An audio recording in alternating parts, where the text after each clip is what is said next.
I'm back. I'll come back. Thank you. Look at me. I'm beast. And the house is on fire. I didn't do it though. I didn't cause it.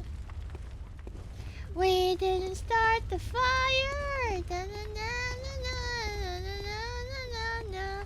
We didn't start the fire. Gehrman awaits you at the foot of the great tree. Oh, Bird 4 days. Thanks so much for the raid. Welcome in. Hi, raiders. Very well. How are you? Let the echoes become. Bird raid. Welcome. Farewell, good hunter. I last song because they played in my history class. Yeah, it's kind of the same for me. Effie is bad. Thanks for the follow. Welcome. Hi, everybody. I'm Koragi. I'm a corgi dog. I'm gonna finish Bloodborne today. But before I do that, I'm gonna play Chalice Dungeons and see if I can get multiplayer in so my viewers can come join me. Hi, Koragi. I haven't been able to see you play Bloodborne at all. It's cool to catch you now. That's okay. Thanks so much for watching it. How was your stream? And I'm doing well, don't worry. Moonlight Greatsword. Oh, Moonlight Sword, you were there or something, whatever it's called. You, my Moonlight, Holy Moonlight something, you were there for me or something. I don't remember. Guiding Moonlight. I love the aesthetic of this game. It's really good. It's like Eldritch plus like... I cannot describe it. It's like Eldritch plus like Britain or something like that. You were at my side all along. My true mentor. My guiding moonlight. I can't wait to watch the lore videos and then finish the game so I can understand what all of that means. Dollar, thanks so much for the follow as well. Welcome in. I hope you had a great time with Bird for days. Okay, so I'm gonna attempt to do a Chalice Dungeon. Or make a Chalice Dungeon that is... I'm gonna attempt to make a Chalice Dungeon that is public or something. This one's one of the random ones. It says a glyph, right? So you can share any that has a glyph, right? Moonlight Greatsword has been a FromSoft staple. Oh no way! Armored Core? Wait, isn't that new though? Maybe I don't know anything. Bum bum bum bum. I did, thank you very much. You're welcome. Armored Core isn't anything new. What? Why did I think it was new? Okay, so I'm reading a guide and by the way, if you're interested in playing with me, can I get a count so I can know if it's worth trying to open it or not? If you're interested in joining me in Chalice Dungeon. A new game came out recently. Really? Yeah, maybe I confused it or something. The 6th one came out, but the series is old. Oh, I see. It's a series, like Dark Souls. I wish I had a PlayStation. Oh, that's okay. PlayStation 5 doesn't even have any games. Why not? I'm gonna buy PlayStation Plus. You love Chalice Dungeons. Oh wait, but if there's enough people, but I don't mind doing it with you, Joshua. But it would be more fun if there was maybe 1 or 2 more, if possible. I don't know how many people can do it with me. Is it just 1 or 2 at a time?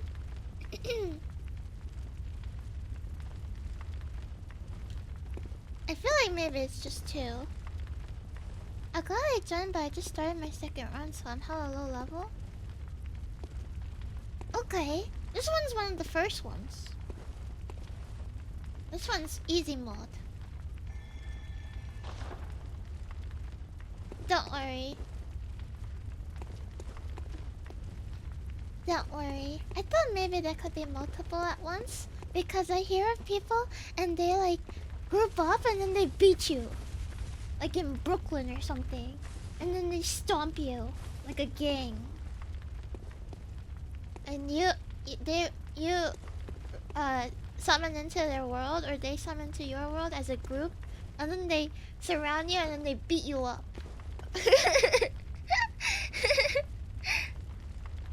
I wish I could play this, but I don't have it. That's okay.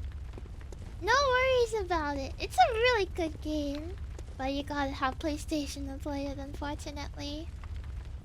Oh, you don't have it yet. No worries then. Daijoubu, daijoubu. Then I guess just me and Joshua. I have the moon sword out, but I use this one. Oops. Not that one. I use this one. Where is it? Kirkhammer. This one's my weapon. It's a big, giant hammer.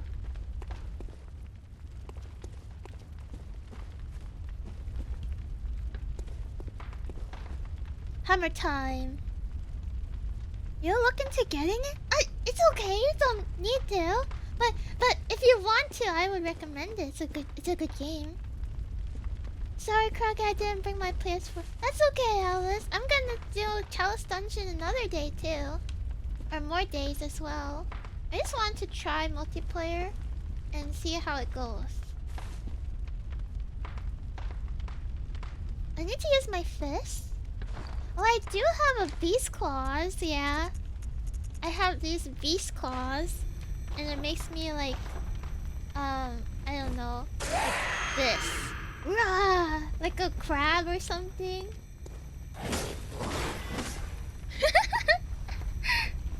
It looks really fun. Thanks for streaming it. You're welcome. So I can share the dungeon, is that right? Crabborn! Look, there's a chalice glyph and I can share it, right? Privacy is open. That means anyone can join, right?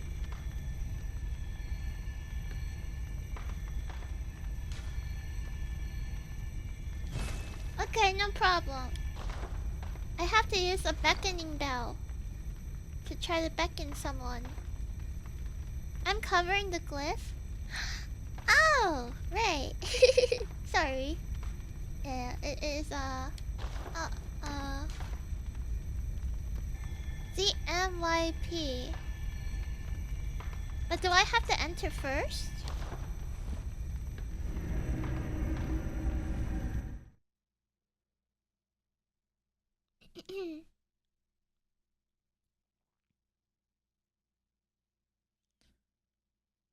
Or do I need to ring the beckoning bell? Beckoning bell?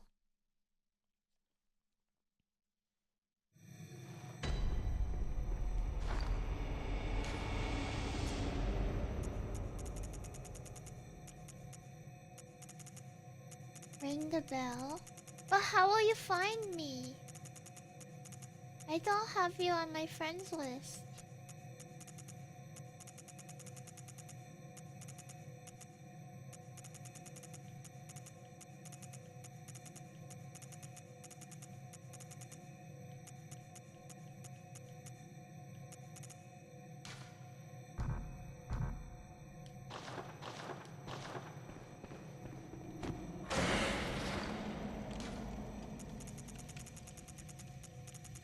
Friends lists are not required. What? This is insane.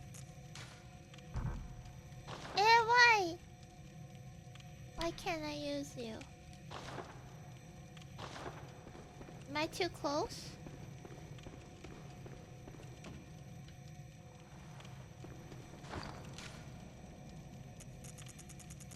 Beckoning bell.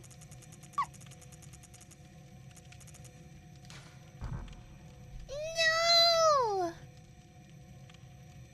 Oh, Crumpet Dude, thanks for the follow. Welcome in. If you have already beaten an area boss, then you can't summon anymore.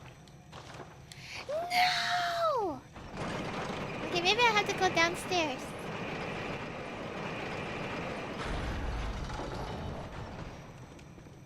Now I'm in area 2, right?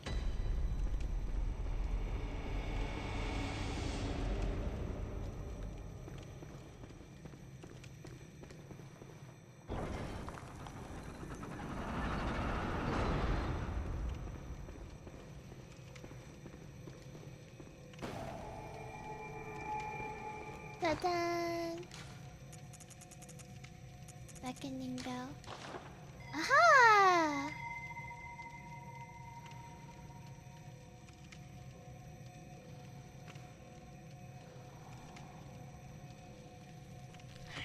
Ow! Ah! Ah!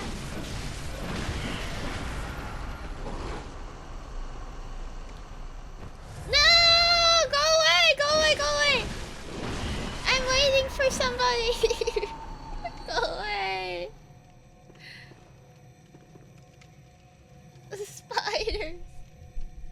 There's another one.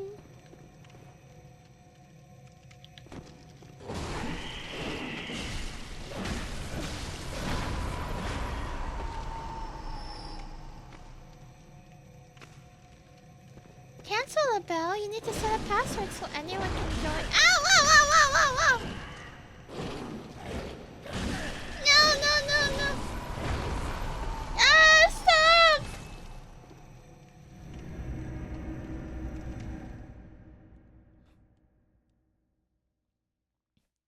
Stupid summoner! Why is she summoning spiders? I'm not even ready.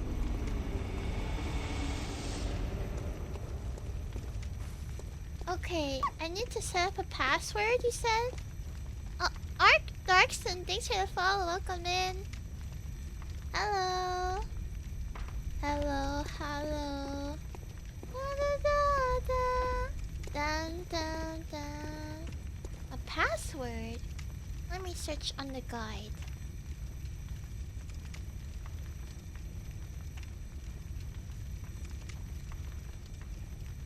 If you want other players to join it, or make it private and only players who know the pass and glyph code can enter it. I had to make it private?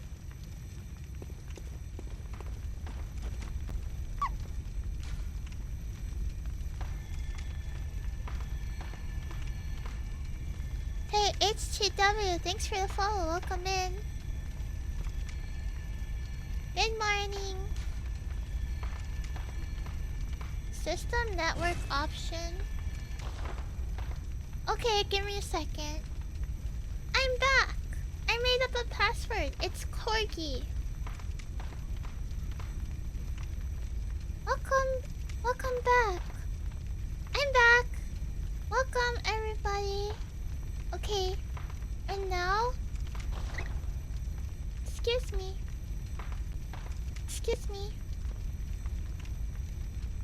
And now I have to ring the bell. And the glyph code is ZMYP.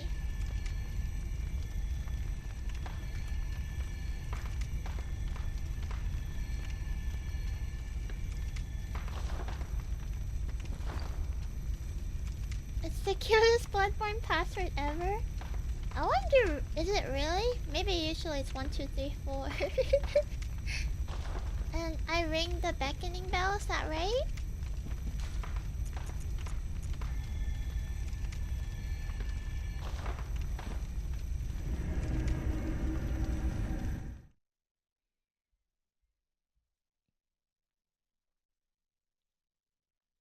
That's right. Okay, it's a trial run. This will be the trial run, and then there'll be another time when we can all get together and do a chalice run. I have many chalices I need to do. Hopefully the spiders don't come and kill me.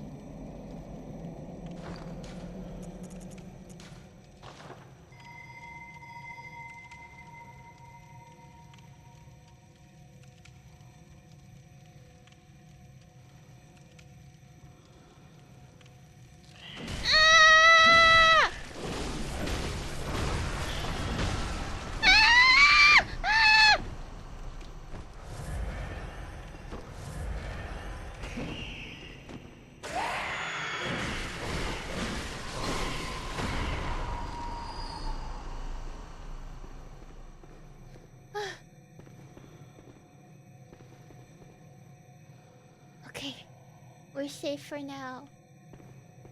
You guys gotta remember I have Beasthood on. My HP is lowered.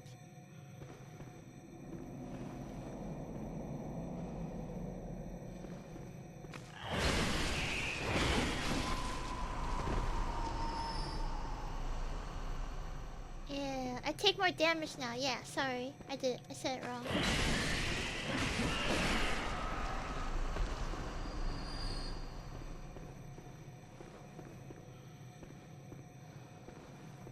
I said it wrong.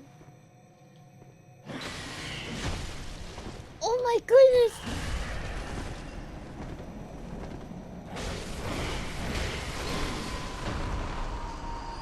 This big attack does so much damage. Discovered. Somebody's here! Ah! Okay, I'm not gonna die, I'm not gonna die, I'm not gonna die, I'm not gonna die, I'm not gonna die. Are you here? Are you here? Ah!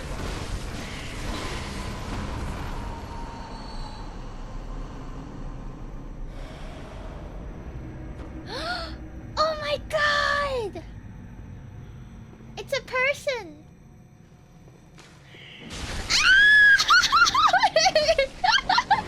Kill all the spiders first. I tried to emote.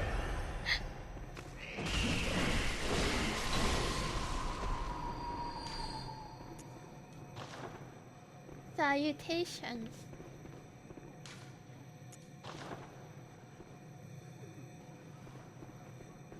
Look out behind you!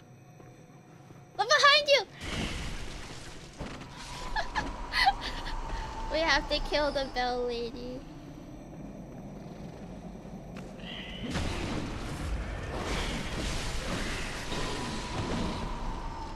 This will be quite a challenge because I'm a beast right now.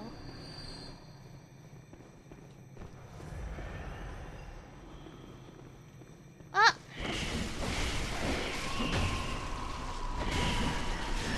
That summoner has no respect. She didn't even wait till I finished emoting. How could this be? I hear her. We're gonna get her from both sides. I go this side and you go that side. Okay, you got it. I'm the beast. I went beast mode. You got it, you got it.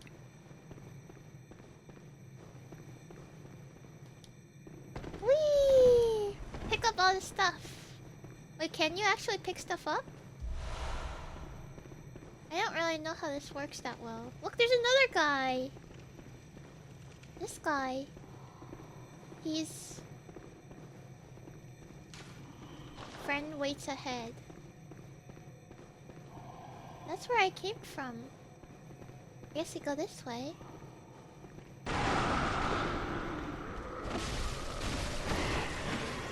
I'm getting carried! No, I'm not.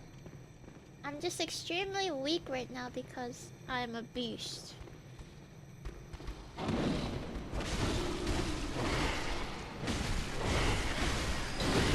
Ow.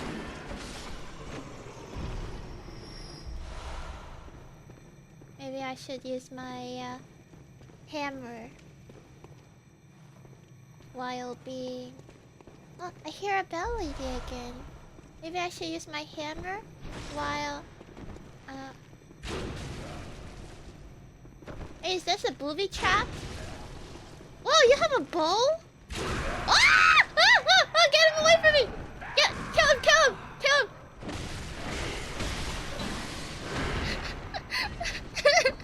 That's the definition of being carried.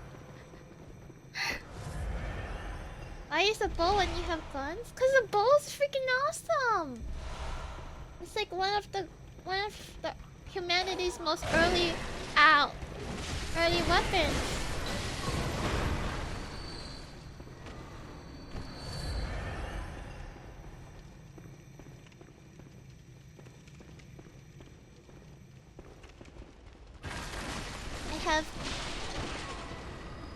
I have guiding moonlight. I have my guiding moonlight as well.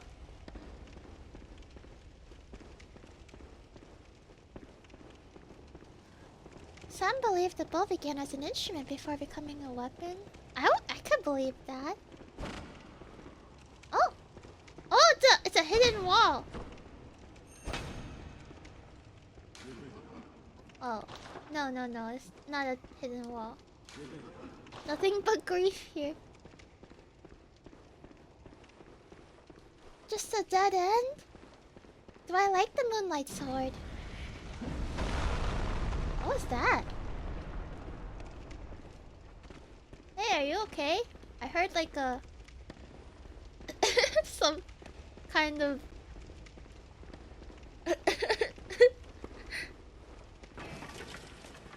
Well... It's probably fine.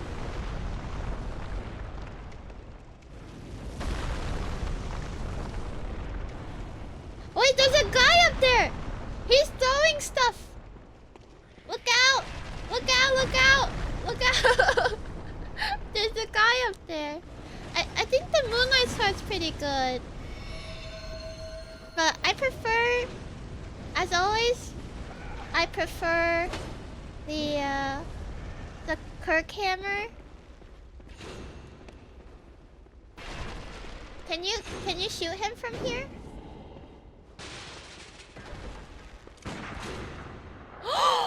Oh my god, look how strong I am now! Wait, is that you? Never mind.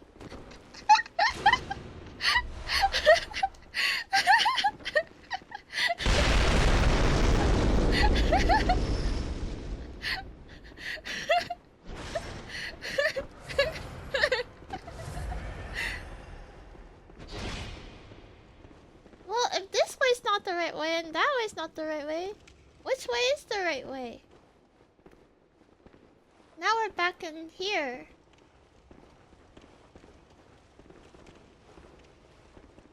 Maybe there was a door upstairs. Oh. Dachis are out of control. I think this person plays this game before. Oh, there's a door here. Ah, I didn't notice that. I gotta pay more attention. Maybe I am getting carried. Another door.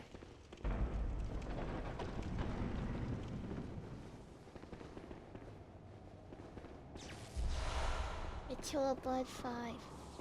Oh, there's an evil guy. I got him. Ah!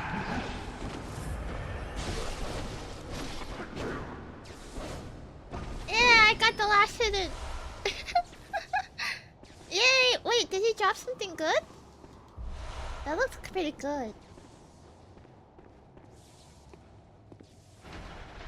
I'll pull the lever.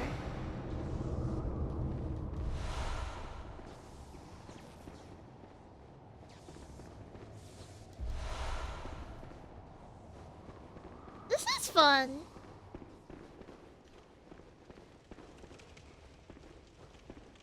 It's much easier to keep track of where you've been when you do multiplayer.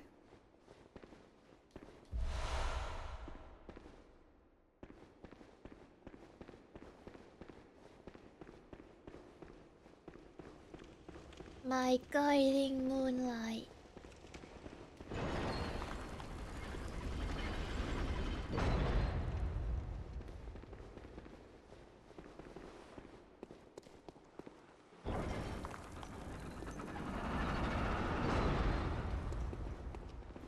Ah! It was a good run.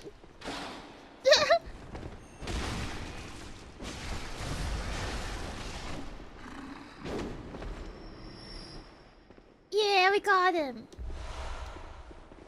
Yeah, we got him.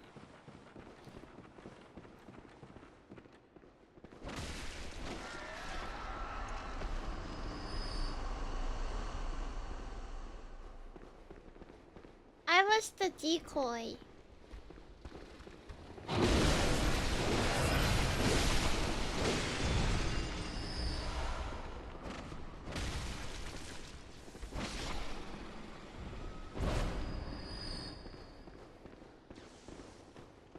How brave of you. I'm Bloodborne's strongest soldier, who always goes first. Rushes head first, or something. Oh!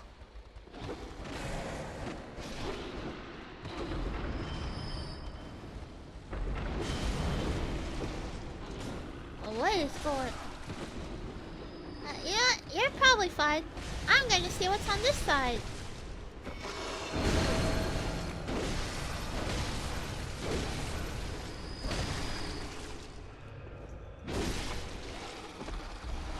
Don't worry. The werewolf situation has been dealt with. You will not get a werewolf jumping on your head because of me.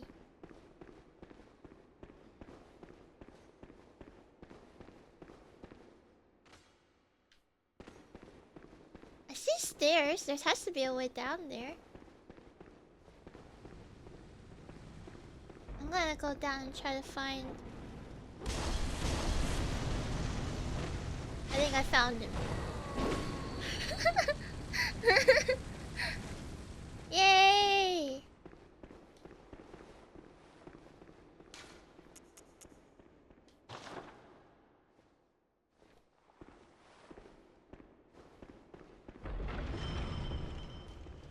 Oh, treasure!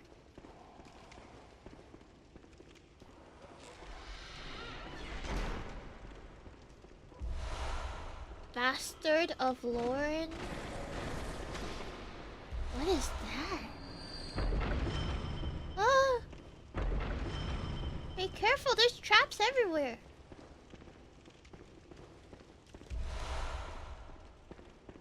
Bastard of Lauren? That's not nice.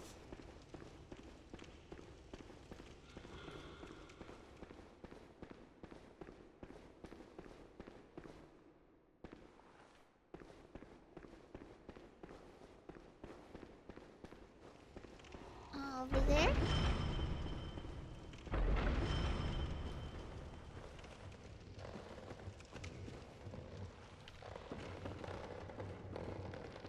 It's a whole nother area over here.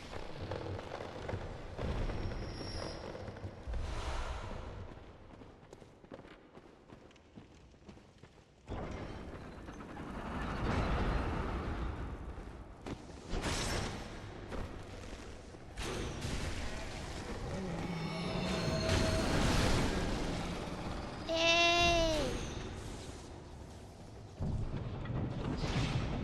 Who is Lauren? I got another one. Who is this guy?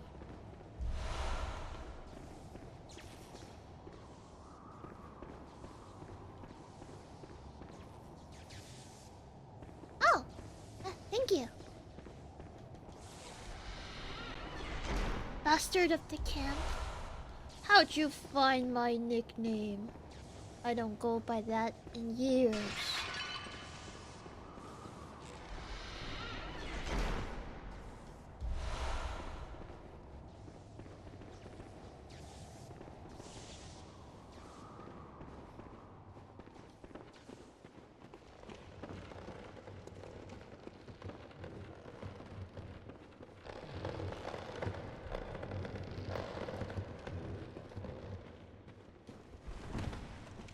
So I'm gonna be Ludwig.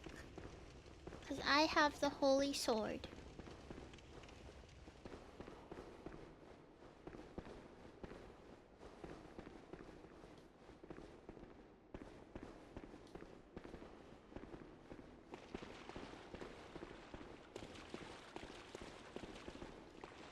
Ah!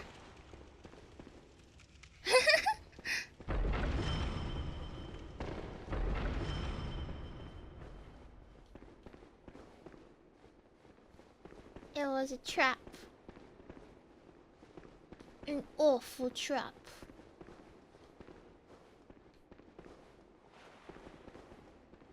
I went that way. And then I killed the werewolf. I hear her!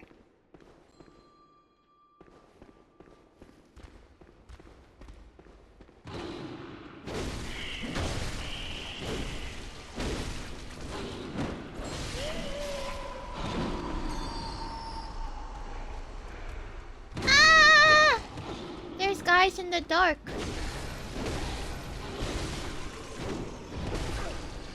Yeah.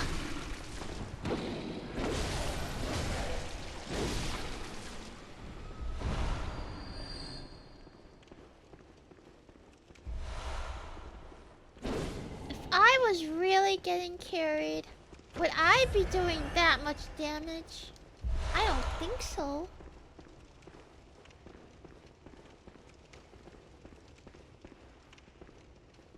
I'm helping.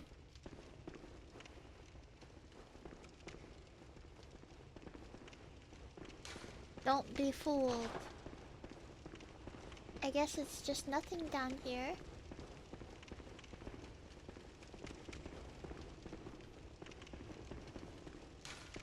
Pitiful, really.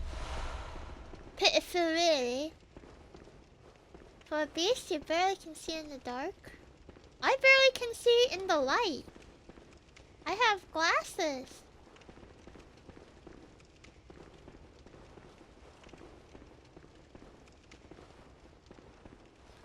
Gasp a summon. Yeah, you can join too. Well, you can join, and I'm also doing more. Ah! Not again. Sorry.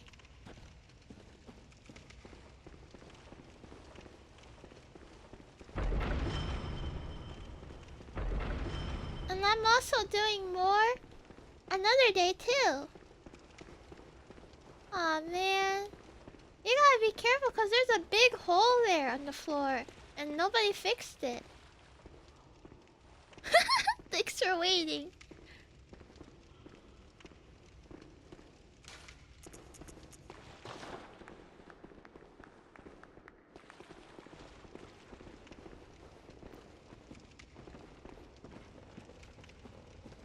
Invade and kill her? No! Why? Don't kill me!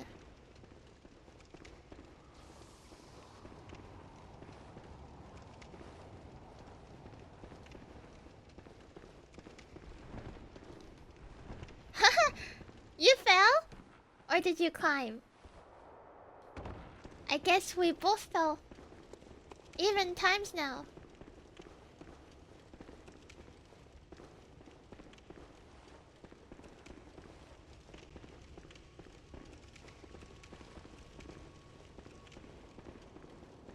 Okay, time for the boss.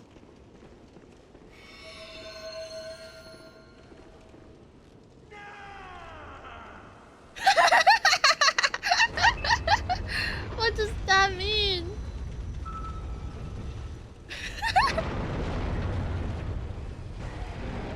Oh, this is gonna be pretty bad. I'm kind of lowered health right now. But don't worry, I'll make it through. And I have somebody being the decoy.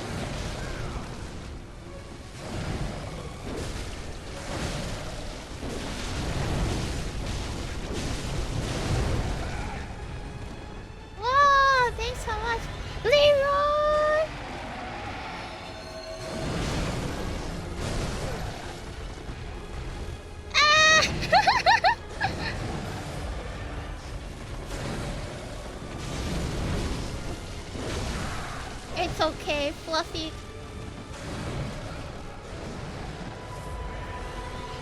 Happy partner anniversary. Thank you. Perfect time to hit his butt.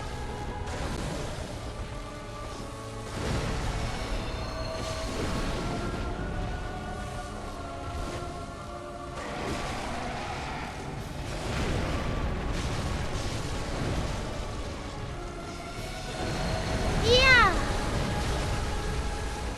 I'm barely doing anything onto him, I think.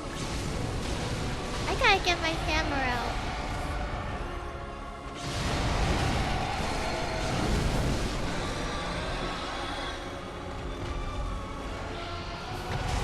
Woohoo! The prey has been slaughtered. Yay! We did it. Huh?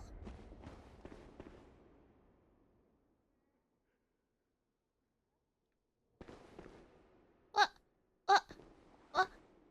What? What? What happened? No! No! Once a boss is beaten, I return back. No! It was all just an illusion. It sends them back with their reward. I see. That was fine.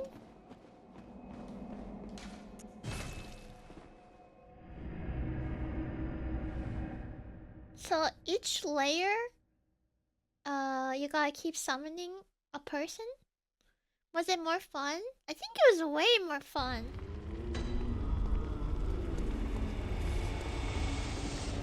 Gehrman awaits you. Go. Very well, let me stand. It was way more fun with people. I got so many blood echo levels from that.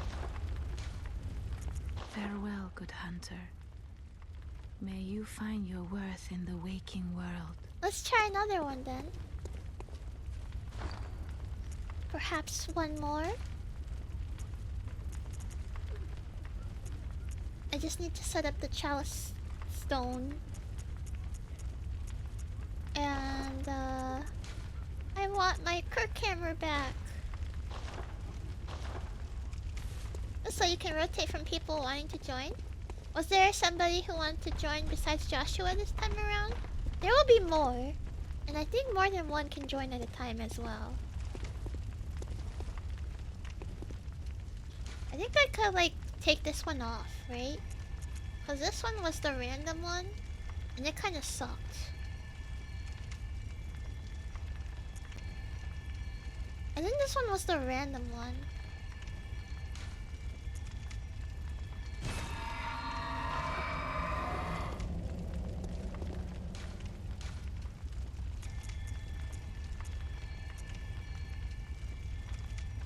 I don't have enough ritual blood. 5.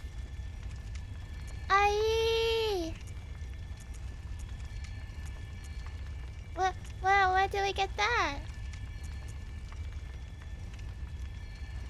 Maybe you could buy it? Let's see.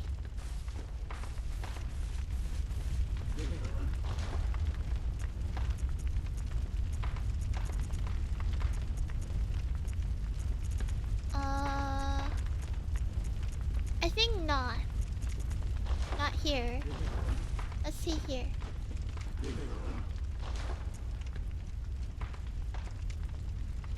No.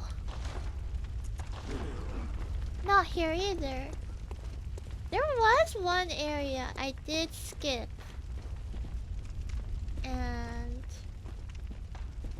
you can redo these, right? I think it was somewhere like here. There was an area I was like, I'm too tired of doing this Chalice Dungeon, I'm just gonna skip that part. And I ran right past it. But can I summon somebody to redo it? Or nah? I'm gonna go and get the material.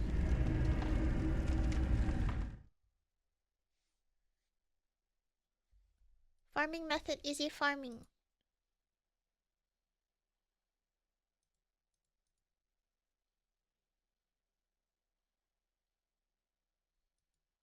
I had to do a chalice search.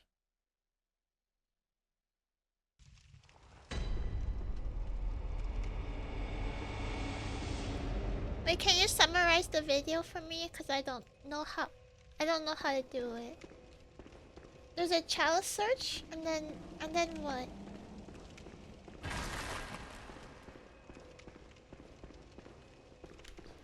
Ah!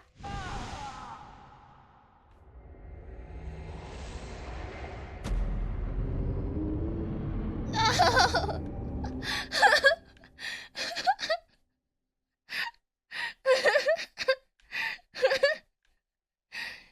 Ah, man, I forgot about that.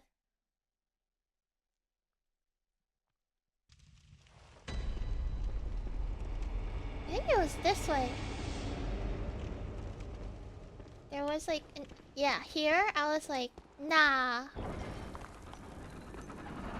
I'm not gonna do it. But I'll do it this time.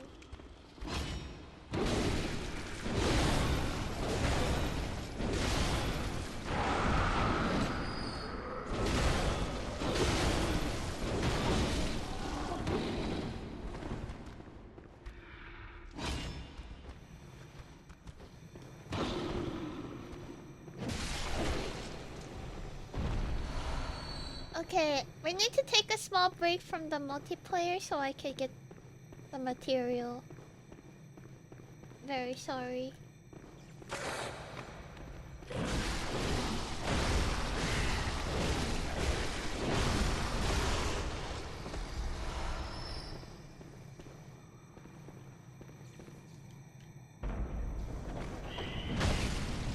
Oh no.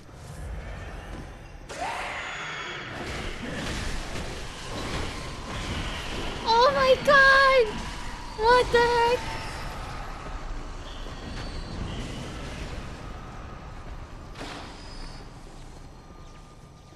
Where's your summoner?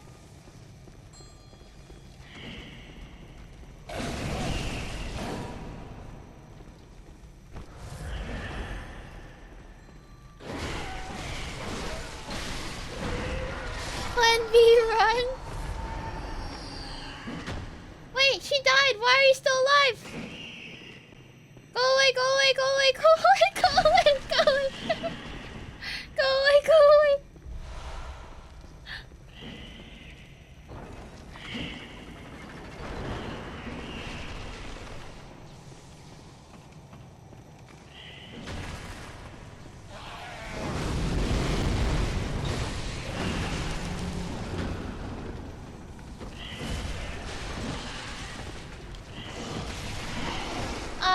No! There's two of them! Oh my goodness. No wonder why there were so many. I was like, was she just cooking in there or something? Was she just cooking like 10 spiders behind the door?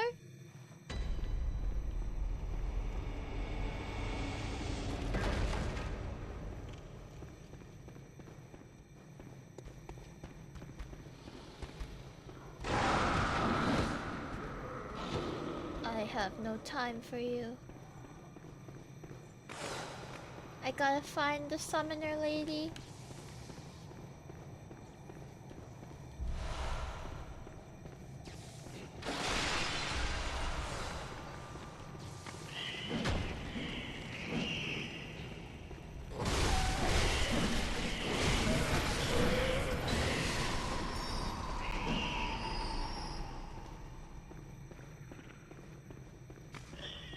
Ah, there's the other one.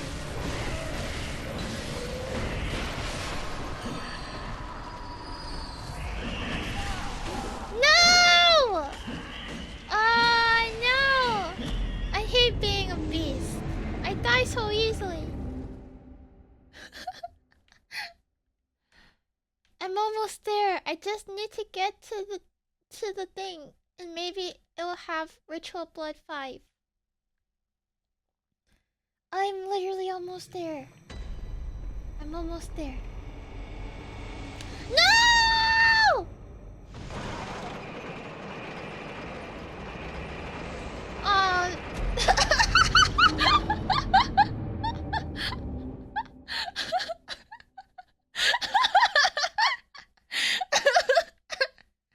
At least my dead body made sure that the elevator wouldn't kill me the next time. I'm so sorry. Going beast mode is the fastest way though. Can run past everything and then oops, not this way.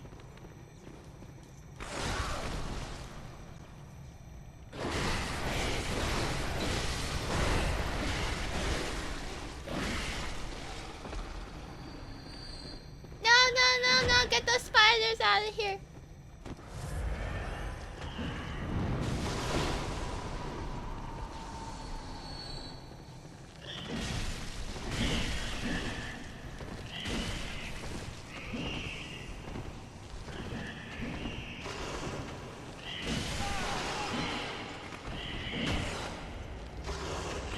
Please help. I can't do this on my own. I shouldn't have killed that boss. I should have gone here first.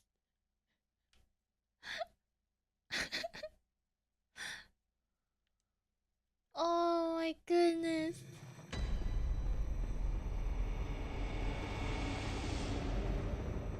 Does it make you fear spiders more, or the fear slowly but surely getting some limed into rage? I think I'm still scared of spiders. Yeah.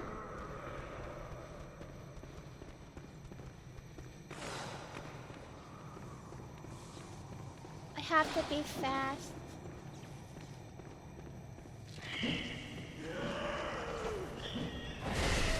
No mercy for women. No! I don't want to target the spider. Why would I want to target the spider? I want to target the woman.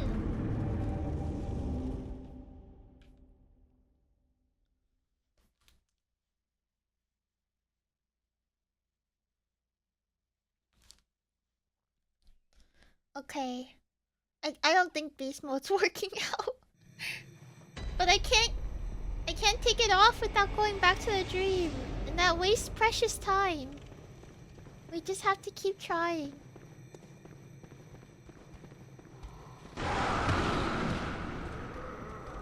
This combination will work. I know from all my previous attempts what to do.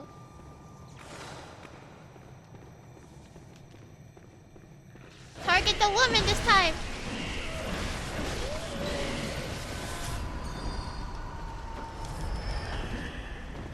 Go down there and get that one.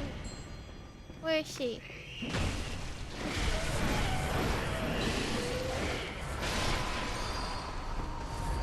No! Wait, is there a third one?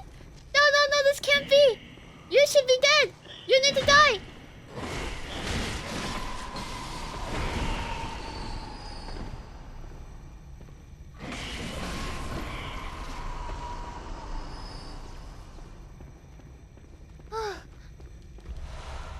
It's finally over.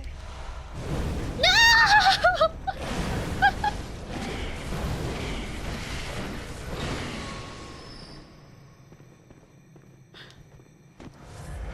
Why? Why this?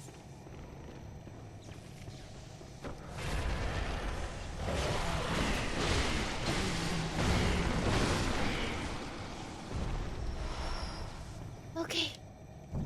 Ritual Blood 5, Ritual Blood 5, Ritual Blood 5, Ritual Blood 5. Why is it 4?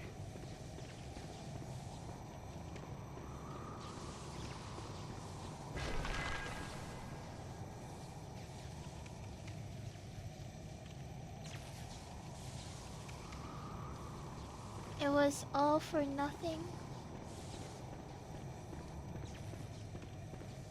It was all...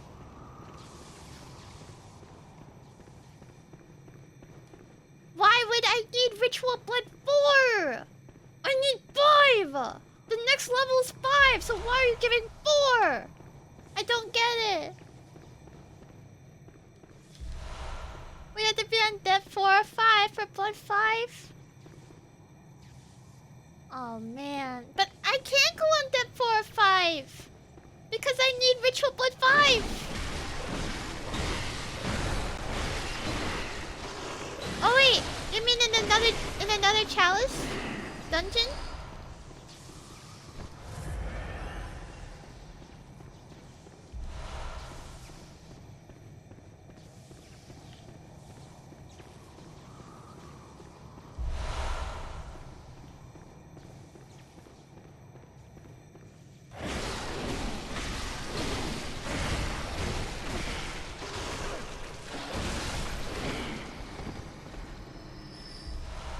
I think every chalice just have to be on depth 4 or 5. Oh. Okay. Got it. Let's make a new Chalice Dungeon then. Or maybe I have to go back and farm somehow.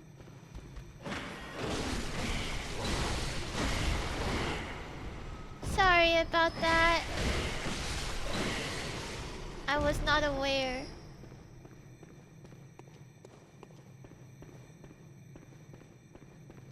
I hate when the game makes you go to side farm, something you need to level up. I just wanted to be able to do the next level, and I can't. I don't have enough materials. You probably have enough to make a chalice with depth 4.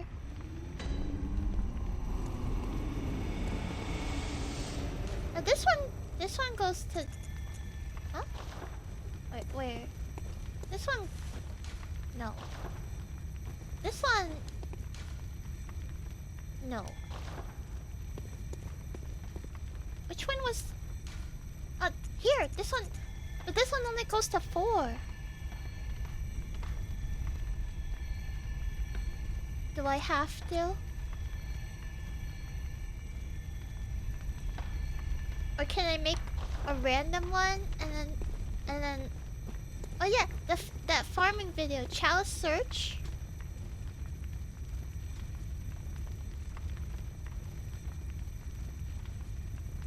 I don't know how this works.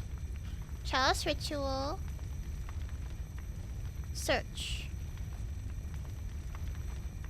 And then you just join a random one? It looked like he just joined a random one.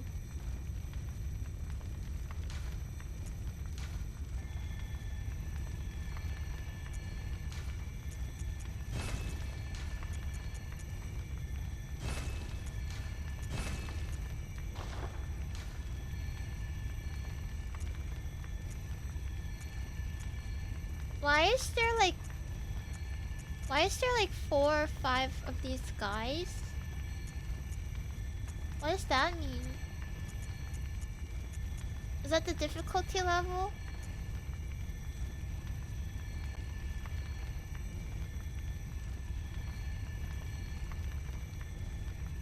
It's the same dungeon, but it's a different loot.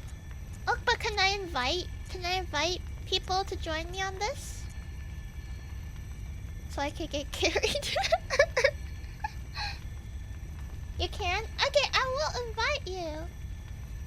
And anybody else who would like to join, I will invite. Hi, can you teach me how to play Mahjong? No, cause I don't know how to play Mahjong. Copy the glyph.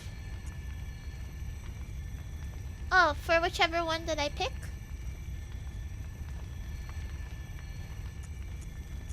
Which one is like the best one?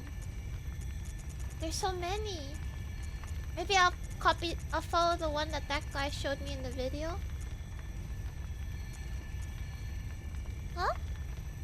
It doesn't exist on here. It's T-Dog, Super Kitty.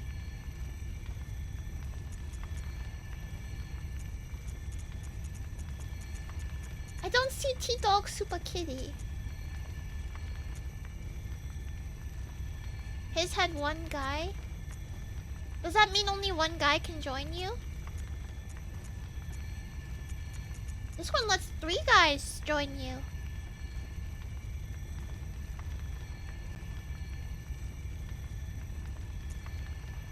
Okay, I'm gonna do the one guy one.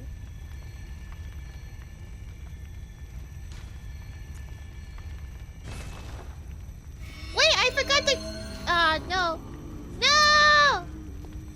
Oh, okay, here it is. V69 VG FCR.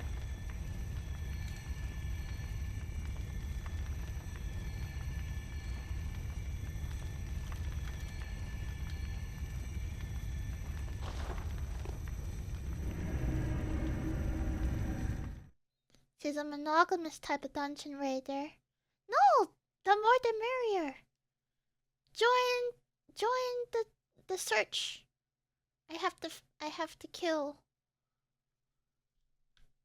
Not have to.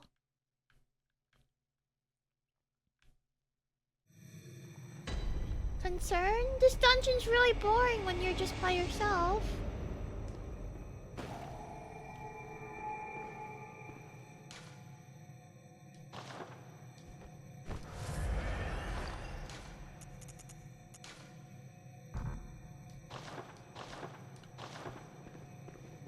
Who is making you do Chalice Dungeons?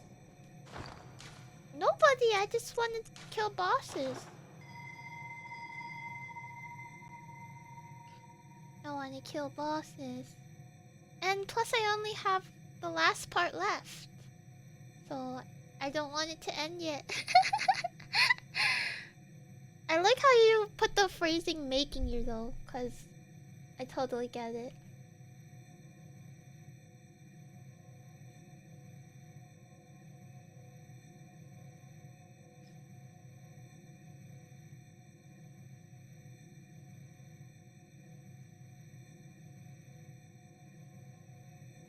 Join my mentoring program. So I don't want to join, but they need to have all chalices. I just need the one that I'm using, I think.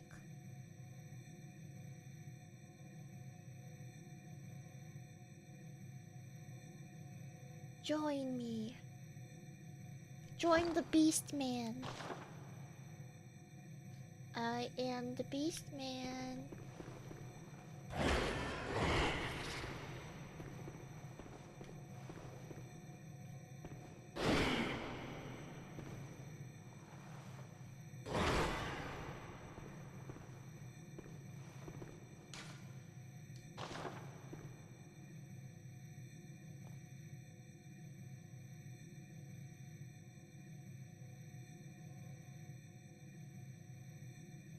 Oh, I hear you crack your knuckles. I don't know how to crack my knuckles. I guess I didn't know. I probably shouldn't. I don't really crack them very often. It's not good for you. Hey, I found a glitch. When you do this pose, it takes off one of your claws. Did you see it?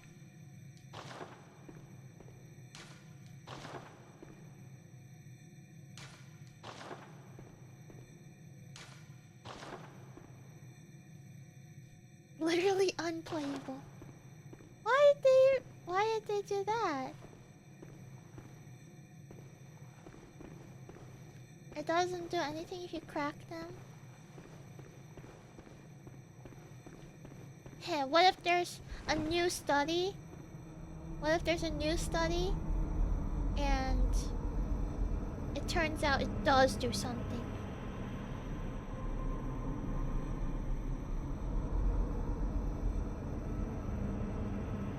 And you all were fools.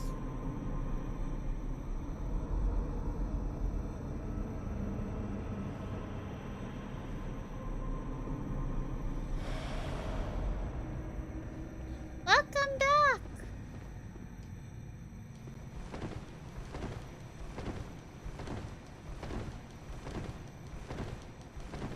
got the zoomies. Cracking your knuckles gets you a bigger pee-pee. Koragi ASF. Boom, boom, boom, boom. Hey, how'd you get over there?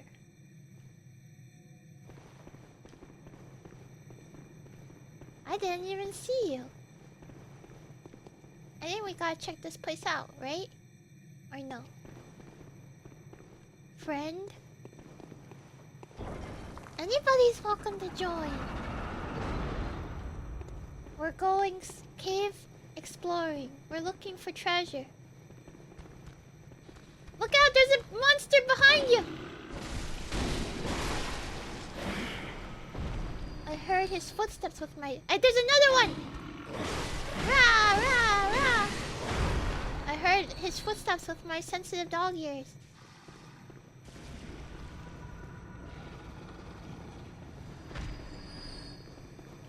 Nice.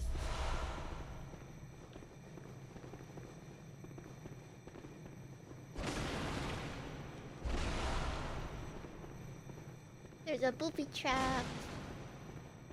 You can kill the... Wait, is that why it doesn't do anything? Ow! Ow, ow!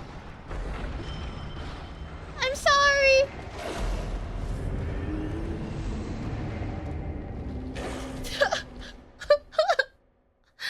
No, I thought you killed the booby trap machine and I can stand on it safely. For some reason, I don't know why I thought that. Do I have to summon you again?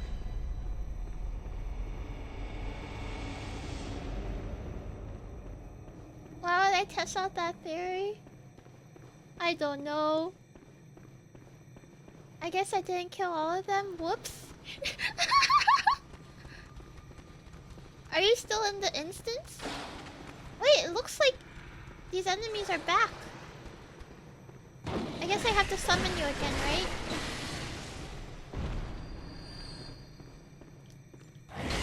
I got it, don't worry.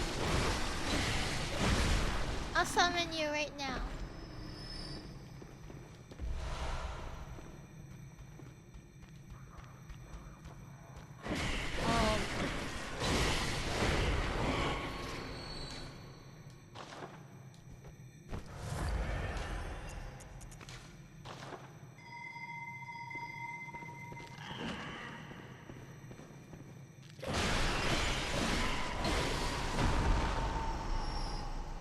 Okay, I'll hold them off. I'll hold them off.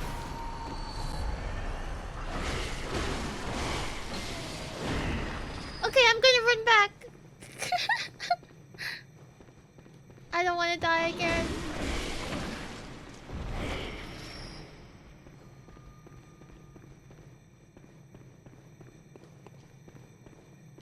I bet they won't follow me out here.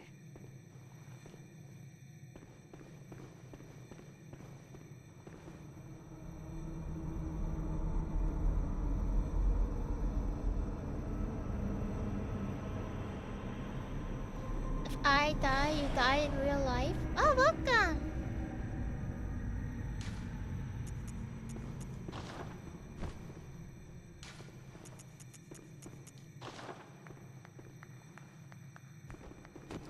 I hate how like the sound effect is so... It's like a golf clap.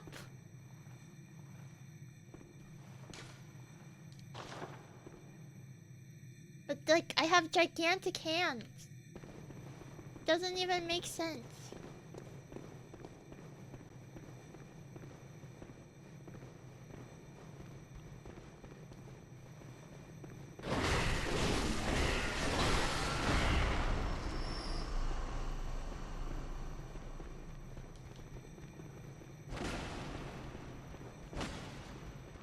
These things are booby traps.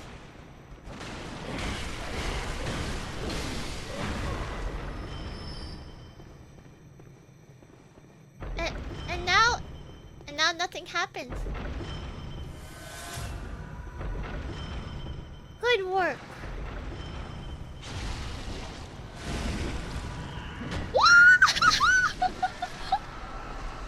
You know, you should go ahead. You go ahead of me. I'll I'll make sure nothing comes up from behind.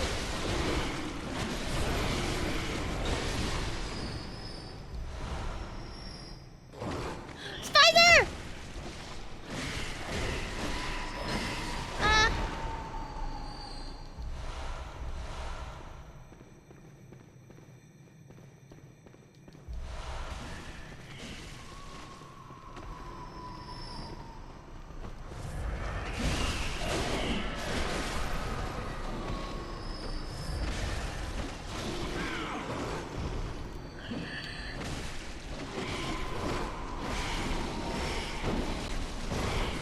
There's enough enemies here for like 3 people.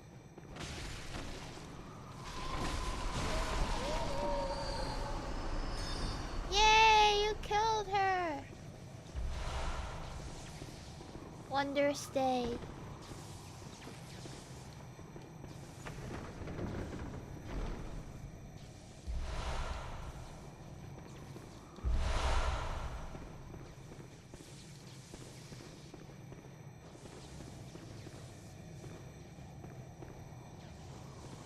Can you PvP with him? Oh,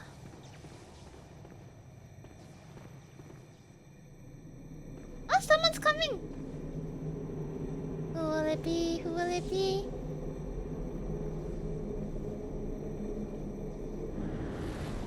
Scotch Corgi? Did you make that name before I did? Where are you? Hello? Scotch Corgi.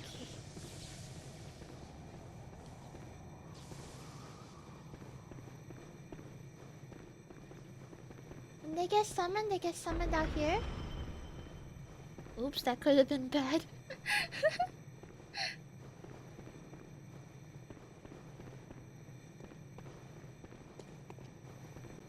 Where's the Scotch Corgi? Oh! Behind us! Hello? Assassin, come back! Wahoo!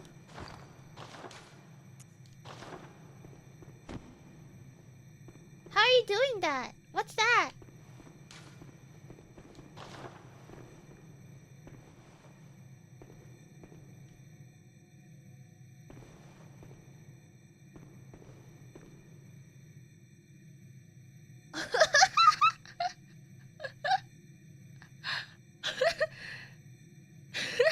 Amazing! No way.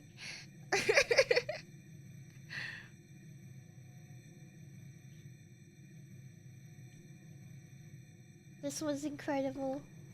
My dream come true. Really. How are you spinning like that? L plus L plus L plus ratio. Come on this way. There's one area we didn't check. But it might be like a trap or something. Follow me.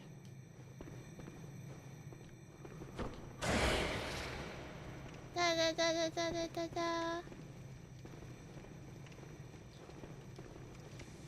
I think it was this way.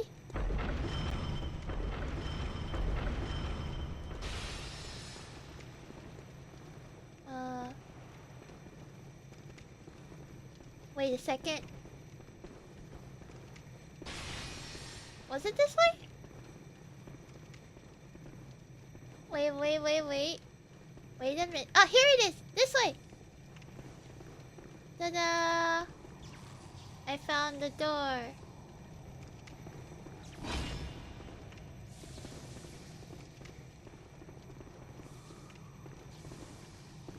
Okay, I'll open it.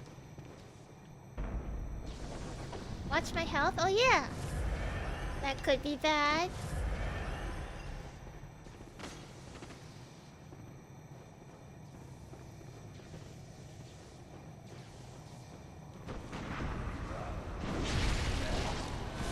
Oh, nice! He couldn't even get out. Just 3 men looking for blood. Ritual blood 4! How do we get 5? We need 5!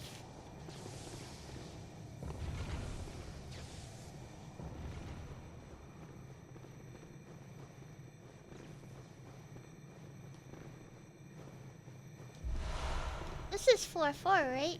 Yeah? But I thought Ritual Blood 5 can drop from floor 4 as well, right? There's so many booby traps here. If it were a real dungeon, I would die. I mean, I already did die once. I was like, hey, look! We can, you can step on the pressure plate and there won't be any consequence.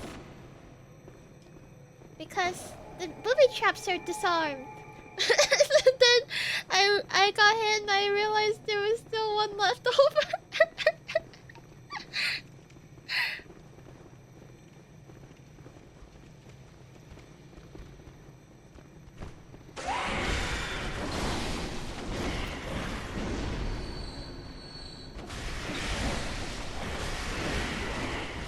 I'm literally like, ah, no, no, no, no, no, no, no, no.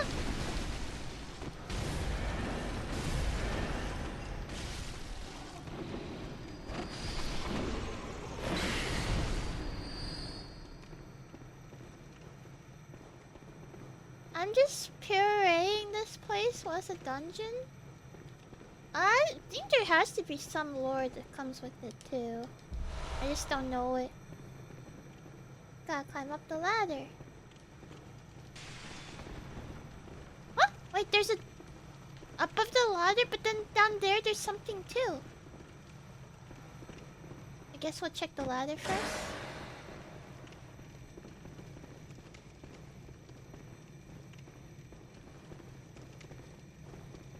Hmm?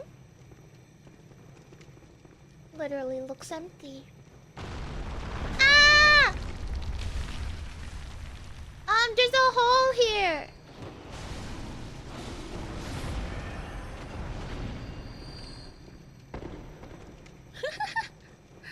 Be careful.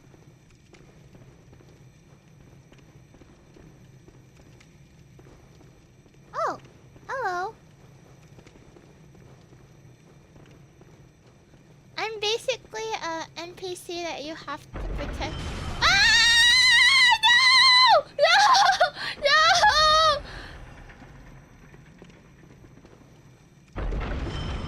Look at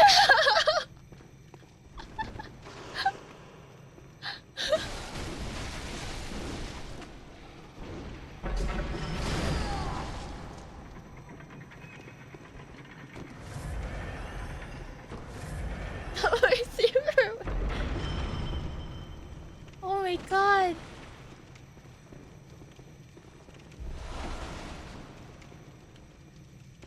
That thing should have cut my leg off. I saw it hit my leg. There's more booby traps. How many? How many are there? Thankfully, somebody like killed all the booby traps. Ritual Blood 5! We did it. We got 2 of them. I don't know how much we need for the next... Ah! I don't know how... That sound gives me... That sound makes me so anxious.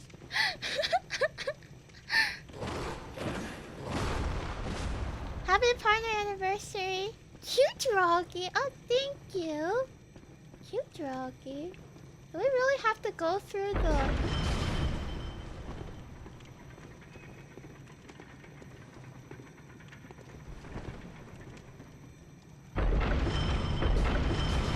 Okay, I'll roll when it's coming up.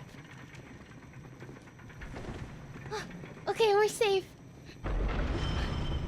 Do we really have to go through the candy?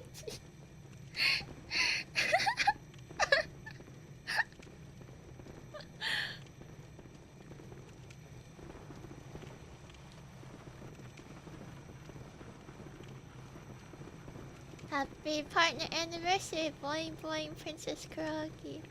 Thank you. Okay, look out, cause there's a hole somewhere, and you don't want to go down the hole again, cause we were just there.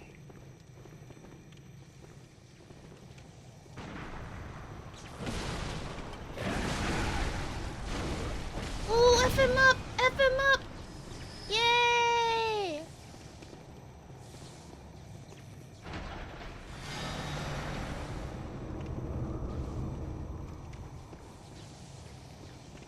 Is my hand up on the live today? Oh wait, it is! How is that even possible? That literally shouldn't be impossible. I didn't see the item? Oh, sorry. I guess I'm playing with one hand. Wait, what item?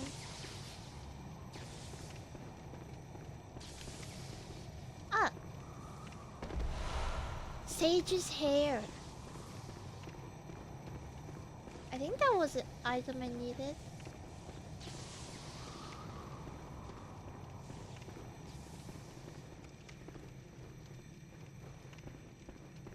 We got a new wig? I don't think you can wear it, can you?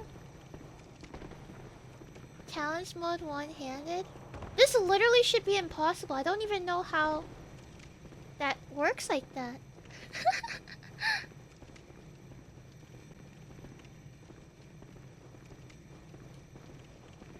I guess somehow one of my hand is up. Cool! Proof Papa's secret technique? There's more.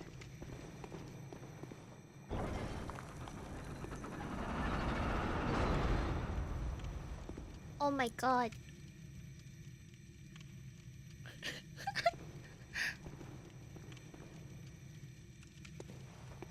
I really did become beast mode.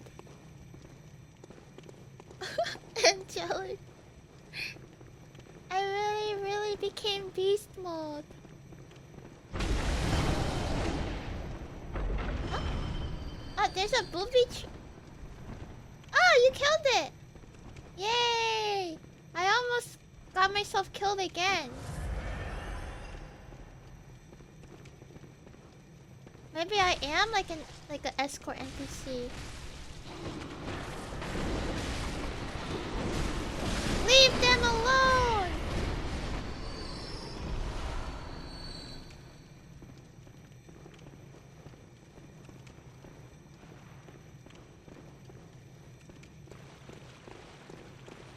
I'm looking carefully on the floors. Which way? Which way? Let's go this way.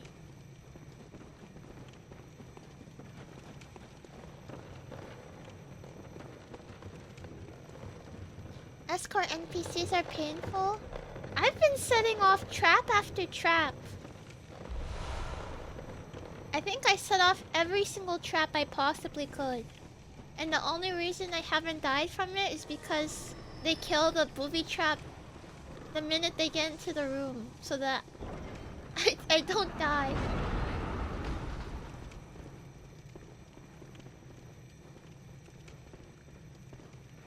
Yay, treasure! Ritual Blood 4.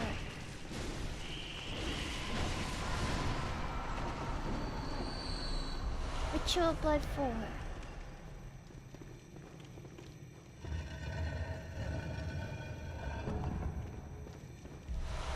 Aw, man, no 5. I might be a little less painful than a regular escort mission though. Just because I have the ability to attack. I think that's it for this room. Ow.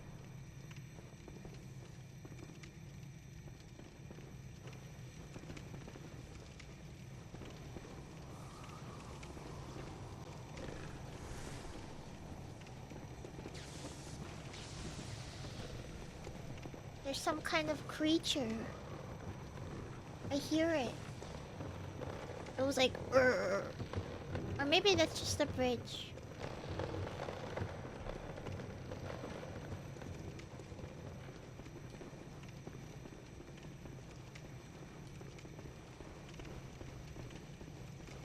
I have a biblically accurate... What happened to those guys up there?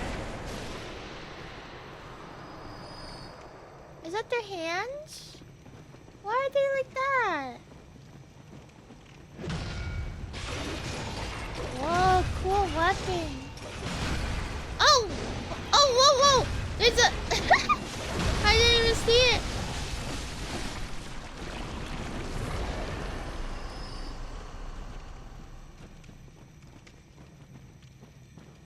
I wonder what those are lore-wise.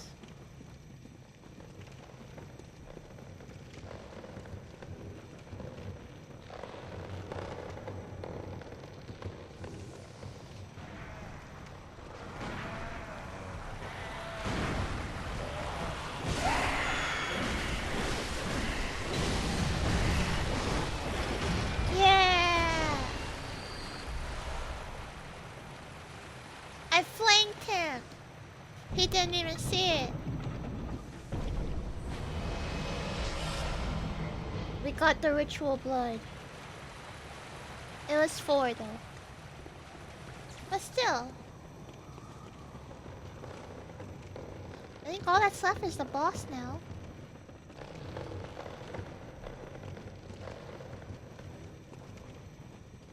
It's the Bloodborne logo? Serious? I thought it's just a regular Bloodborne letters. Ritual Blood 5 is a rare item. Probably. You gotta get pretty far into the dungeon to even find it, I guess. Look out, look out, there's a booby trap.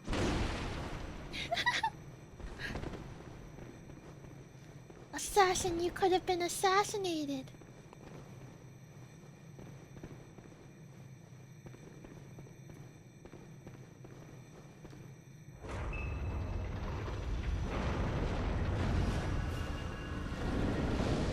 This guy again?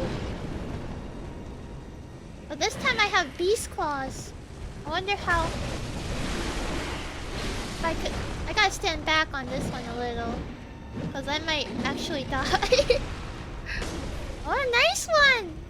Nice visceral. I'm gonna use my magic. Yeah! Yeah! Ow, ow, ow, ow! Yeah!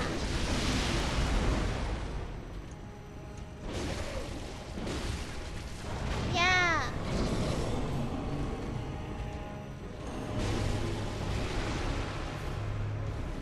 Yeah! Nice! I'm just supervising. I don't want to die and then make this all for nothing, you know? I'll get hits in where I can.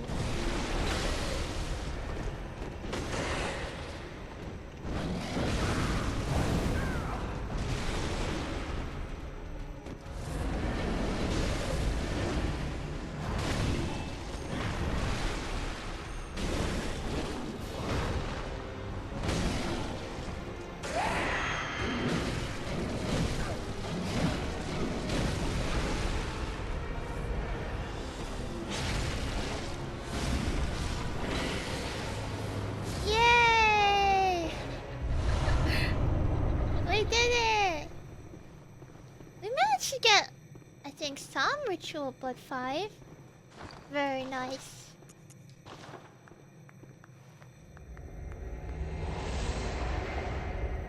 No! They were gone. They're gone. I hope you paid well those bodyguards.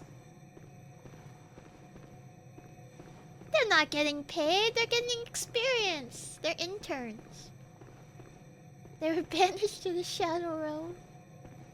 Do I have to keep going down in order to get more Ritual Blood 5?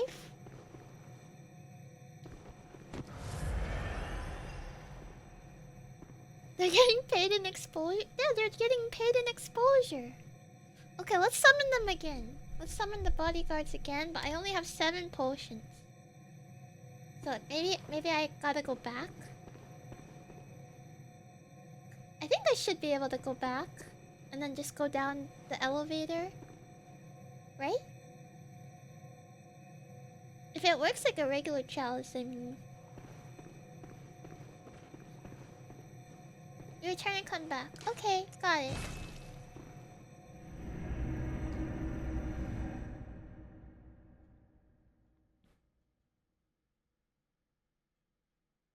It's crazy when you're in beast mode. You die so easily. At least if you're me. Gehrman awaits you. Go. Very well. Let me.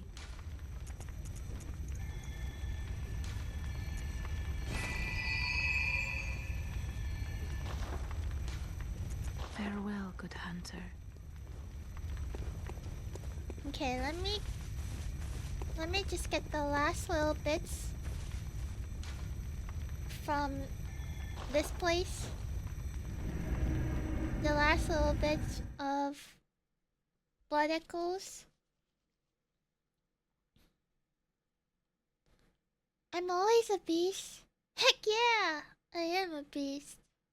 Beast mode. This will be really fun to play for the next one. I think the next one we'll do like a regular story one.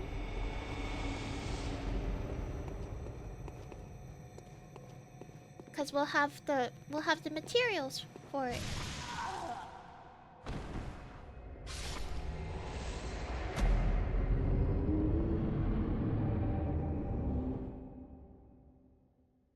Oh, I remember. If I have this equipped, I lose HP gradually.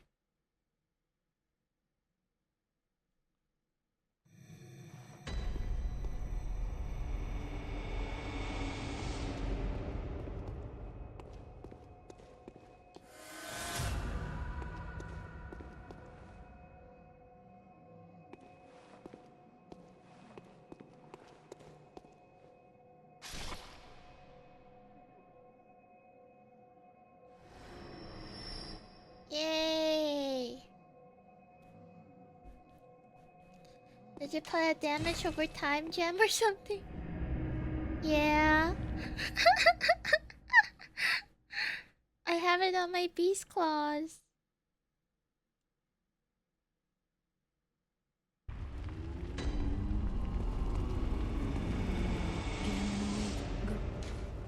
Very well, let me. I forgot about that.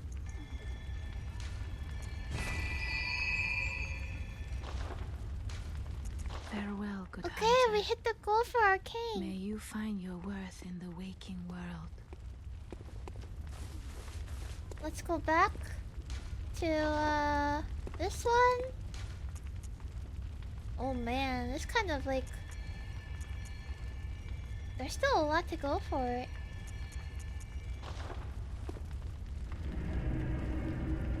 Let's go do another one. We'll probably have enough material after another one anyway. If you guys are still willing to join. And bodyguard. Arcane and strength. Luigi's holy blade could be your strongest weapon now. Really?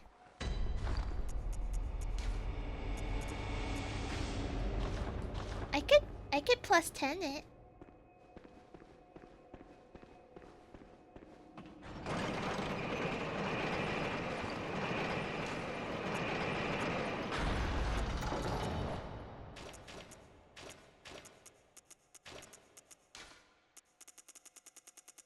Hold on, just let me set up my stuff.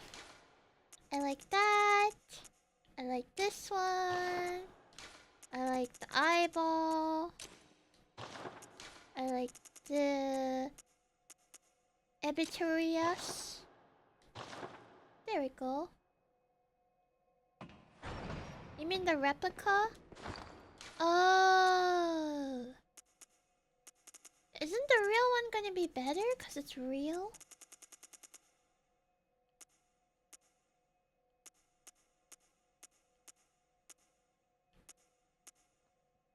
This one doesn't have that good. This one's not like upgraded yet, I guess. Yeah.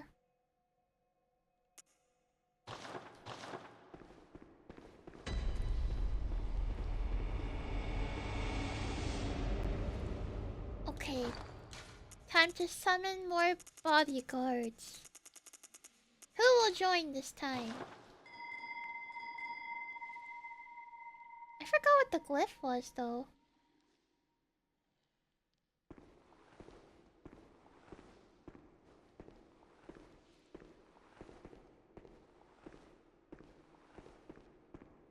Dun dun dun dun.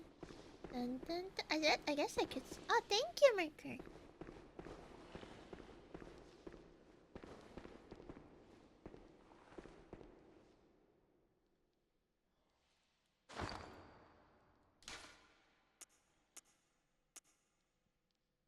I have 2 blood rocks.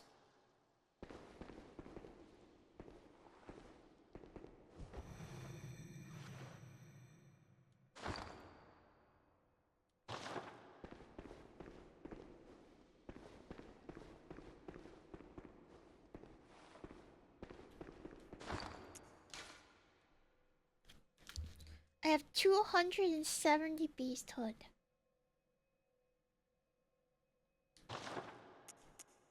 I guess I'll take off my beast claws for now.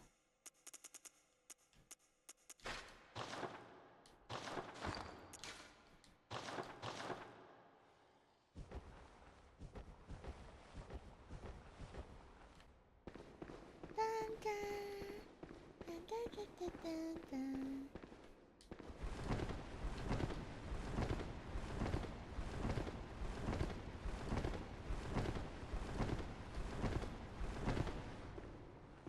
Wait, I'm gonna go use the bathroom. I'll be right back. Hello, I'm back. Welcome back. Thank you.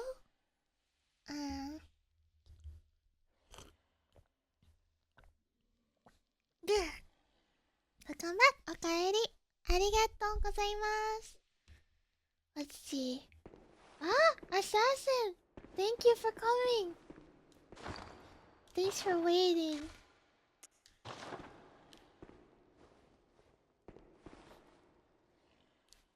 Let's do this one layer, and then I think I'll take a break for some food, and then we can finish the game. But not really, because we're gonna come back here to do more Chalice Dungeons. Multiplayer Chalice Dungeons. Sounds like a plan. Let's do it! Let's go!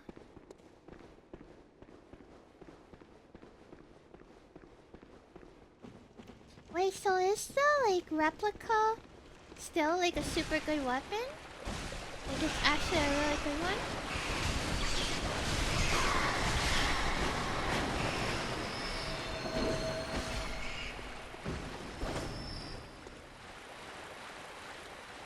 Finish the story. Yeah. The story will be over. But the adventure continues. It's cool. Oh! Look out!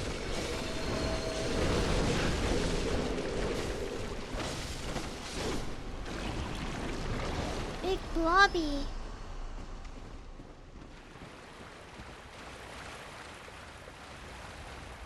What kind of words? Do I go up? Up the ladder? There's a guy up there!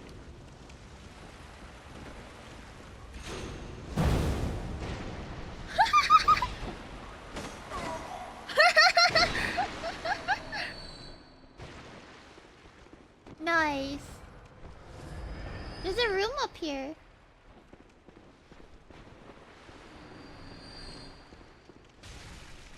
There's a bridge and a door.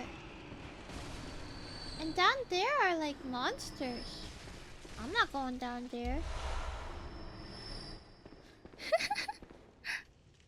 Or am I? He's glitched. Now's my chance now that he's glitched.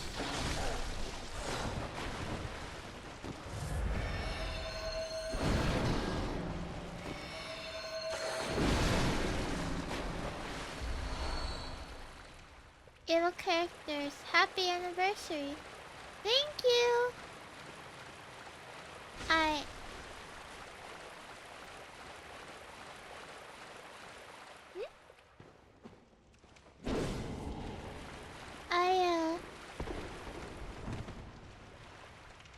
Hello. I climbed down here to kill a wolf. I don't know how to get back up.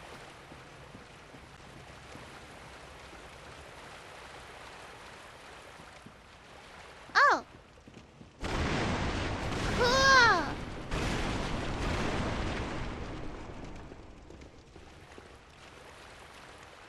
Are these pigs? Ah! Scary! What is that? It's a hunter? What's he doing here?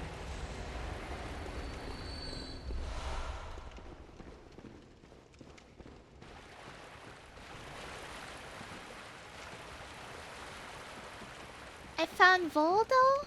Who is that? It's the Ratman hunter you killed last stream. That was a hunter and not a rat? I knew it! I thought I hallucinated a hunter because I saw somebody rolling. But then I didn't even see him because it was full of rats.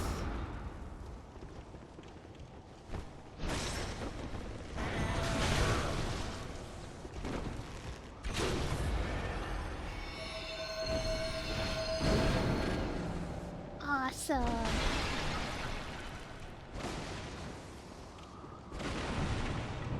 Coffin open. There was no material inside.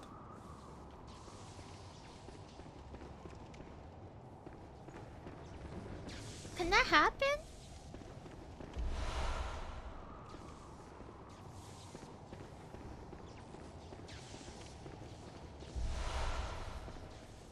Very insightful coffin. You get insight from the coffins?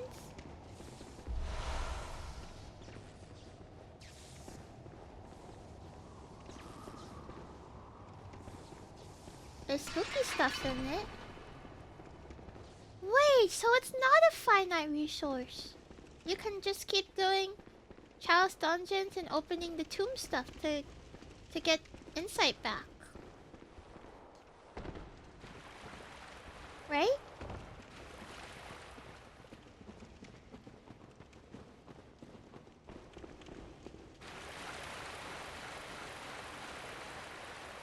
Yeah, and Madman's knowledge.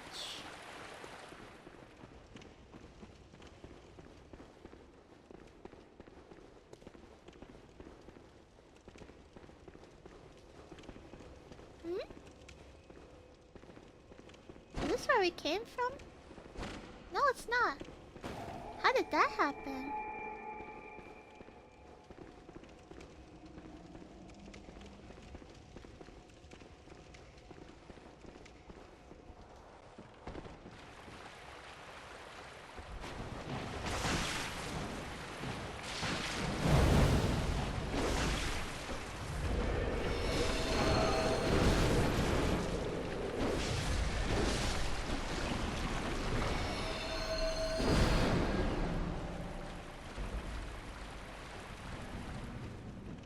Probably not a good farm.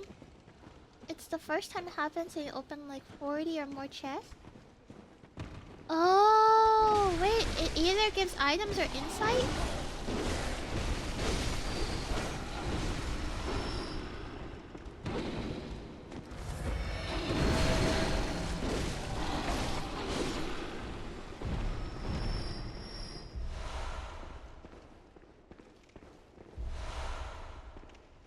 It's a rare thing.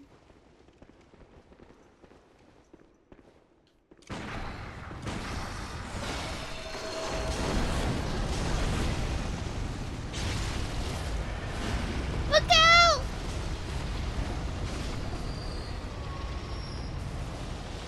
There's there's I don't know if there's more.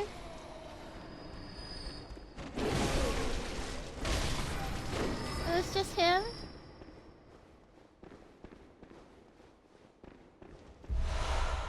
Am I winning? Yes. I'm leeching so hard right now.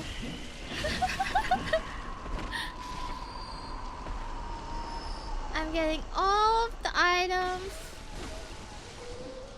I'm getting all the materials.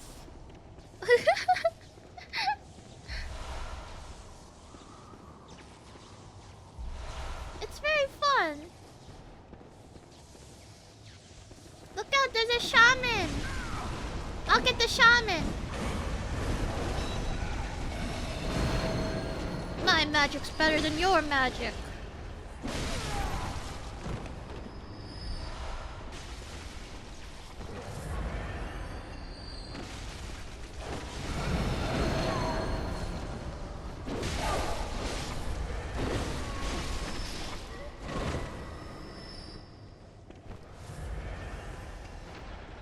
Got him?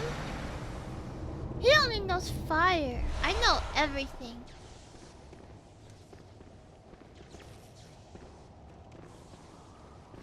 Elon with the power of friendship and extreme violence? I think it's just the right amount of violence, in my opinion.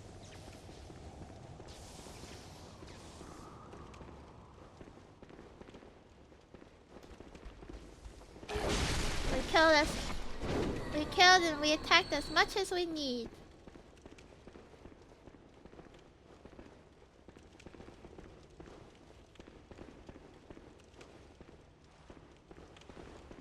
Dead end?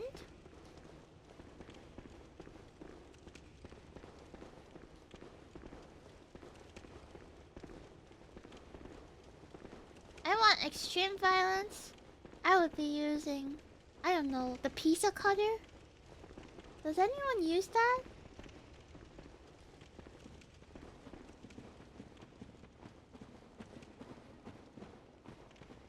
Yeah? Is it good? It's the best strength weapon? Seriously? I gotta look into it.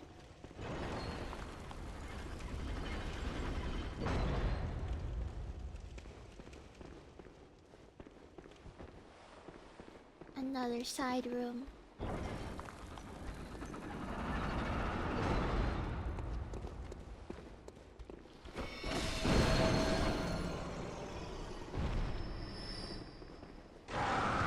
Wretched beast.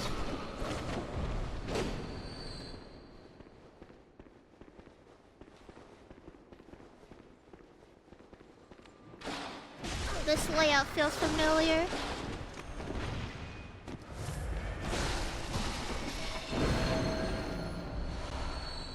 It feels like there's traps up there. Oh, no traps. Yay!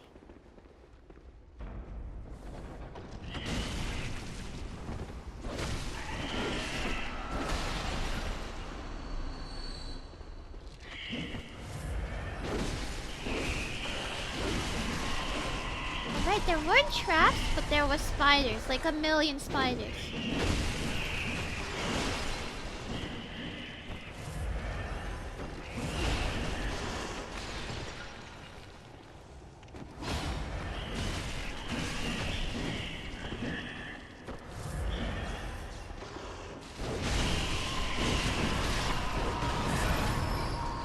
Enough playing around.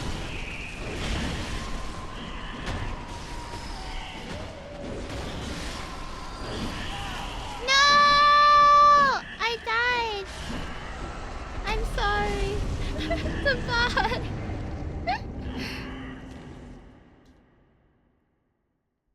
Did your partner go after the summoner? I think so. I think we should run and get the summoner.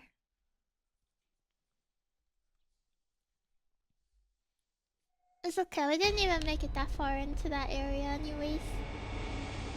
I can go summon them again.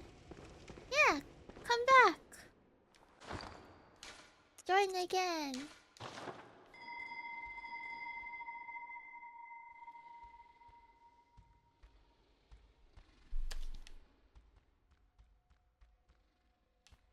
Base locking.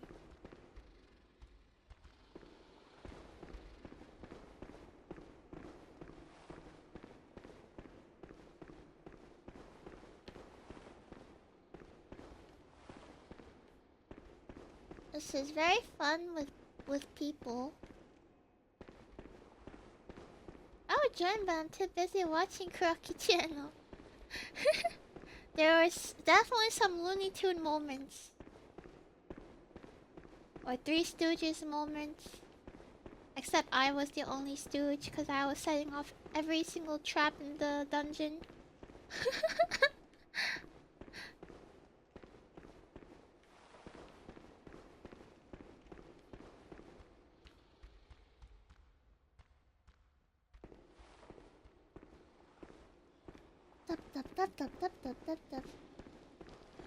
What if they made a Bloodborne movie, but... And here's the button. But... It was directed by... I don't know. The same people that make the Minecraft one. Michael Bay.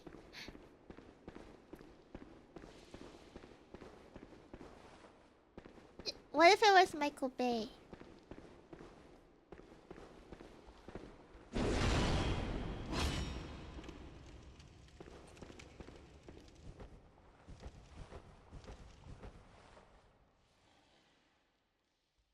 Fun fact, Bloodborne Drip is based on a movie called Brotherhood of the Wolf. Seriously? Cool.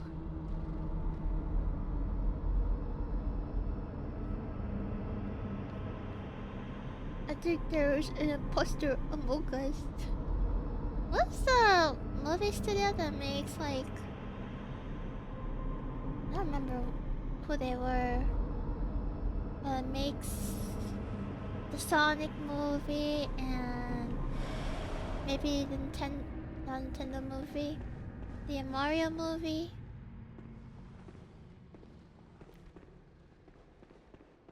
Yay, welcome! Sorry, I died. I died it. Those spiders are killer. If I want to survive here, I gotta use my hammer and sword. Oh, it's illumination, right? Illumination. Maybe Paramount made Sonic? I think. I remember because I saw the intro and all the stars turned into Sonic's rings.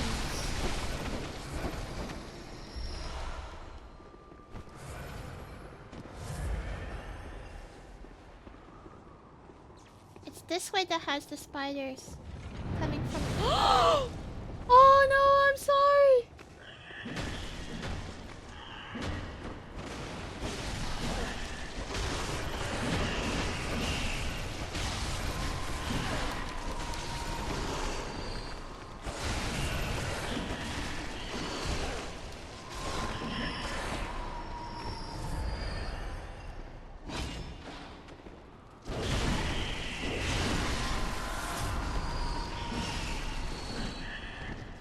Man.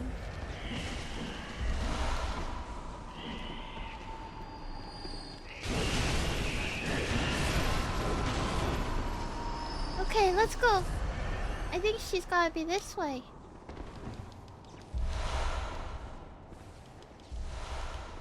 Lots of blood vials here.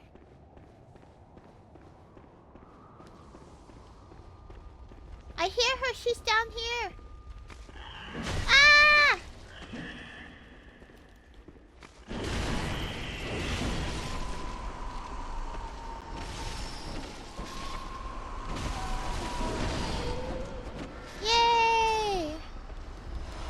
Watch out, there might be more.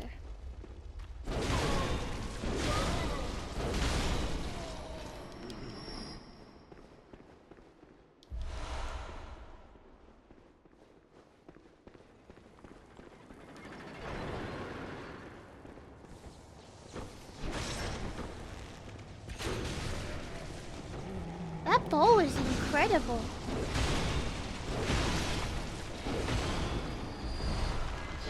It does so much damage.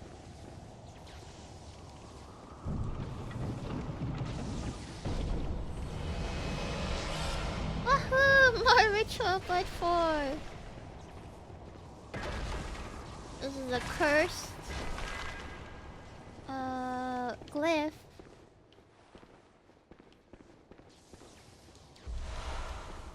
Hmm?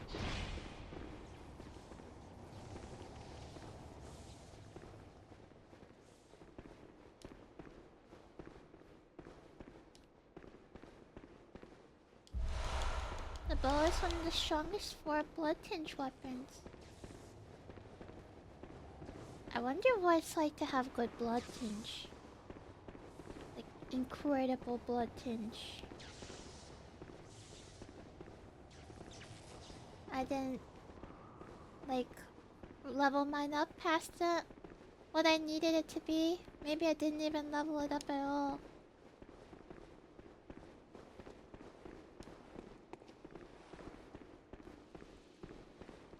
I gotta try using blood tinge for the next time. Bloodstarved beast?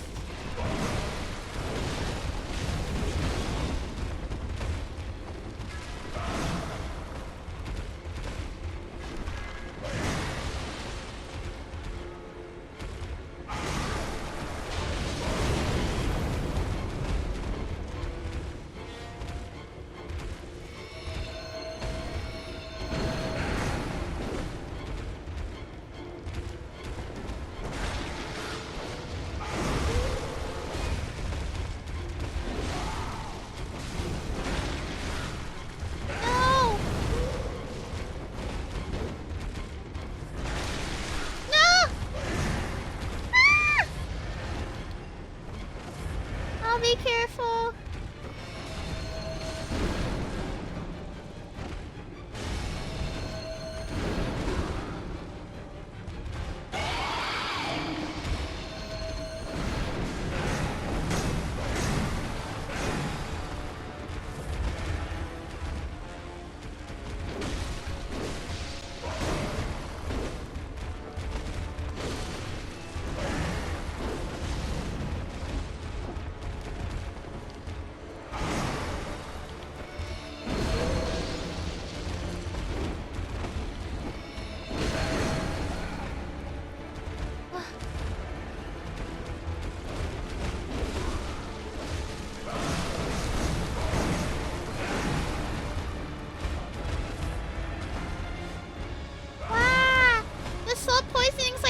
Or something.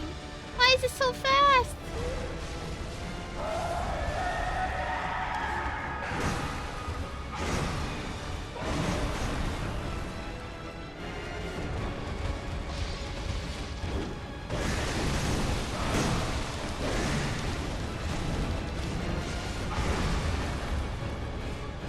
Soul poisoning fast. Do you see how fast that is? Is it because I'm beast mode?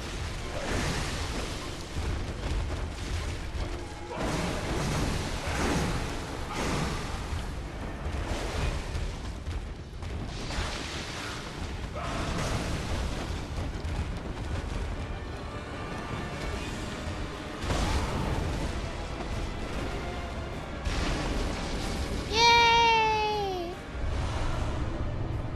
Woohoo!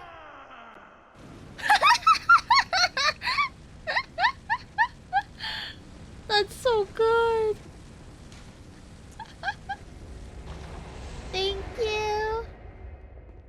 Ugh. How do you get that? Pooping bell? It's the beckoning bell. Very mature.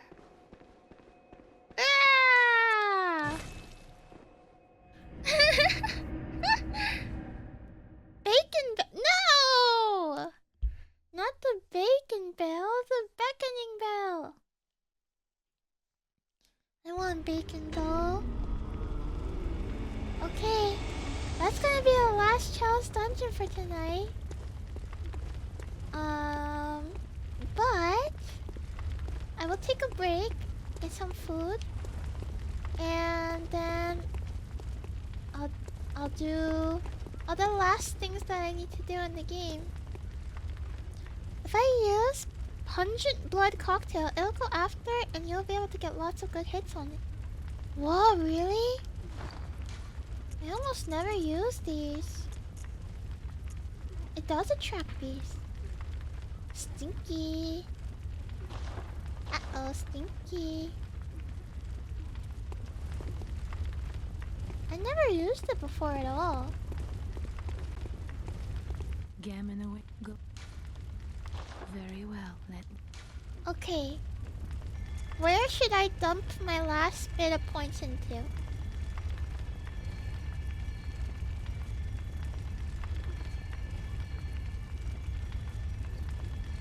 Endurance? Endurance?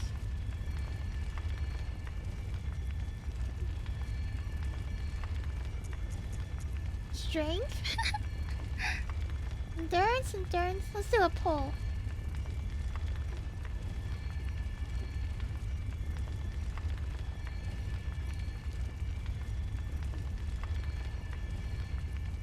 You can do 5, so...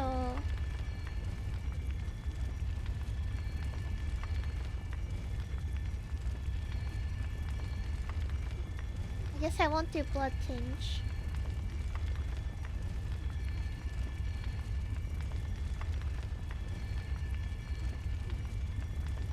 Blood tinge, do blood tinge.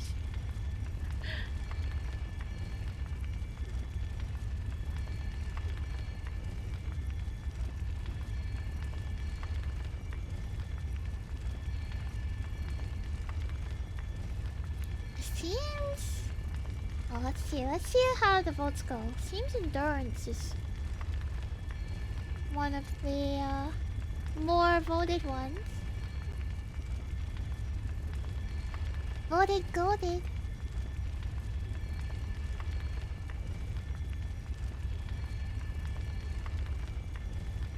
Some more things I've been wanting to try? Sure! Sure thing!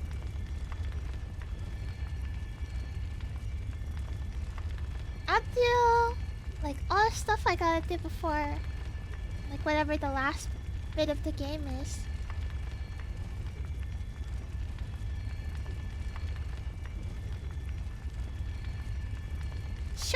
Sure. Why skill? My weapon also uses skill as one of its things that it pulls damage from. My hammer, I mean.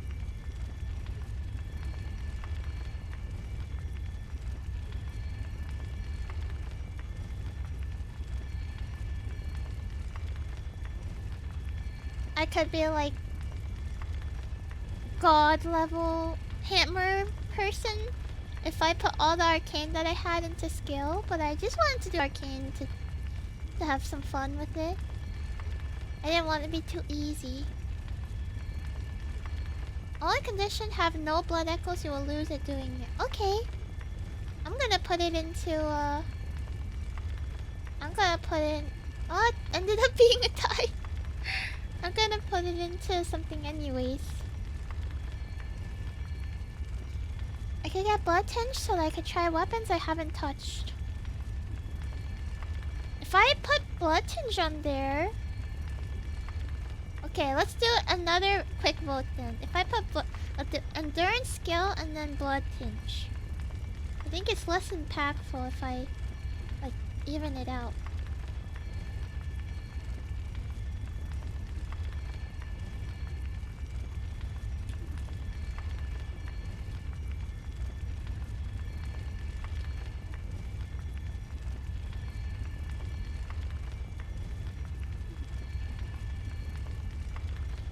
I'll write it out now.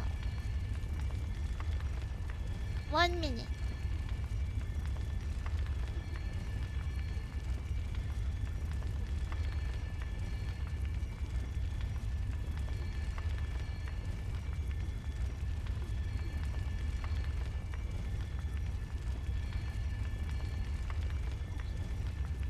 Walkie Way, dude? I don't know who you're talking about. Walkie Way? Remember when you had 3,000 echoes? And you were afraid to lose it? 30,000! I'm not really afraid to lose it anymore because I'm perfectly fine with where my stats are. If like the enemy ends up being kind of challenging for the amount of stats I have, it's fine as well. And I can, yeah, I could go to the chalices anyway, so it's very much fine. It's a no big deal. Why are you guys tied again? Oh, okay. We got a last minute vote for endurance. Endurance it goes. It's just 3 levels.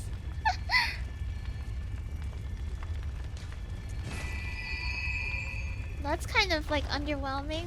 Let's go to the chalice, the cum chalice, and like get whatever leftover we need to like make it not be a high number like that.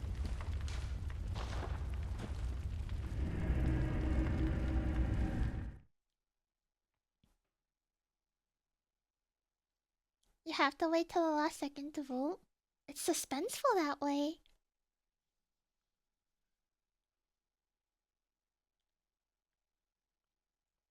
Yeah, sorry, the blood tinge. The blood tinge did not win in the end.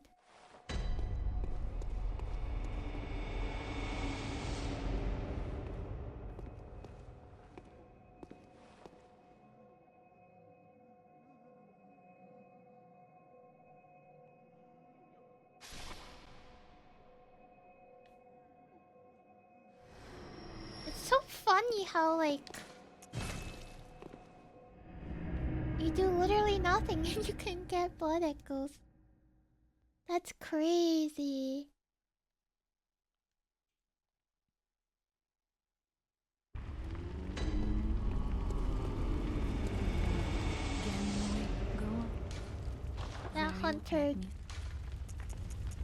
That hunter died. Oops. Somehow we still end up having 100 left over. Okay, I'm gonna. Farewell. Somehow we got more money left over than when we started. In the I guess let's just use our here.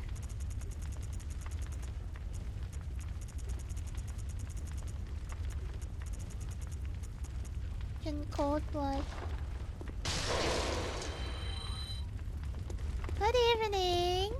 Gehrman away. Go. How much do I need? Very well. 4. Got it. Farewell, good hunter. Hello, hello.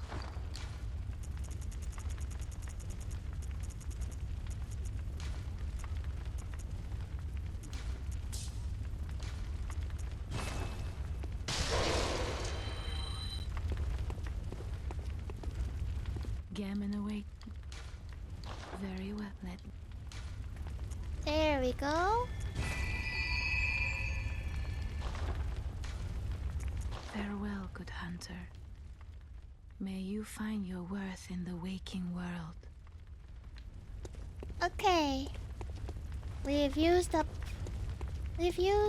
the blood echoes.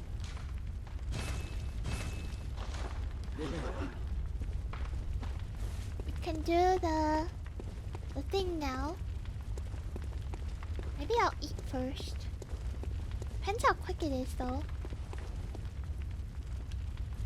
Good hunter.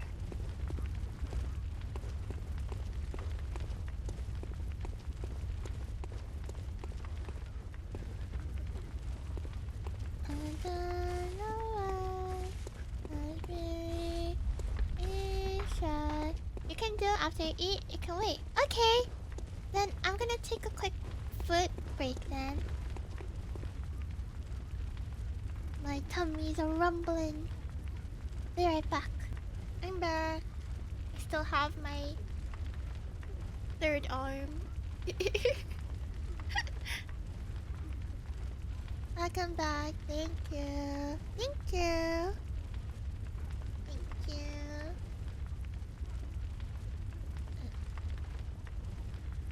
Why does it not go away?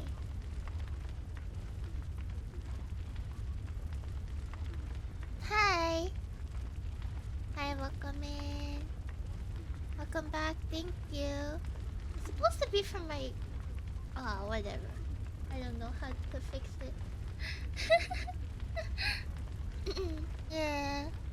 My dinosaur arm. Okay, at least that makes it look a little bit less bad. Even though it really shouldn't even be like that. Bonjour! Actually, maybe I'll try to fix it. It'll be like 20 seconds. If I can't fix it, then I'll just come back. Yay! Ow wow! Ow wow! Wop wop! I'm back! Are we ready to keep going? I'm gonna take off all of my stuff here first. I need this off. I need this off. This on. And I need my visceral attack up.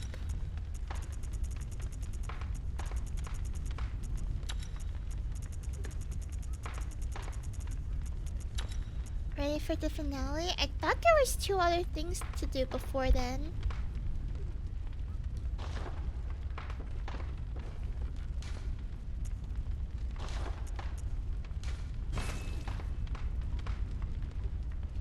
Some more things, let's click on.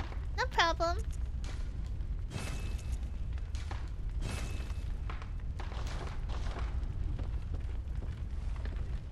What is it?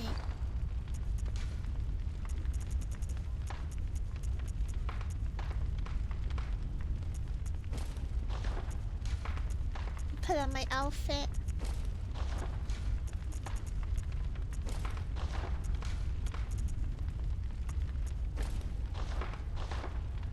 Yeah, I look cool.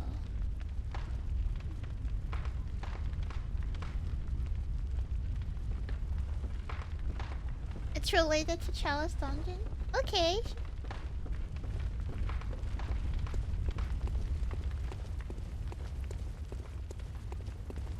And I gotta eat baby cords as well.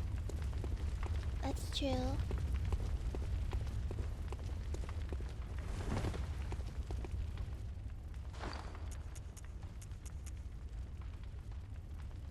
The thing you have to do is finish the Chalice Dungeons. I'm not doing that. I'll only do quick stuff. If it's Chalice Dungeon, I'll only do quick stuff. Now, what I'm about to show you is uncut content. The community is able to bring it live so anyone can see it themselves. Oh? What does uncut mean? I mean cut content?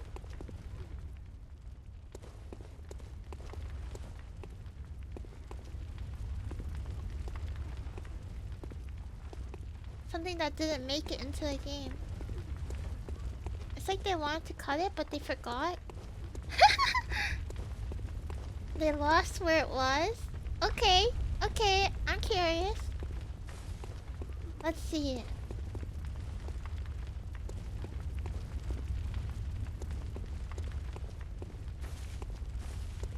Uh-huh.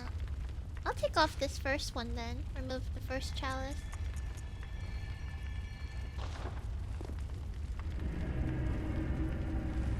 Wait, what did I do?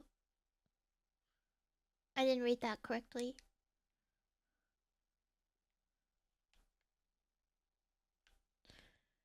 Ah, get me out of here! No! Get me out of here.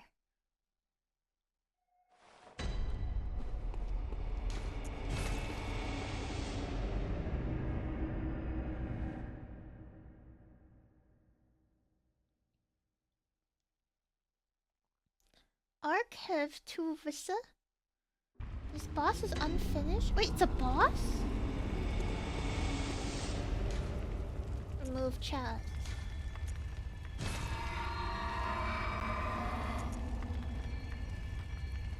A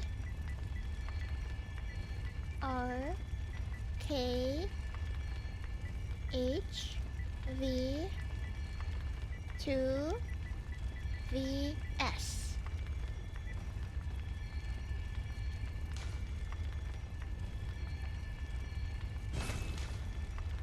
Cool.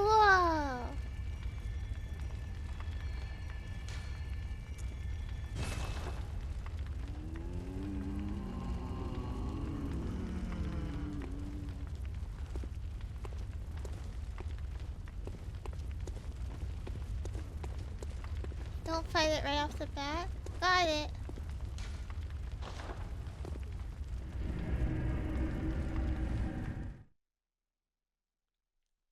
I hope it doesn't break your save file or anything. If it does, I'd be kind of sad. Huh?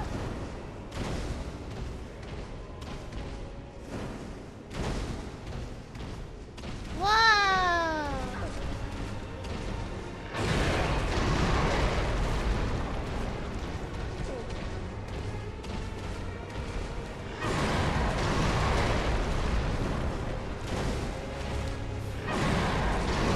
What is that? It can fly and jump.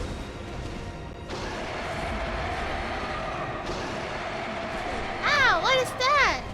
What's it doing? It's damaging me.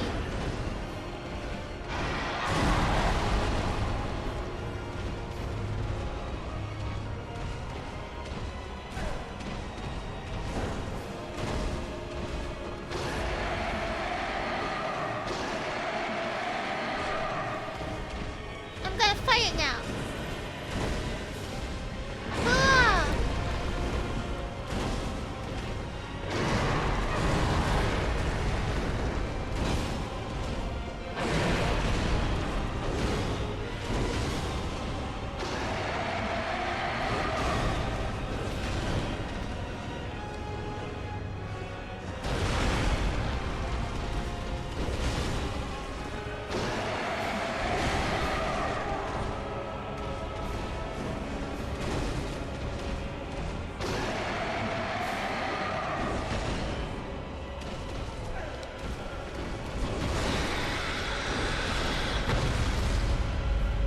Yay!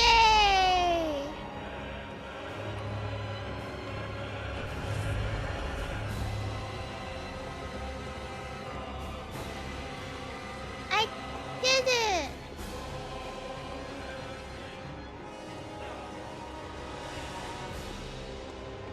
That's it. He's dead now. What about whatever's on that side? And how do people even find this?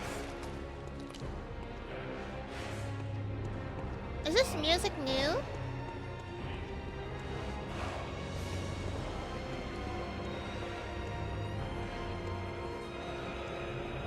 What is that?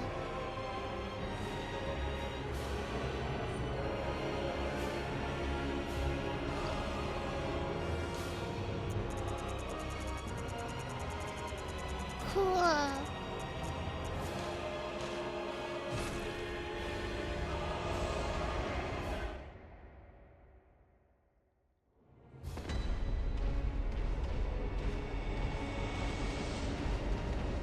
Huh?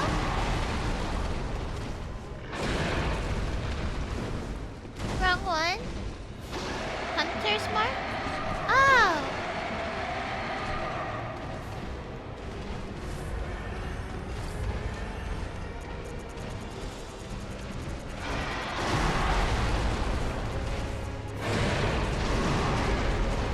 Where's Hunter's mark?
go down the map?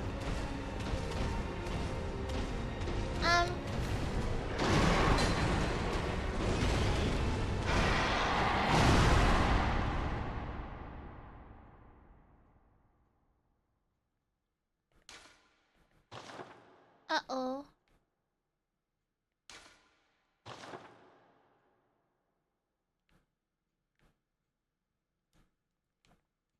What now?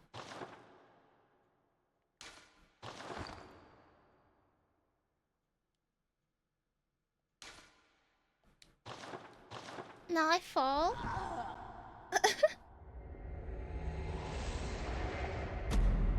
But will I be able to go back to the dream?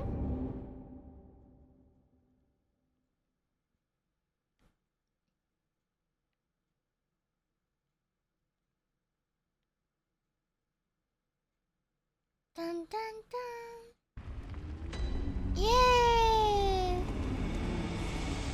I was getting kind of worried. I was like, why is everything not working?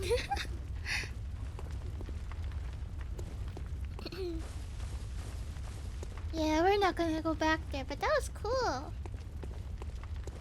It's cool that they still had that in the game somehow.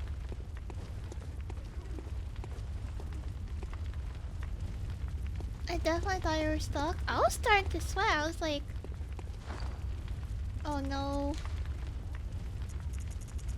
What if we just get stuck forever? Okay, time to eat the babies.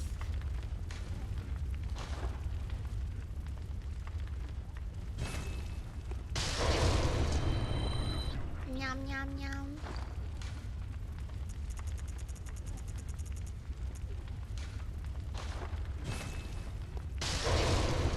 They don't even show me eating it. That's... Like, I wanted to look like I was like dining on them, you know? As a treat, yeah, as a treat. Time to eat babies. Can you eat the fourth one? I'm not at 47 inside. Guess it doesn't hurt to try.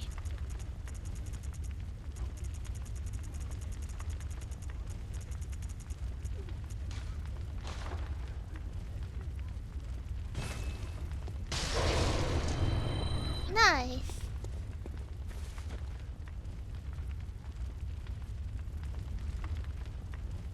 No, the great ones are Cthulhu, like squid monsters. That one was called the Great One Beast. Guess I didn't want a beast to be a great one. I mean that makes sense. You can't have like a beast and a kin, right? Like kin is the great ones, right?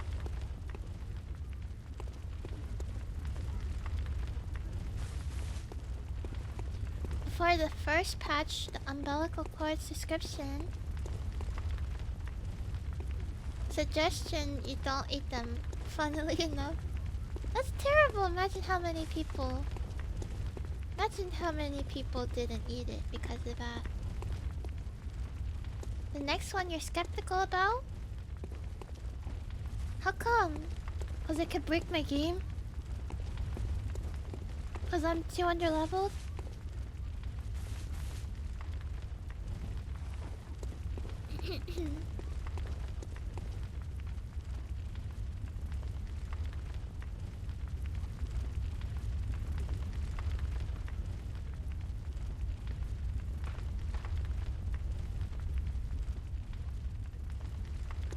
It's about the final boss, but it's a different version of it.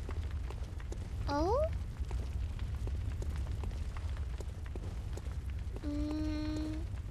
If it's spoiler, I guess maybe I could just watch it. I'm not sure.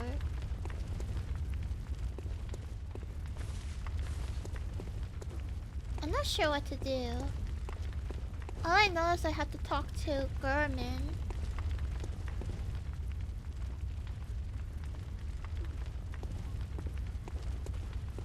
Hey, Snowfall, thank you.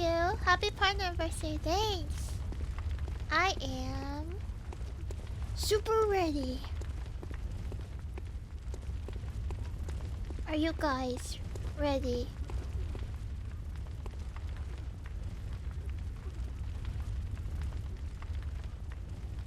Let's freaking go.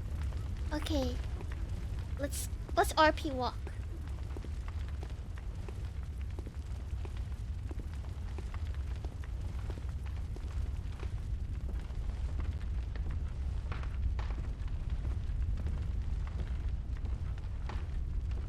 Wrong side? Oh.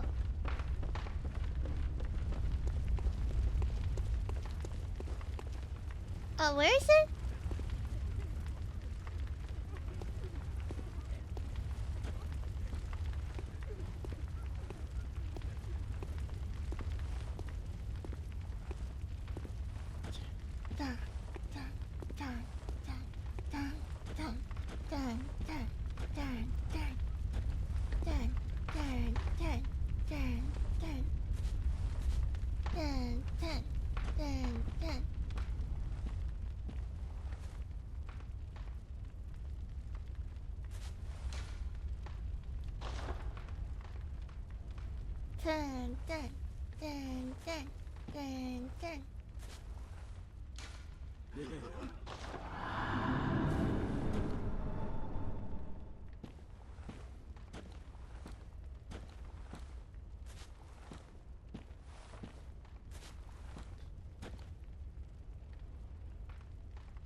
Where? Huh? Dun dun dun dun dun dun dun dun dun dun dun dun dun dun.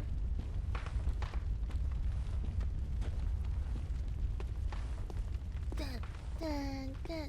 Okay, I heard somebody need to talk to me. Here I am.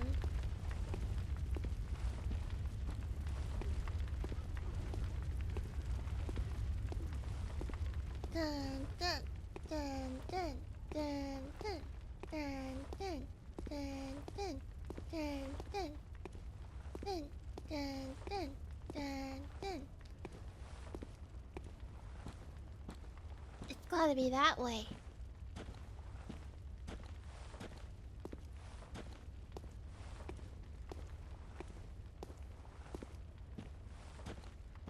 Wow. Look at this place.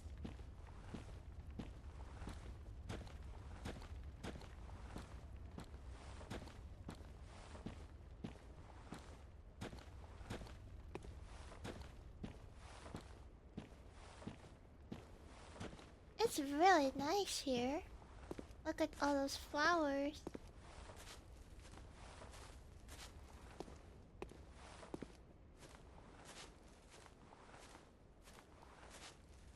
And the burning building.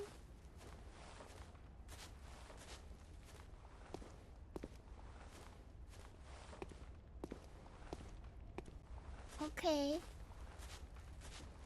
think I've seen it all now. Now it's just him here.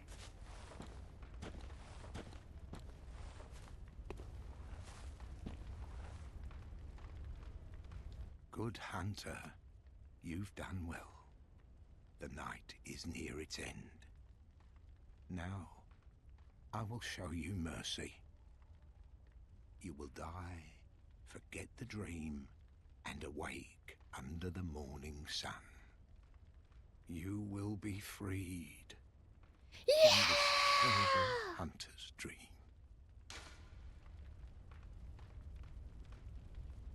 Oh wait, what? I can say no? Why would I say yes or no? I don't know. Which one is the based answer? Without spoiling anything, which one's the based answer? It's up to me? I don't know, I can't make these decisions. What would Jojo say? He'll probably say no. He'll probably say no. No. Maybe I'll get to beat him up.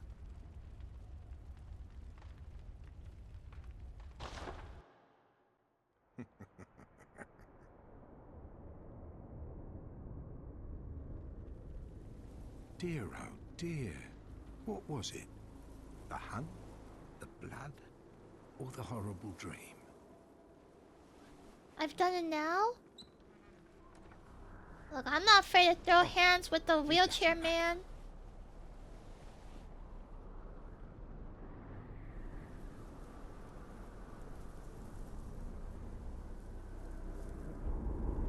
It always comes down to the hunter's helper to clean up after these sorts of messes. He can walk the wheelchair was for fun? He's literally Rahel from Tower of God. Tonight, Gehrman joins the hunt. Wow! You're gonna hunt me?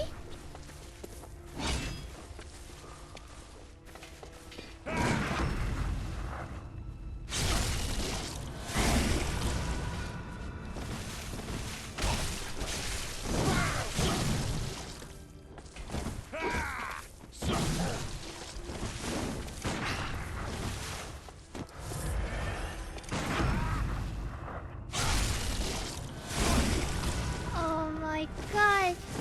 I get the honors. Ah!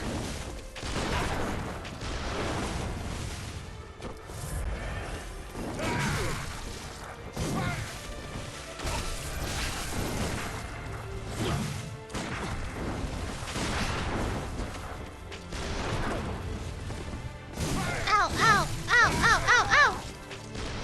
Ow! Okay, I gotta be careful, he's got a crazy combo.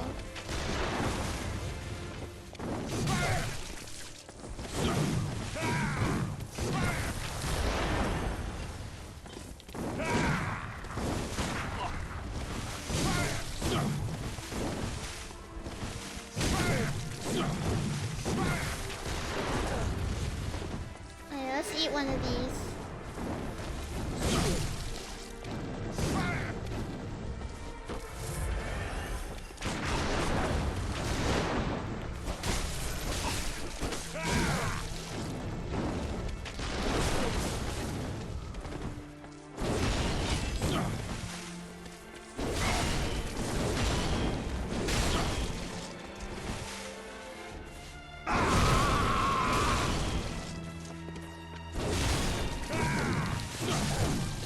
Ah! Ah! What's he doing now? Stop that! Ah! Ah!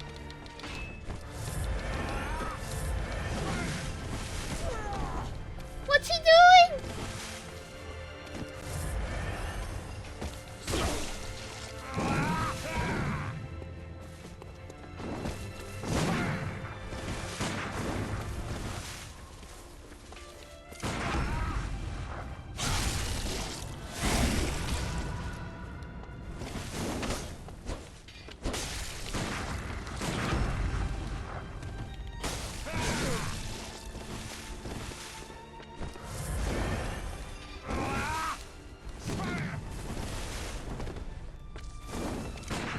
I have one gun left.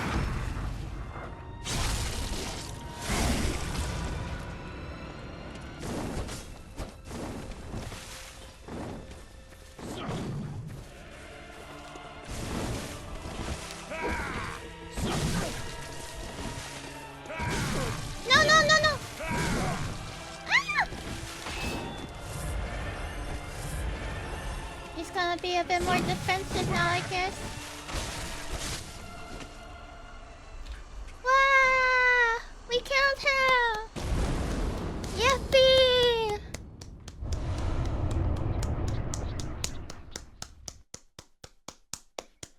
Poor Gehrman. I think it's better that he dies. No, it's not over yet! What is that? Who is that? Who's that? No, don't touch it! It looks evil.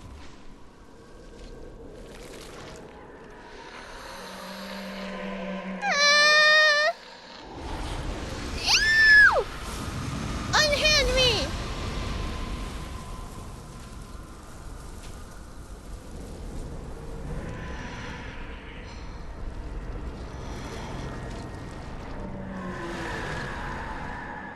like a Medusa or something? Okay, we gotta do this without any ammo, I guess.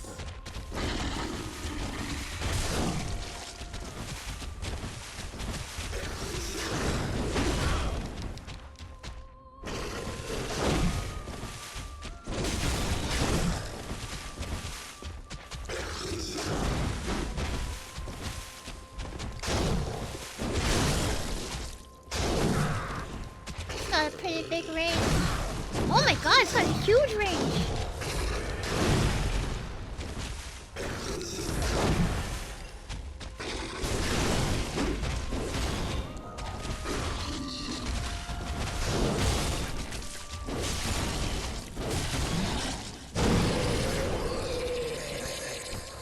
Oh my god, I barely survived that. What happened?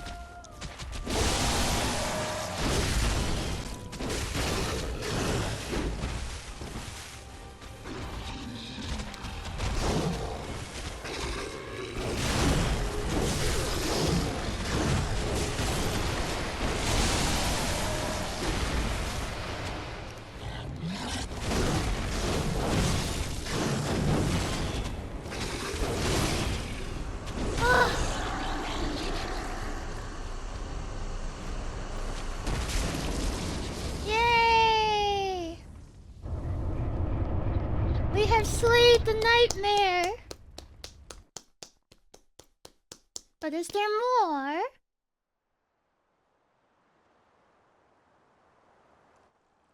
That was so awesome. Huh? It's a little squid.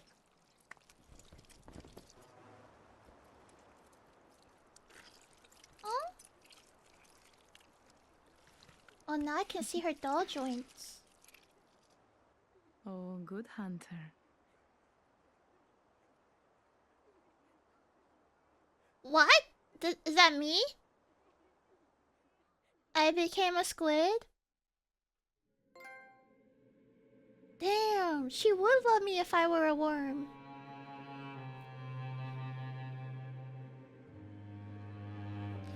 Ascended? We got the answer! Wow! I turned into a squid!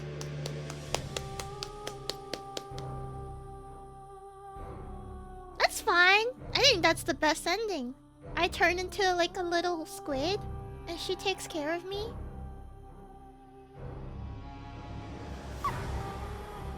Edward, thanks for the follow. Welcome in. Woohoo! Perfect mermaid. That was awesome. The fight was really fun too. I like the Gehrman fight. Unfortunately for him, I'm a master at parrying. I'm not a master, but I got much better at parrying than when I first started. The first parry was legendary. I was like, yeah, try me. Oh, Chachar, thanks so much for 6 months. Welcome in. Yay. We got the final boss first try. It's not just me, it's my weapon. It's my weapon as well. You became too powerful. Oh! Go on and try to defeat me.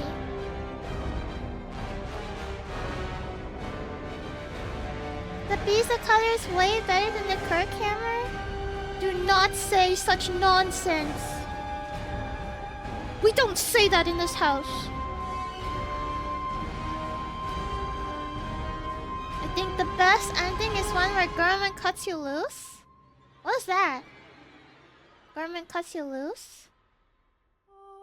Don't get uppity, I got carried in the chalice.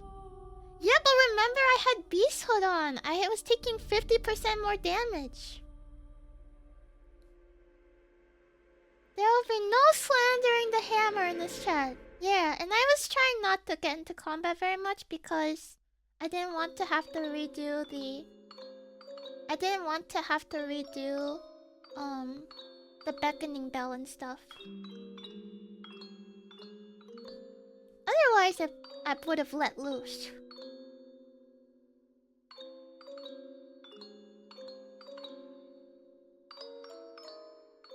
Research Hall patients, Banefall chanters.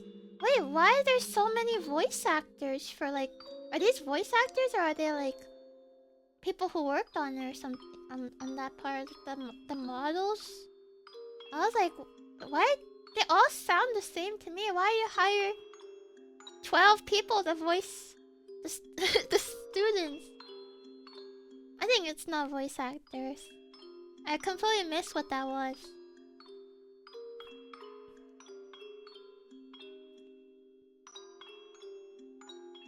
This is the hardest ending to get. There's no true ending in theory. They all loop the dream anyways. Oh. 12 people to each say ugh.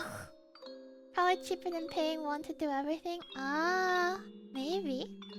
Unless they were really, really skilled at it. They could be mocap actors. I want to see what the mocap actors look like when they were trying to be the lecture hall students, because their tentacle arm part would be so silly to watch. Where they're like charging up their big long arm.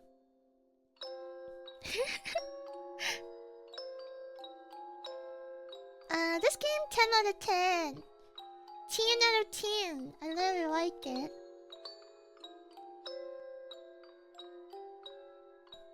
Even better than Crab Souls. But it's not fair to be like that. Crab Souls is also really, really good. I love it. Even better than Luigi's Mansion. Yeah. Like, easily. Better than Crab Souls, but the Trash Island? That part was funny. Crab Souls is an amalgamation love letter to Souls, I feel. That's what I feel too. It's definitely like whoever made, all the people that made it were like, we love FromSoft, we love FromSoft. And yeah. Bloodborne's arguably the best FromSoft game. You think so? Like, I haven't tried any of the other ones. I thought that they made the best game of all time and then locked it on the PS4. I assume they probably had some kind of like exclusivity deal or something. Otherwise, I have no idea why they wouldn't move it from the PlayStation. I like Sekiro the most. I want to try Sekiro. I heard that they lost the source code. Oh no. There's no way. I mean, I guess that can happen, but someone's gotta have a backup, and they definitely have to use like... I forgot what it's called. Source control? They'd be idiots if they didn't use source control. I mean, they'd be like Power World. In like the most respectful way possible. Power World was like... The way that they handled things was that they just bought a bunch of like USB sticks and threw them in a bucket. For like each copy of the game.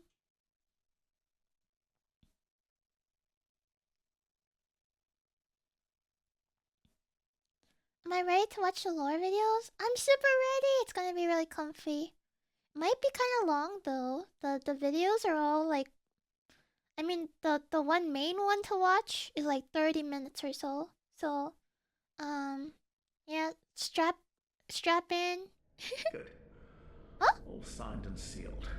It's restarted. Now, let's begin the transfusion. Oh, don't you worry. Whatever happens, you may think it all a mere bad dream. So something was wrong with me and he helped me. And I am trying to help him.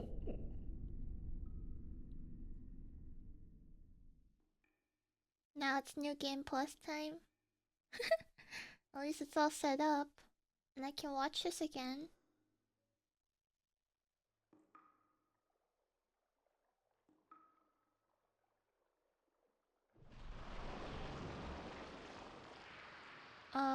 what the frick?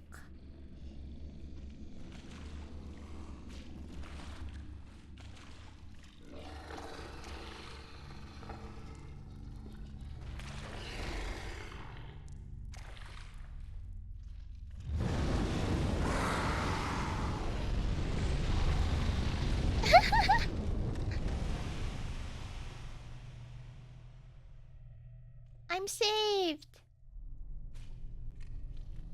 Well, how come he burned and all the other ones didn't?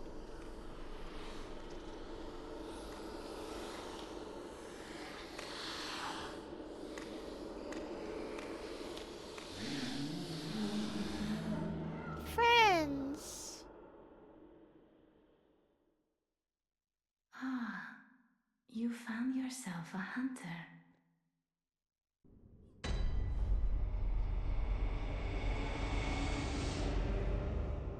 I came back with $230,000.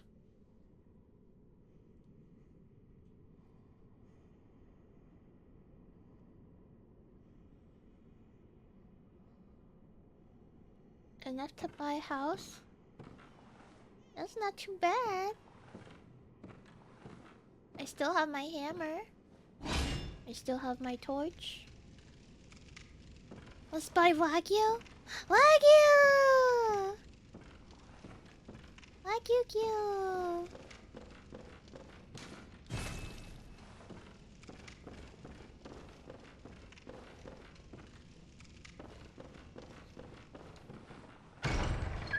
I gotta find a way back to the dream. I know there's gonna be a big werewolf here gonna eat my arm.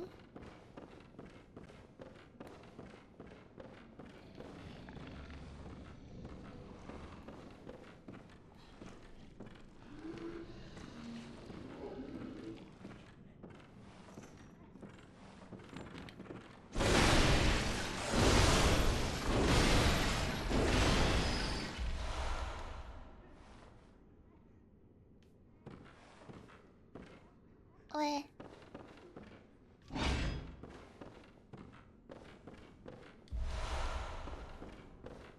Time to go upstairs.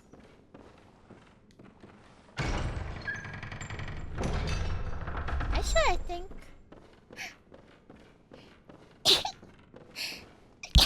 Excuse me. Isn't there like a nurse lady to talk to? It's in tight. Thank you.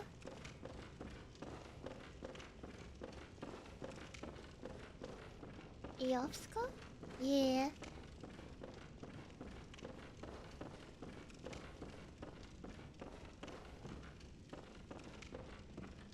This way?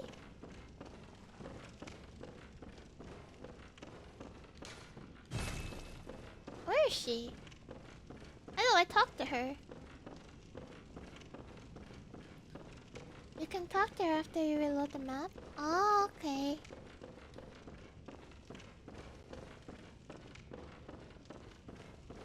Let's go.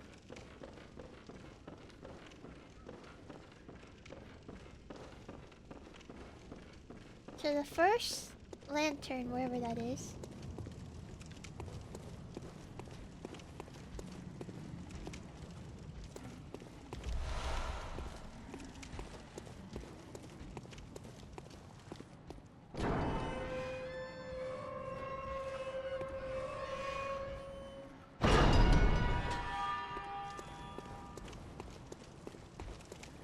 Not this.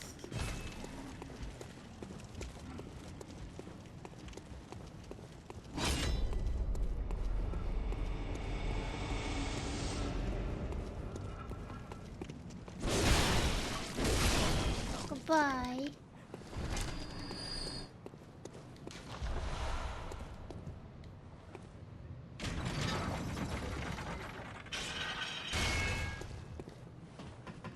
Hammer is OP.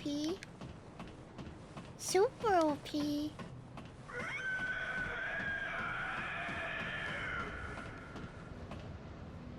I have to die first? Hey, he's alive again! Oh, You must be a hunter, and not one from around here either. I'm Gilbert, a fellow outsider. You must have had a fine time of it. Gehrman has a special way of treating guests. Well, I don't think I could stand if I wanted to, but I'm willing to help if there's anything that can be done. This is so sad. I know what will This happen town to is him. cursed. Whatever your reasons might be, you should plan a swift exit. Whatever can be gained from this place, it will do more harm than good. Sorry. I can't help you. I can't save you.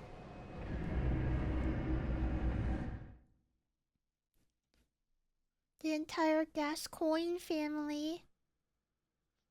They're all dead.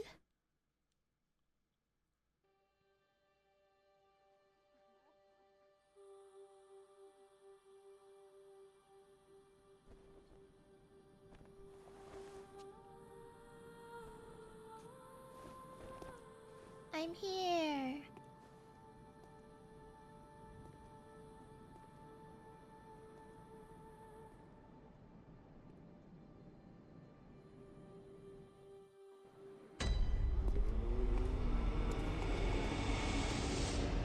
And she's just a doll here.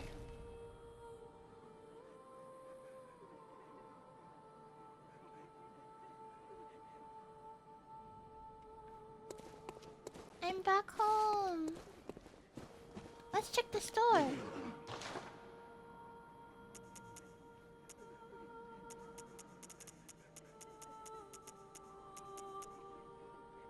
I have a church pick now.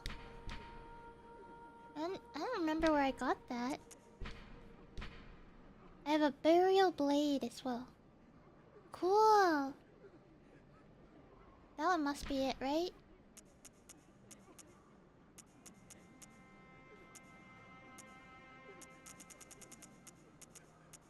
I don't see anything else here. A Gehrman's wear. We could buy Gehrman's outfit.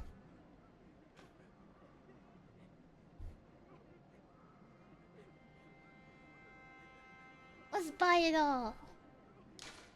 Let's copy his drip.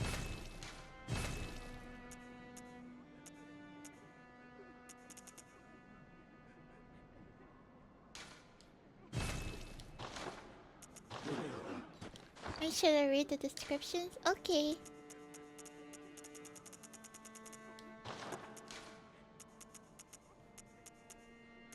Gehrman.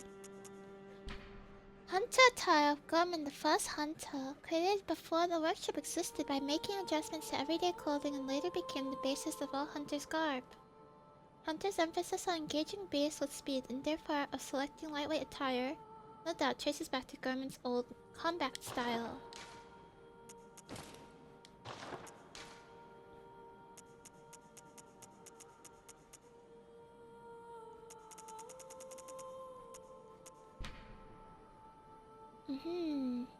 Says the same thing. He doesn't have gloves though. I don't know what's up with that.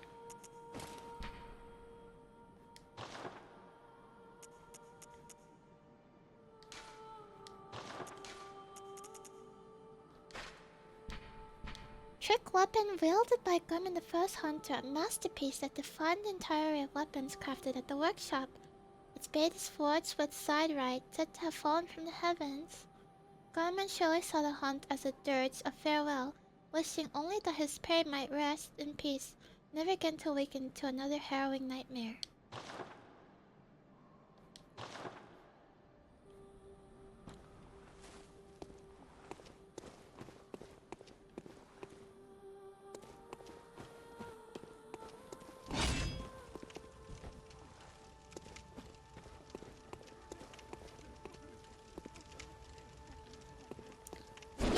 Yeah. Ooh. Yeah. Wrong hat equipped? Oh. There we go. Yeah. thank you so much for the happy partner anniversary. Yeah, yeah, yeah, yeah, yeah, yeah. I'm the Grim Reaper. Yeah, yeah, yeah. Huh. Yeah. Yay! Sit down, Grandpa. I'm a Mermaid Junior. I'm not a grandpa. Amazing. Cool outfit. All the outfits are actually really nice in this game. I like it a ton. There'll be a new graveyard Famous Hunter and Doll Life will be seen mourning there at times. No, she really is the best girl. She really is the best girl. Okay, now that I have New Game Plus and I have the school site, I think it's time we can watch lore videos now. I'll be right back. Okay, I'm back. Happy partner anniversary. Thank you so much, Kiru. How's your stream? How's your stream? Happy partner, Kroki-chama. Thank you. Hi everyone. I just beat Bloodborne and now we're doing a watch along, but I didn't start yet. You came in at just a good time. The curse is broken. I thought you'd be on the very back. You're lucky. I just got finished setting up. I have snacks. I have a snack. I have a drink, water and juice, and I have a jacket, and I'm so ready to learn the story of Bloodborne. Cheese videos? No need for cheese. I beat the game. Well, not New Game Plus or anything like. I beat it for the first time. You have to step away, but you'll be back. That's okay. Have a good rest of your day. Thank you so much for rating me. And everybody who just came in. My name is Koragi. I'm a corgi dog, not a fox. And I just finished Bloodborne. And so now I'm gonna watch the lore videos explained on YouTube so I can understand the entire story. It's just gonna be like kind of a quiet, cozy atmosphere, I would say. Yeah. So, hope you guys enjoy the watch along. The oldest and strongest. I pretty much did everything except one boss that's hidden in the Chalice Dungeons. I'm gonna do that another time. Don't worry. I'm gonna go back and play Chalice Dungeons with multiplayer on another time. I just wanted to beat it today. The oldest and Since strongest. I said I would beat it and I didn't want to get tired of Chalice Dungeon. Or I didn't want to get tired of the game from doing Chalice Dungeon. Okay, let's start. The oldest and strongest emotion of mankind is fear. And the oldest and strongest kind of fear is fear of the unknown. H.P. Lovecraft. Our eyes are yet to open. Oh. Fear the old blood. These were the words spoken between Master Willem and Lawrence, from the cautious teacher to the ambitious student. He knows. Fear what you do not understand. Fear the old blood. And so our story begins, as you might have guessed, with blood. Ancient blood. Deep below the city of Gehrman lies the ancient underground labyrinth of Tumeru. You know it I didn't as eat the it. Chalice I'm just Dungeons. moving it. The old labyrinth was carved out by the Tumerians, superhuman beings that are said to have discovered a sinister truth. The hunters had another name for the labyrinth. They called it the Tomb of the Gods. I don't know if I For should below, have they subtitles found on. traces of godlike beings named the Great Ones. The Great Ones could function on transcendental planes of thought, meaning they had elevated their consciousness. Give me a second. I'm to gonna planes of rewind light because that I they was called it the Tomb of trying to Sinister focus Truth. on something. The hunters had another name for them being Chalice Dungeons, ancient blood. Ancient blood. Deep below the city of Gehrman lies the ancient underground labyrinth of Tumeru. You know it as the Chalice Tumeru. Dungeons. The old labyrinth was carved out by the Tumerians, superhuman beings that are said to have discovered a sinister truth. No, The hunters had another name for the labyrinth. I was They trying called it to the just Tomb move of the Gods. the For below, subtitles. they found traces of godlike beings named the Great Ones. The Great Ones could function on transcendental planes of thought, meaning they had elevated their consciousness beyond the physical realm. The benefits of operating on this plane are unclear. Perhaps it was in the name of immortality, or perhaps power, as even beyond, the Great Ones could interfere with beings and events in the waking world. Cool. Whatever the case, it is clear that some sort of ascension took place, as there are numerous references to some Great Ones being left behind. Of all the strange life forms that reside in the nooks and crannies of the old labyrinth, the slugs are clear signs of the left-behind Great Ones. One Slugs? such Great One appears to be abandoned Abritus, a left-behind being who apparently did not ascend with her brethren. One day, Abritus would be discovered by the humans above, A in a brief. crusade that begins with a character named Willem. Master Will. Master Willem presided over a prestigious place of learning, Bergenworth. Situated by a tranquil lake and secluded within a gigantic forest, Bergenworth housed the minds that would change the world. Cool. In fact, everything sacred in Yharnam came to be traced back to Bergenworth, including the most influential characters within our story. Bloodborne's lore is very character-driven, and there are 5 who I'm going to help you become familiar with. There was Master Willem, Runesmith Carol, I didn't know the Lawrence, second one. Mikolash, and Gehrman. I'll introduce them to you in the order that they become relevant in the story. As I said, Master Willem was the head of the school at Bergenworth. The man was obsessed with the truth and believed in pushing the limits of humanity. In almost every dialogue and description, Willem is referred to as Master or Provost, clearly deserving of a great deal of respect. He Many got would eventually crazy, right? diverge from his tutorage, but few can say that they didn't owe everything to his research, for while Willem presided over Bergenworth, the scholars there discovered terrific things in the tombs below the city of Yharnam. Once, a group of young Bergenworth scholars discovered a holy medium deep within the tomb.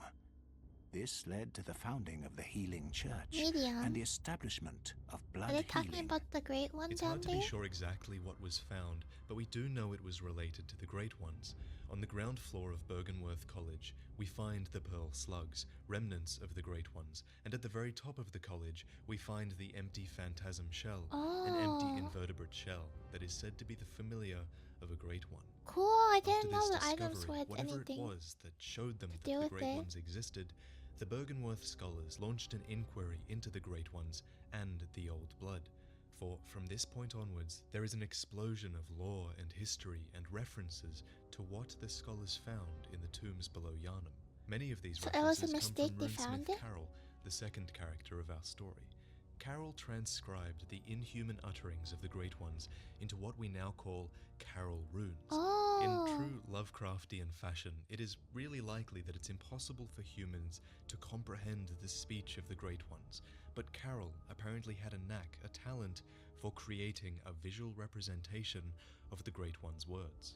The hunter who receives this workshop tool can etch Carol runes into their mind to attain their wondrous strength. Provost Willem would have been proud of Carol's runes, as they do not rely upon blood in any measure. Blood? This statement is curious. It tells us 3 things. First, Provost Willem and Carol were close, as Willem would have been proud of him. And second, Willem didn't Wait, have Carol's a a chance boy? to be proud, so it's possible that the 2 lost contact. And thirdly, and most importantly, Willem would have been proud because the runes did not rely on blood. In other words, Willem did not approve Man? the use of the Old Blood. I thought Carol the was a blood girl's found in name. the Tomb of the Gods. The Metamorphosis rune states, the discovery of blood made their dream of evolution a reality. Metamorphosis and the excesses and deviations Oh, don't of kill blood him! was only the No! beginning. Willem believed in a different path. He believed in attaining more insight, for humanity's eyes had yet to open. The Eye rune states that Master Willem looked to beings from higher planes for guidance, and sought to line his brain with eyes in order to elevate his thoughts. And with these descriptions, you should have some idea of the scale of ambition of these characters. With the discovery of beings greater than them came a desire to ascend into godhood, to push humanity into its next stage of evolution. The only question was, How? Blood or insight? And this was a question that split Were the they ranks already of the talking Byrgenwerth about scholars. blood? It's They how already we knew about arrived blood at the stuff? cutscene we started at earlier with Master Willem and Lawrence parting ways. Master Willem, I've come to bid you farewell. Oh, I know. You think now to betray me. From this cutscene, we can infer that Lawrence was a high-ranking student of Master Willem, because firstly, Lawrence refers to Willem as Master, and secondly, Willem clearly regards Lawrence highly enough to call this departure a betrayal. No, but you will never listen. Lawrence disagrees. He does not see it as betrayal, and here we come to the heart of what their disagreement is about. Essentially, it boils down to the difference between the two resources in the game. Willem believes man requires insight and knowledge to ascend. Lawrence believes in the power of blood. Lawrence attempts to reassure Willem, telling him he will always fear the old blood, but that this fear will not stop him using it. What? I tell you, I will not forget our adage. We are born of the blood, made men by the blood, undone by the blood. So Master Willem wants to be Our like eyes are yet to open. Fear the Great the One old stuff? blood. I must take my leave. But how did they know to already use blood? Lawrence leaves the Byrgenwerth scholars, presumably with a small group of rebels, and goes on to found the Healing Church. Willem remains at Byrgenwerth and attempts to elevate his thoughts to a higher plane. He will return to our story at a later time, so while I tell you of he what wanted to Lawrence went ascend. on to do, imagine Willem here in Byrgenwerth, sitting in his rocking chair over the lake, musing on how to acquire insight and elevate his thoughts to a higher plane. Everything Lawrence would come to achieve was based on the knowledge he had come by in Byrgenwerth. In retrospect, we clearly see why Willem saw Lawrence's departure as a betrayal. Perhaps Willem himself even planted these ideas in Lawrence's mind. A note in the lecture hall reads, "Master Willem was right. Evolution without courage will be the ruin of our race." Lawrence had courage, but it is likely that his courage bordered on arrogance.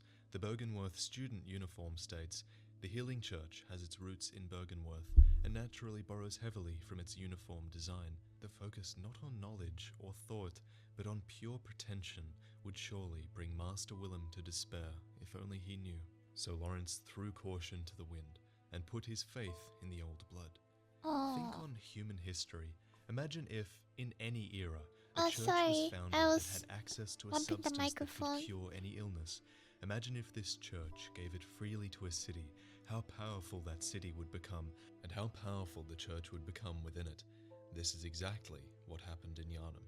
People came far and wide to be treated with the miraculous blood of the gods, and the people of Yharnam put their faith in the Healing Church.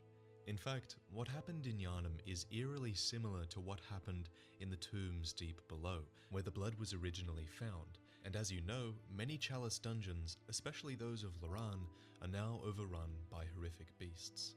The Lower Loran Chalice states, "There are trace remains of medical procedures in parts of ailing Loran. Whether these were attempts to control the scourge of the beasts or the cause of the outbreak is unknown." The ailing Loran Chalice states, "The tragedy that struck this ailing land of Loran is said to have its root in the scourge of the beast. Some have made the dreaded extrapolation that Yharnam may be next." Yharnam was next. Through overuse of the healing blood, the city would eventually succumb to the scourge of the beast. Until then, though, Lawrence and the Healing Church managed to grow in power with the miraculous healing properties of their special, yet infected, blood. Yharnam grows to become a city of worship and fear. As you explore throughout the city, you see the influence of the church everywhere. With Yharnam's resources, Lawrence clearly had the power to grow the church beyond what would have been possible at Byrgenwerth. All the while, he continued exploring the labyrinth below Yharnam. The Tomb Prospector said reads, "Attire of the Tomb Prospectors who explore the old labyrinth on behalf of the I Healing don't Church. have that one. The Healing Church traces its roots to Byrgenwerth and is therefore aware of the ruins' true importance. These ruins contain much more than hunter trinkets. Indeed, they hide the very secrets of the old Great Ones, sought after by those with the insight to imagine greatness." On top of this, Lawrence split the church into multiple branches, each with a different purpose. There was the choir, the school of Mensis, and the workshop. We'll get to these branches as they become appropriate, but the main purpose of the church, at least to the people of Yharnam, was the administration of blood healing. Within the Grand Cathedral itself lies a note that says, I didn't see that. "Heir to the ritual of blood, purveyor of ministration, place your hand upon the altar's sacred covering and inscribe Master Lawrence's adage upon your flesh." Blood ministers would have been those who administered the blood healing. How else would the people of Yharnam be so obsessed with blood? In Yharnam, they produced more blood than alcohol, as the former is more intoxicating. However, the ministration of blood was likely a means to an end, for the healing church still intended to commune with the Great Ones, in hopes of ascending humanity to a higher plane. This task was given to the choir, a group who were a part of the healing church. Members of the choir are both the highest-ranking clerics of the healing church Man, and there's so scholars much who information. continued the work that began at Bergenworth. The eye covering indicates their debt to the teachings of Master Willem, even though their paths diverged. The choir, garbed in black and white, with the familiar eye covering, occupied the upper cathedral ward. It seems to have been their job to research and make contact with the Great Ones. The Great Is Chalice became the cornerstone of the choir, the elite delegation of the healing church. It was also the first great chalice brought back to the surface since the time of Bergenworth and allowed the choir to have audience with Ebritus. Ebritus was How the do we left know behind to Great One, use who the came to chalice? reside below the Grand Cathedral. We are told that the Grand Cathedral is the birthplace of the healing church's special blood, and if the church were indeed using the blood of the Great Ones, then who's to say it wasn't Ebritus's blood? The Augur of Ebritus is one of the secret rites of the choir, used by the high-ranking members of the healing church. Use phantasms, the invertebrates known to be augurs of the Great Ones, to partially summon abandoned Ebritus, one of the few rites that allow one to directly utilize the power of the Great Ones and evidence that the choir had approached the eldritch truth. The Augur of Ebritus is an arcane method of fighting that was actually shared with the second subsection of the healing church, the School of Mensis. The upper echelons of the healing church are formed by the School of Mensis, Oh man, that's already a based lot in of the Unseen information. Village. This brings us to our next important character, Mikolash, who was likely the head of the School of Mensis. The School of Mensis was, as the name implies, a place of learning, research, and experimentation for the healing church. Their student set reads, "The healing church has its roots in Bergenworth and naturally borrows heavily from its uniform design." The school was based below Yharnam, in a place called Yahar'gul, the Unseen Yahar'gul. Village. Clearly, the work of Mensis was intended to be kept a secret from the people of Yharnam. In fact, as time went on, the school increasingly seems to have been working alone, even So separately Mensis from the healing separated. church itself. The Yahar'gul attire tells us, "The hunters of Yahar'gul answer to the village's founders, the School of Mensis.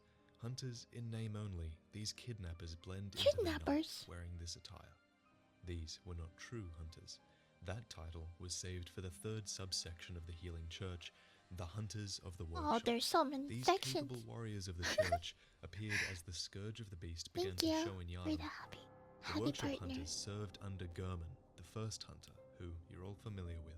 The hunter attire reads, one of the standard articles of hunter attire fashioned at the workshop, a fine piece of hunter attire that provides stable defense to anyone facing Yharnam's beastly threat, allows one to stalk beasts unannounced by cover of night.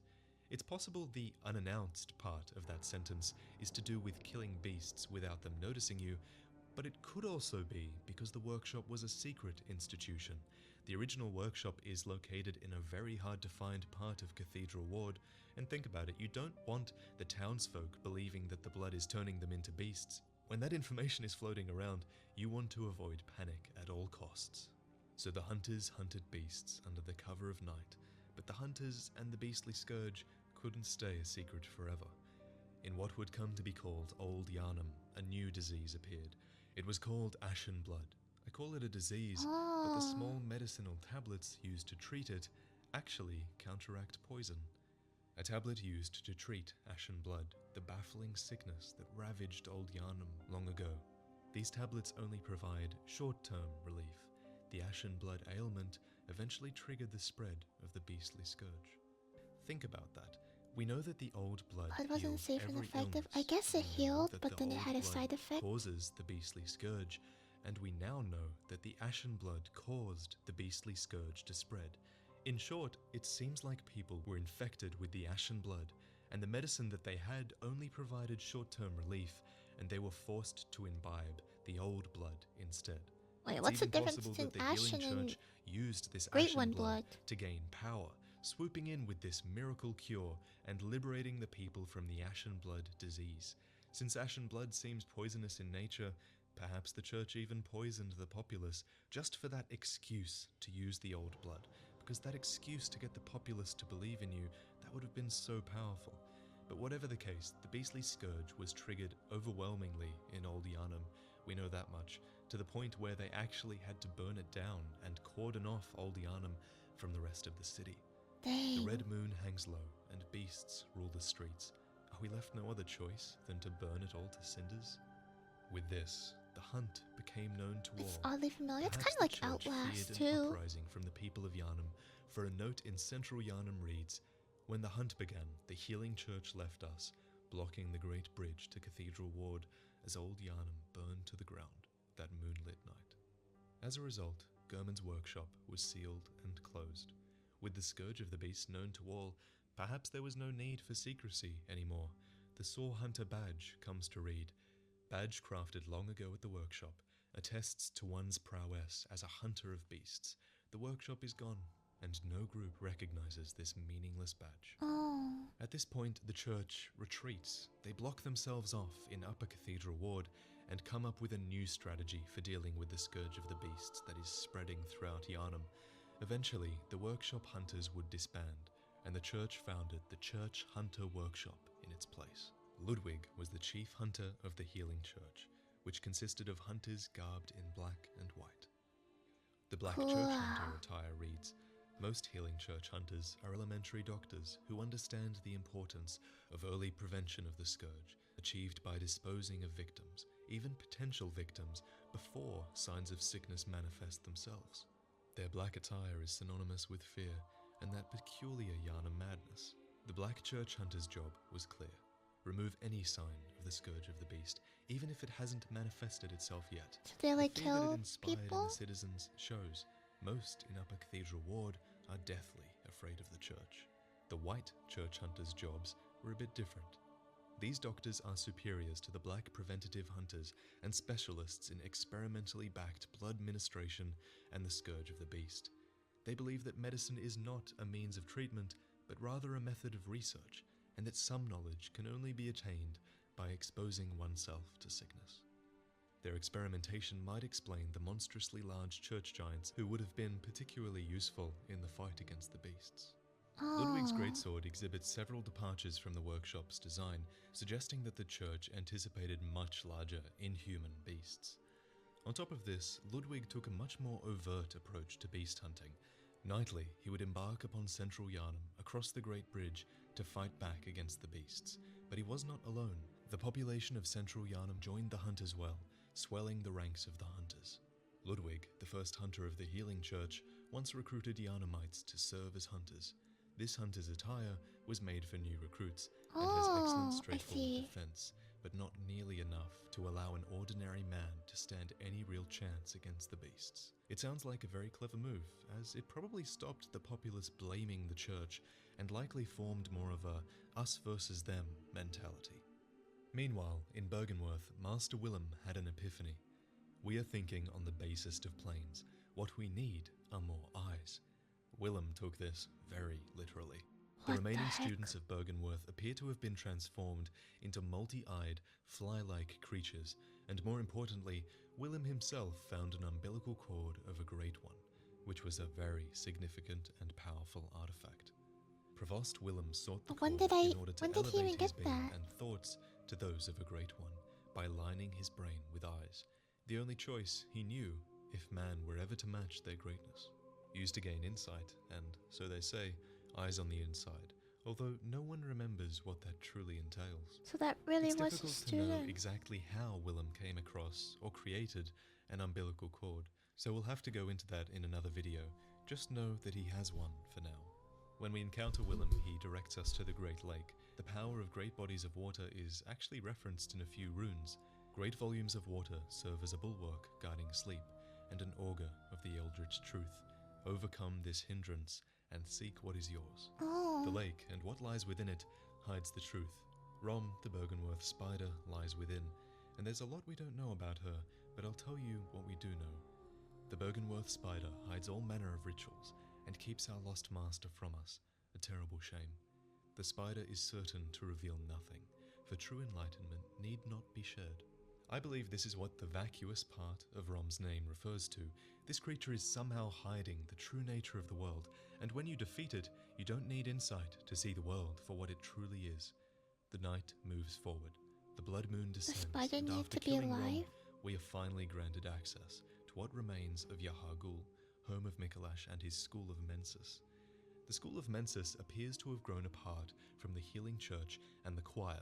There is little information on Mikolash and his school, but we can prove that there was a split. Firstly, Mikolash uses the Augur of Abritus, a secret rite of the Choir shared among the high-ranking members of the Healing Church.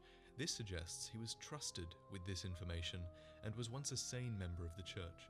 To prove that there was a split between the Healing Church's choir and the school, we note clear signs of distrust and fighting between the groups. Imprisoned inside Yahar'gul is the corpse of a member of the choir, and inside Oh the my Nightmare goodness. of Mensis, we find who the official guide calls Edgar, Choir Intelligence. Clearly, the choir was suspicious of what was going on in Yahar'gul with the School of Mensis, and based on what we find there in Yahar'gul, it seems the choir had good reason to be. The School of Mensis were attempting to commune with the Great Ones, and they succeeded. As Willem did, they found an umbilical cord. We find 4 cords in the game that allow contact with the Great Ones, and Mikolash had one. This cord granted Mensis audience with Murgo, but resulted in the stillbirth of their brains. As we know, most Great Ones reside in the Nightmare Realm, What the and whatever hell? ritual they performed with this cord ripped Mensis and its students into a nightmare. That's why you find the lecture hall in the Nightmare, and that's why there's hundreds of dead students throughout Yahar'gul, all wearing the cage that appears to have delivered them Where is to their that? harrowing nightmare.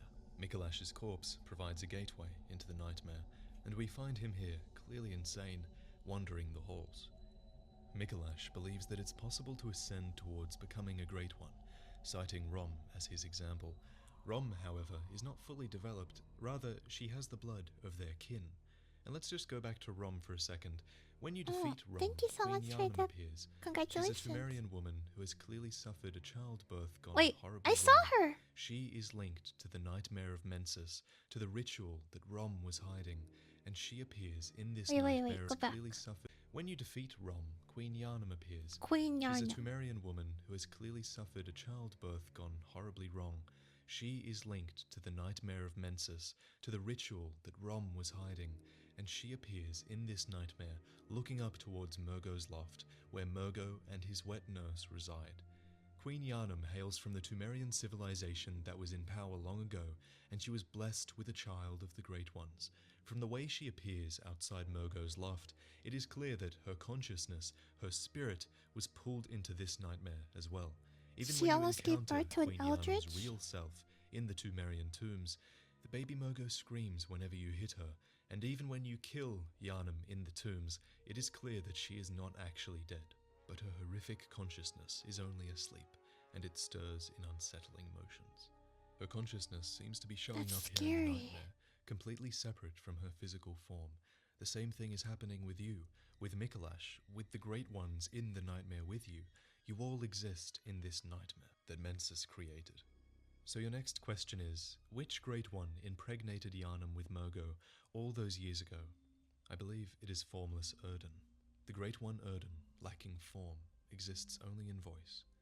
To cite the fastest evidence to present, there's nothing in the cradle after you defeat Murgo, and Murgo himself, the child, has no form. Also, his cries are heard throughout Wait, I your was fighting the adventure. He baby? exists everywhere.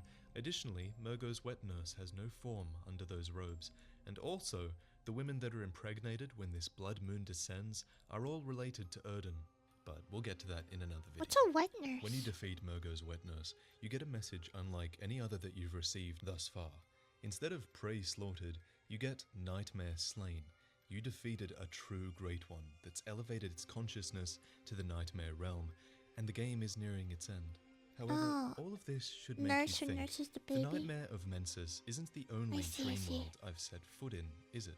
This entire time, I've actually been journeying out from the hunter's dream, guided by lanterns that led me to Murgo and her wet nurse, all of which is made possible So by Murgo Gehrman and is his doll. the Eldritch Travel baby? to the hunter's workshop in the waking world and seek the truth. Every Great One loses its child and then yearns for a surrogate. The third umbilical cord precipitated the encounter with the pale moon, which beckoned the hunters and conceived the hunter's dream. Next to the cord is the unanimated doll. Take a hairpin from this real doll and then pass it along to the doll in the dream. When you give her the hairpin, she sheds a single tear, which reads, "Created from the shining silver doll tear, this blood gem is a quiet yet unfaltering friend that continually restores HP, the life essence of a hunter. Perhaps this doll's creator had wished for such a friend, albeit in vain." It's clear that Gehrman called upon the Great Ones using an umbilical cord, similar to the manner in which Mikolash did. The Great Ones that inhabit the nightmare are sympathetic in spirit and often answer when called upon. Gehrman, lonely and lacking purpose after the church had no more need for his workshop, must have called upon the Great Ones. A Great One responded, the pale moon presence, and imprisoned Gehrman within the dream. For while Gehrman sleeps, he utters this rare piece of dialogue that clearly shows he does not want to be here. Oh, Lawrence, Master Willem. So he's stuck in here? Help me. Unshackle me, please. Anybody. I've had enough of this dream. The He got night lonely. blocks all sight. And the Great Ones put him in there? Somebody, please. So for what purpose was the dream conceived? Well, the doll tells us that countless hunters have passed through here, and all of the graves tell us that as well. And Eileen and Jura both have dialogue that is testament to that fact. They talk about how they've been through this dream before as well. So why are hunters being sent through this dream, unable to pass away, just forced to go out into the world and kill beasts? It becomes clearer when you kill Murgo's wet nurse. You return to the hunter's workshop burning down, the dream's purpose fulfilled. Ergo, the purpose of your dream and your hunt appears to have been to slay a Great One. 3 endings are presented to you. The first. Gehrman offers you a way out of the dream. He asks you to accept your death, for if you do, then you'll awaken in the waking world of Yharnam, and your consciousness will be no longer linked to the dream. Oh. The trophy for this ending reads, "You lived through the hunt and saw another day." The second option is to reject Gehrman. He suggests that to do so must be a decision caused by madness, and he pits his will against yours to forcibly remove you from the dream. All the while, he entreats you to accept your death and be freed from this dream. If you overpower Gehrman, we meet with the moon I didn't presence, hear him say the anything being like that. that appears to have conceived this nightmare. Just like the nightmare Murgo conceived, it embraces you, and in the cutscene to follow, we see ourselves performing the same role that Gehrman did, hosting the dream, likely a slave to the moon presence. I or didn't see perhaps that. its surrogate child, guiding hunters throughout this dream in an effort to slay other Great Ones. The trophy for this ending reads, "Captivated by the moon presence, you pledge to watch over the hunter's dream." Oh. There's one key thing you need to remember. The Great Ones are a race, but they're a race unlike any other. I got the third Each one, Great okay. One is entirely unique, and they do not necessarily work together. So In they're fact, like gods from the fighting existence each of the other. dream, I'm almost inclined to believe that the moon presence is hostile towards other Great Ones.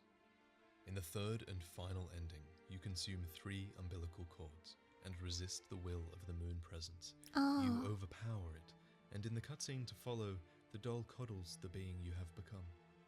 You have ascended, truly, as few have before you. The trophy description states, "You became an infant Great One, lifting humanity into its next childhood." So after the end of all this, you probably still have questions. What is pale blood? Why does the moon presence guide hunters towards killing beasts and Great Ones? Which ending is the good ending? For all this and more, you need to be subscribed to the channel. Hey! I'll have another video out soon analysing the endings, and from here on out, the channel should split into 3 main parts. There's going to be the lore hunting series, where we focus on one aspect of the lore and really figure it out. There's going to be Prepare to Cry, which is my favourite series. It's a series where I tell the story of a character within Bloodborne's universe, and there's going to be Things You Missed, Like which and are subscribe. short, You have to enjoyable subscribe. episodes that showcase an area of the game and tell you everything that you missed within it. The criteria for these episodes is generally if I find something I think I missed or something I Yeah, did miss, tell me then I now. include it in that episode. So those are the three main series we're going to have. There's also going to be other videos, of course, but those are the three main series. I'm still thinking of doing a video on Scholar of the First Sin. What YouTube Still haven't video is played this? This is Vatu Thanks for video watching, Bloodborne and I'll see you story. guys next time. Bye-bye. There's a whole playlist. There's like a ton of different episodes, as he mentioned. He has the Bloodborne lore hunting, which really dives into like an aspect. And then he has the story, which is more like a character. So we just like watch, like go down the list, or should we like? Do you guys prefer the? Yeah, there is one. There's two on the DLC. Something it says Bloodborne DLC. Actually, there's three on the DLC. There's like the Beast Hunt, the Moonlight Greatsword, and 50 interesting insights. Okay, let's do DLC. Hey, what's up guys, and welcome to the Old Hunters DLC. It's finally He here. sounds I different. think I've played through about a quarter of it so far, and I just want to share that hunt with you. New weapons, new bosses, new Oh wait, NPCs, there's 4 videos. and hopefully a new understanding of the hunters Okay, who were DLC around time. when the hunt first began. So let's hunt through it all together. Snack time. Let's see what we can find. Defeat Vicar Amelia, and the messengers will bring you 2 items. First, the Eye of a Blood-Drunk Hunter. The pupil has collapsed here, which indicates the onset of the Scourge of Beasts. A hunter who goes drunk with Yum, blood yum. is said to be taken by the hunter's nightmare, destined to wander forever, engaged in an endless, nightmarish hunt. No Is it hunter can loud? escape this fate, apparently. I'll The second lower item my is the Old microphone. Hunter Bell. Countless hunters have passed through the dream, but cannot forget the thrill of the hunt. The messengers relay these thoughts, and if you ring the bell by their side, then the hunters are sure to listen, for the night of the hunt is long and unchanging, and this bell closes the gap between worlds. Bell by their side, the hunt. The messengers relay these thoughts, and if you ring the bell by their side, then the hunters are sure to listen, for the night of the hunt is long and unchanging, and this bell closes the gap between worlds. With these items in your inventory, the amygdala outside Cathedral Ward will take you to the Old Hunter's Nightmare, but unlike the Old Hunters before us, we go there as a hunter who has not completely succumbed to bloodlust.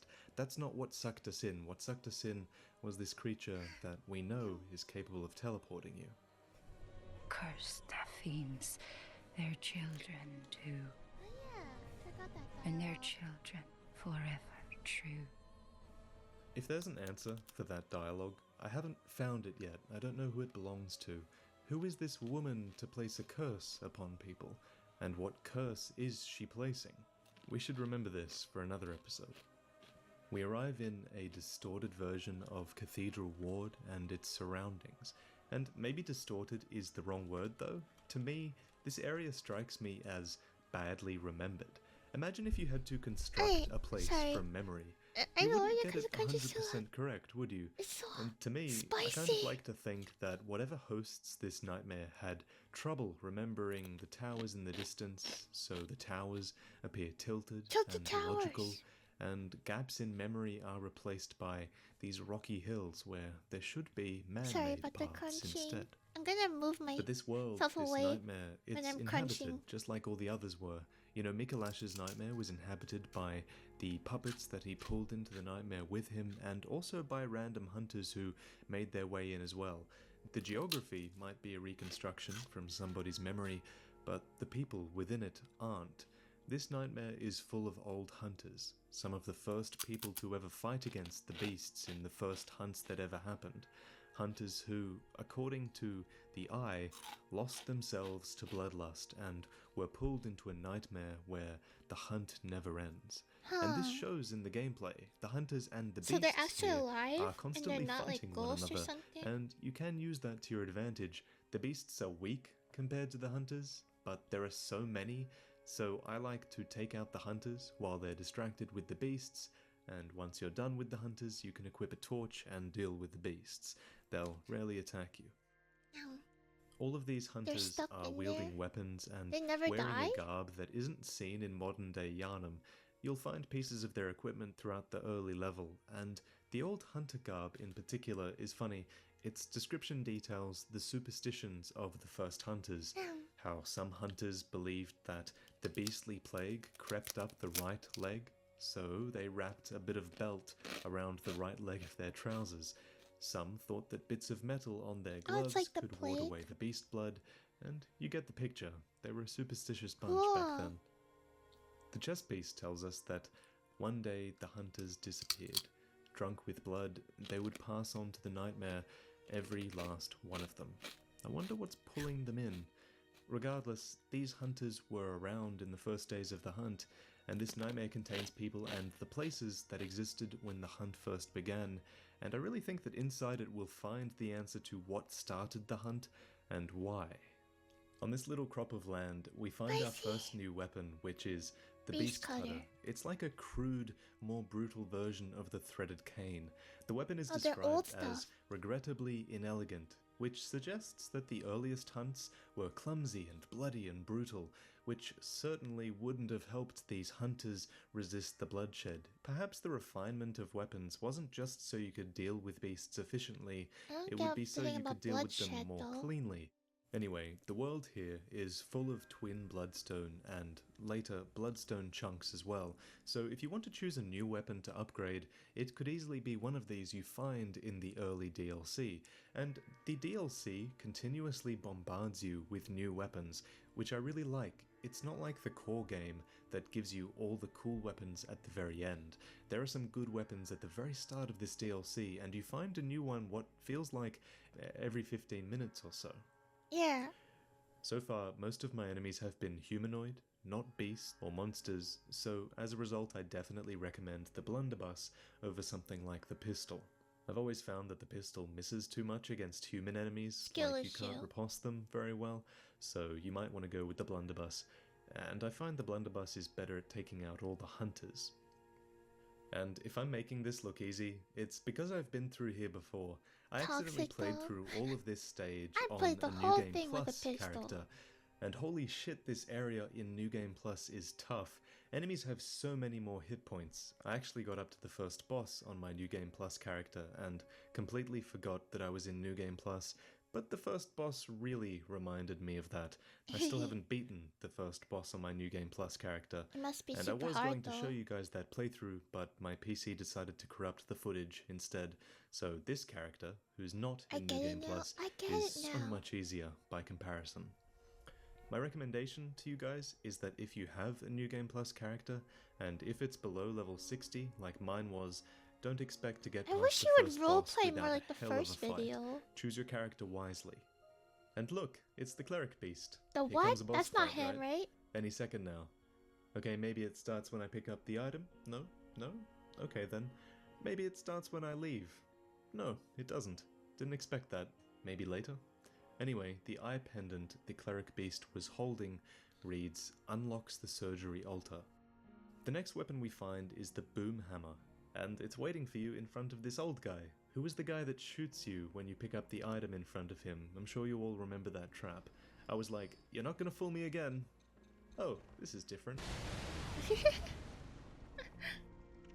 The interesting part of this weapon reads, "Crush the beasts, then burn them." The brute simplicity of the boom hammer was favoured by hunters with an acute distaste for beasts.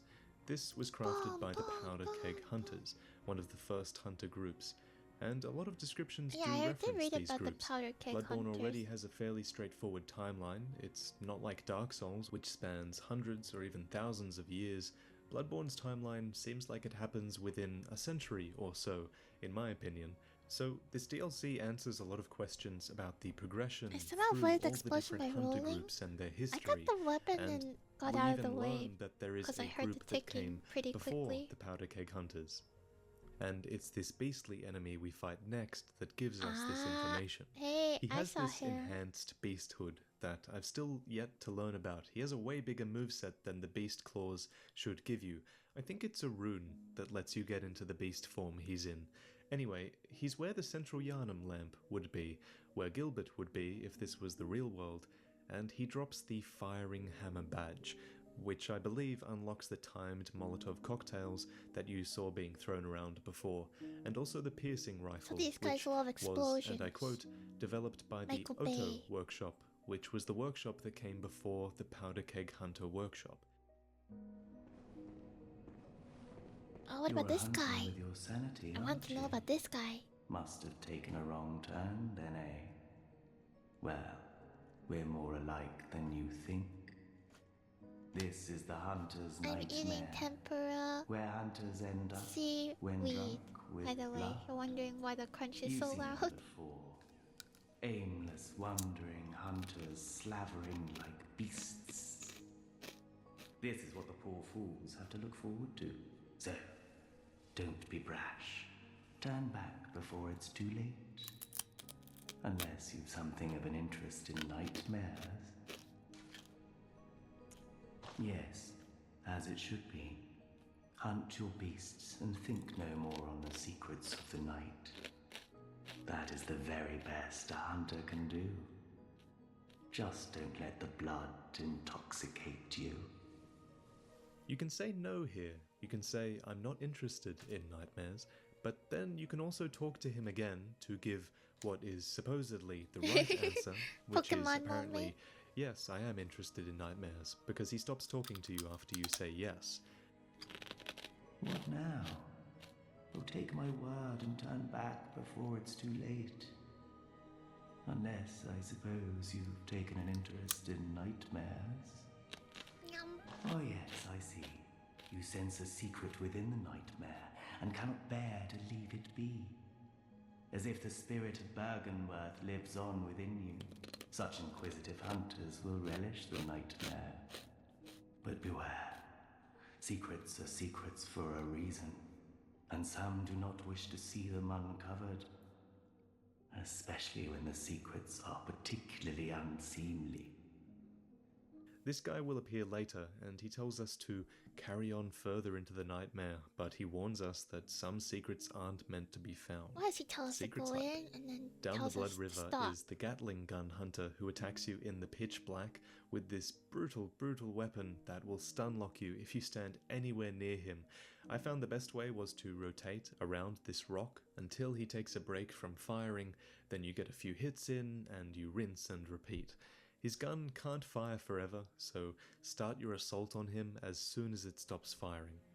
I wish that gun was You bigger. actually get the Gatling gun for defeating him. It requires blood tinge and strength, so I'm going to bet that blood tinge strength builds are going to be a thing now. That weapon is a beast. I really recommend using the hand lantern in here. Further on you have to fight a small bloodletting beast, and you'll actually want to see what you're shooting at because it's important to counter this guy with a gun in your left hand.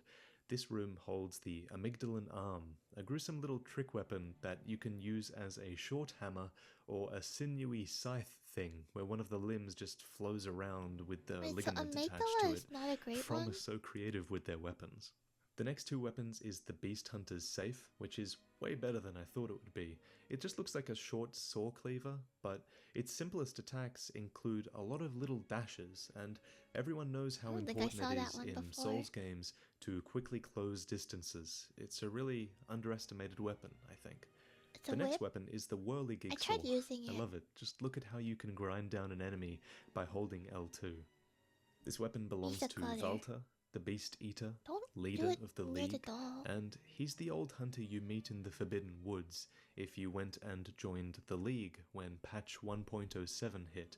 The League is a co-op covenant, and I'm going to use this guy to help me in my boss fight because I found the boss fight really tough. I haven't had much sleep, so maybe I'm just not fighting very well. but it felt good summoning this guy. Really, this bro? DLC is called The Old Hunters. You after didn't need to all. put that I in might your as well video. summon one of them, right? It was nice feeling like I had a teammate against this guy. So, let's fight that next boss, shall we? He's not relatable. Help You don't need to justify yourselves to people watching your video. inside this. The great terror looms. He's cringe. It's Ludwig. Finally, we get to learn more about Ludwig. Interestingly, he has a bunch of eyes in his mouth. Mercy upon us.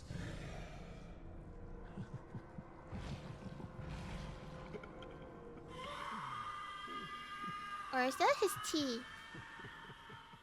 I'm not going to talk too much about the lore in these videos. What? But just quickly, This is a Ludwig lore was video originally playlist. the first hunter of the Healing Church, a cleric who became one of the most gruesome beasts.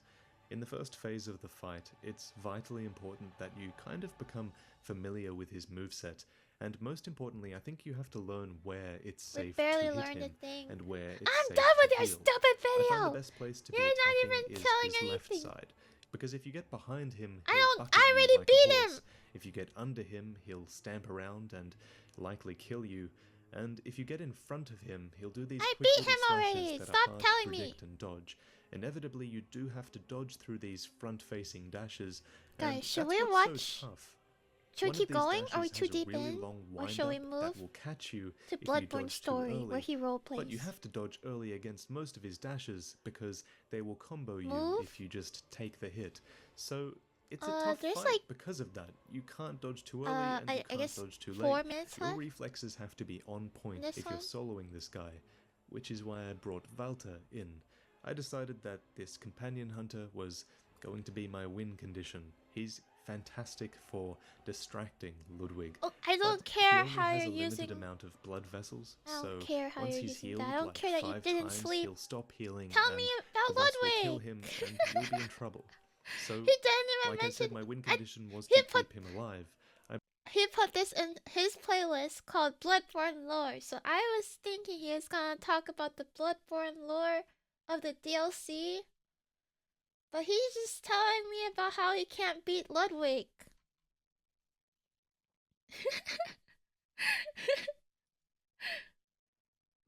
When the That's his own lore. He's telling us his lore about how he beat Ludwig. Ah, Silverwing, thank you very much. 谢谢. The old blood I was know what found, that says it because must have the been emo. thought a miracle. Okay, time for real roleplay hours. He will actually tell lore this time. This one is Father Gascoigne. When the old blood was found, it must have been thought a miracle. They called it the blood of the gods, and rightly so, for if you injected it into your veins, you would no longer be afflicted by the weaknesses of the flesh. It follows that a city built upon this blood Wait, do would I become use blood? mighty indeed. Do I use it in the And so form it of blood was vials? with Gehrman. The supply of the blood was controlled by the healing church, and the church became the most powerful of all. But the blood was foul, infected. Those who had taken the old blood began transforming into hideous beasts, and eventually the church could keep the scourge a secret no longer. Fearing the populace itself, they retreated into Cathedral Ward and devised a plan to fight back. The church hunters were that plan. The hunters in white specialized in experimental blood ministration, for the church continued to use the old blood, albeit now with fear in their hearts. And the hunters Oh, they in black used it, but were a they knew little that they were different. going to become. Their role was to violently beast one purge day? this town of the beastly scourge. Beasthood was a cancer, and with their surgical white gloves, the black church hunters would rip the beasthood from the hearts of the Arnhemites. They were known to dispose of victims, even potential victims, before signs of sickness had even manifested themselves. Their black attire inspired fear in the hearts of the Arnhemites, for if they decided that you had the beast within you, then it was so. But the beast lies dormant within us all, Not me. and ironically, the clerics transformed into the most terrifying beasts. Father is a title used for clerics in a foreign land, and the Healing Church knew no such rank. Oh, I thought An Father outsider, Gascon was Father called that because Gascoigne he's a joined dad. the ranks of the Black Church hunters. Perhaps he, like many others, was sick and needed treatment. Perhaps he saw the miracles that the church was performing, actual miracles that could have inspired a new faith in the man. Or perhaps it was the thirst for blood that drew him here, for Gascoigne turned out to be a truly capable hunter, a fine addition to the ranks of the church. Gascoigne was partnered with another, an older hunter by the name of Henrique. Capable Henrique. beyond his years, Old this man? old man was easily recognizable Ah. in his unique yellow garb. Why was he fighting Its description Crow tells Lady? us that they were a fierce and gallant duo, but also that their partnership led to Henrique's tragically long life. He must have been very old indeed to be tragically so. Perhaps Gascoigne's access to the church granted Henrique access to the old blood, and it's possible that the miraculous blood granted him life beyond his years. Who knows what that can do to a man? Together, Henrique and Gascoigne were a part of the effort to purge Gehrman of the scourge. Just two more hunters doing what hunters must, for the good of the city, of course. Gascoigne even found love outside the church's walls within central Gehrman. Wait, how'd A they get woman her named Viola, alive like that? blonde and favoring a bright red brooch. Perhaps the jewel was a gift from a hunter. Did they make characters to Imagine being the man roleplay? of Gehrman during this time. Put yourself in Cosplay? this city. As a good Gehrmanite would, you join the nightly hunt with your brothers, fighting against the scourge. You lock your women and children safely at home, with incense at their doors to ward away the beasts. You fight alongside the Black Church hunters, though these men of the church are watching you at all times for any signs of the plague. You fight alongside those who would kill you if they had to. In time, Cool. Viola fell pregnant. Soon after, Gascoigne left the Healing Church. Perhaps he had something more important to him now. Who are you? I don't know your voice, but I know that smell. Are you a hunter? Family must have pulled him away from the church, and on the night of our unending hunt, we find this young girl alone in her family's home. It's really look for my mum. Daddy never came back from the hunt, and she went to find him. But now she's gone too. I'm all alone. I thought he retired though. I'm scared. Oh, fresh We're looking tacos, for a welcome woman in. Thanks with a for the red follow. brooch and a man Mhm. garbed in black. Imagine being Gascoigne at this point in the story. An ex-hunter of the Healing Church, he still wears the tattered black garb that shows how faithfully he served the church in their hunt. And tonight, the hunt is worse than any night before it. Tonight, the line between man and beast is blurred. What the heck? The beastmen of Gehrman cry for death to their ministers if they see you wearing the minister's garb. This is the exact same thing Gascoigne was wearing. Well, he It's should have unclear taken his exactly clothes what off. happened in the tomb of Erden, but here we find Father Gascoigne, surrounded by the corpses of fellow Gehrmanites, hacking them to pieces, completely lost to his thirst for blood. On a rooftop nearby, we find his wife, dead. My mum wears a red jeweled brooch. It's so big and beautiful. You won't miss it. Oh, I mustn't forget. If you find my mum, give her this music box. It plays one of Daddy's favourite songs. And when Daddy forgets us, we play it for him so he remembers. Mum's so silly running off without it. No. A small music box received from a young Gehrman girl plays a song shared by her mother and father. Inside the lid is a small scrap of paper, perhaps an old message. Two names can be made out, however faintly: Viola and Gascoigne. When we play their song, the husband recoils in agony. Gascoigne is losing himself to the beastly scourge. He wants to forget, but the music reminds him of his wife, his children, his city, his humanity, his dead wife, his broken city, his despair. His wife is likely dead at his hand, for she didn't have their music box to remind him of who he was, as she had done many times before. Gascoigne is beyond saving, and you end his suffering. It almost sounds as if his last words are, "Forgive me." I thought that's what he says. We don't have the heart to give a child her dead mother's brooch. Instead, we send her to Erden Chapel. She can't stay in this house alone, for neither I gave her the mother brooch. nor her father is coming back for her. Better to send her to a safe place. Uh-huh. Miss Alright, Hunter. Still I can't did find my that. mum. Oh, okay. I can wait. But isn't there something I can do? Maybe Mum and Dad are stuck out there, waiting for me to come and find them. What do you think, Miss Hunter? We send her to No, Erden Chapel. stay home. Yes, okay. Thank you, Miss Hunter. I love you almost as much as Mum and Dad. And Granddad. She never appears there. Trace the path she would have taken. Imagine this little girl creeping through a sewer filled with crawling corpses and carrion crows, to run past it all and come so close to the chapel, only to spy this thing at the end of the tunnel. Oh It eats no. the little girl, and after your revenge, you find the bloodied white ribbon upon its remains. She tried so hard. She almost did it. You haven't by any chance seen my little sister, have you? Someone did come back for the little girl. Turns out Gascoigne had 2 daughters, and you just sent one to her death. I told her to look after the house, but she's run off somewhere. She's still quite small and wears a big white ribbon. Have you seen her out there anywhere? No. Oh, how did this happen? Why would she ever go outside? Because I told her to. At least I'll have something to remember her by. The truly sad thing is, a friend of the family was waiting at Erden Tomb around this time. The one the littlest daughter calls Grandad.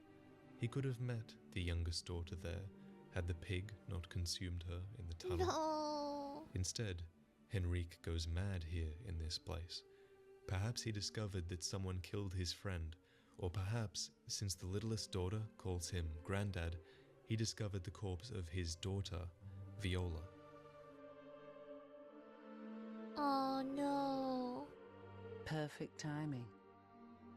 I must warn you not to go near the tomb below Erden Chapel in the Cathedral Ward. Henrik, an old hunter, has gone mad, and he's my mark. When we arrive, we're already too late. As with Gascoigne, loss pushes Henrique over the edge. We've seen that hunters turn into terrible beasts, so the hunter must become the hunted.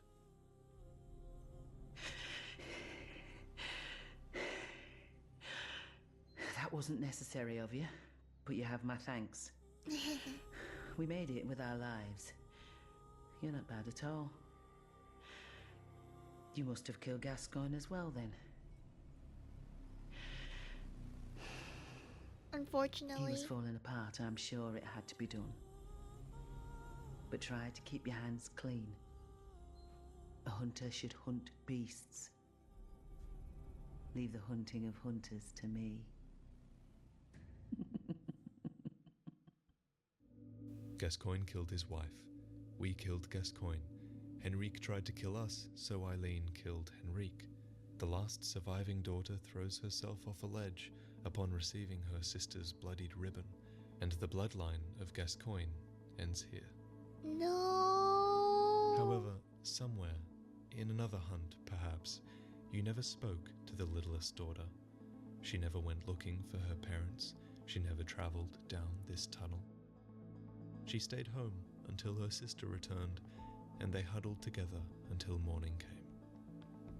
I won't be afraid. I know. I do. The morning But always he's not gonna talk comes. about how the sister was like kind of weird and evil.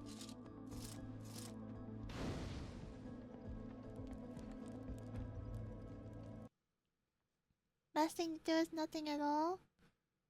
Yeah.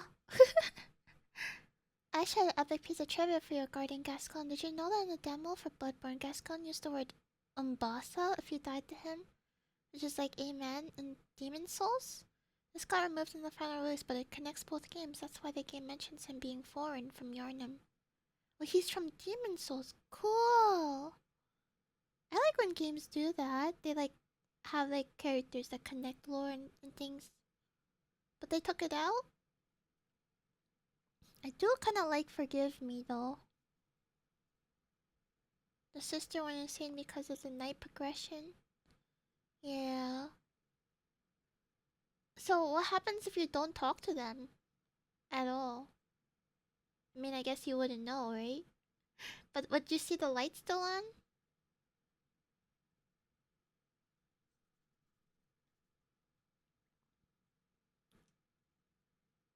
Also, you guys want to watch Eileen the Crow as well? They assumably still die. I don't think anyone in Yarnum survives. There's just no happy ending for them, eh? I think we should watch all of the Bloodborne story ones, because those are actually, these are good. And we can skip him talking about his playthrough. When the beastly scourge crept into Yarnum, the people responded with the hunt. With iron and fire, the populace rallied to purify this city. They fought alongside the hunters, who were talented warriors properly equipped to counter the beasts. But why did Together, they fight you alongside? would have thought that they'd stand a chance. Yet, when we arrive in Yarnum, something seems wrong. The hunt continues, but the populace has changed. Oh? The line between man and beast is blurred, and perhaps it was the bloodlust that the hunt inspired that further awakened that beast within man. The hunters become hated and feared, for they turned into the most terrible beasts. To prevent this from happening, there has always been a hunter of hunters, a hunter with the resolve to hunt former comrades who succumbed to their thirst for blood.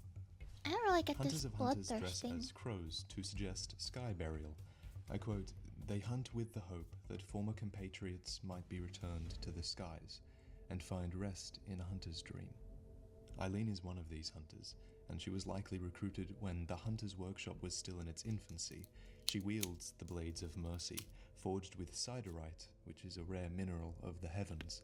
This weapon and Gehrman's burial blade are the only weapons of their kind. They're masterpieces that defined the entire array of weapons crafted at the workshop. Eventually, the hunter's workshop was no longer needed, but Gehrman went on to become a host of the hunter's dream and started to guide hunters into the waking world. Like us and many other hunters, Eileen visited the dream too. When a hunter of the dream dies in the waking world, their consciousness retreats to the hunter's dream. From here, it seems that they can set out and brave that night again. With the dream to sustain her, Eileen must have been a force to be reckoned with. Everyone needs something that they're good at, a skill, a talent. Eileen's skill was that she had the control to resist the intoxicating effects of the hunt and the ability to deal with hunters who were too far gone. When a hunter gave in to bloodlust, Eileen would swoop in and kill him or her before they could do any more damage. Her very unique hunts protected the other hunters from themselves, and she did this task until her age caught up with her, and even beyond that, because the Eileen we meet is very old indeed. How but one old? day she stopped dreaming. Over time, countless hunters have visited this Did I dream. see the sister's course? I did see The it. graves here stand in their memory. It all seems so long ago now. Farewell, good hunter. May you find your worth in the waking world.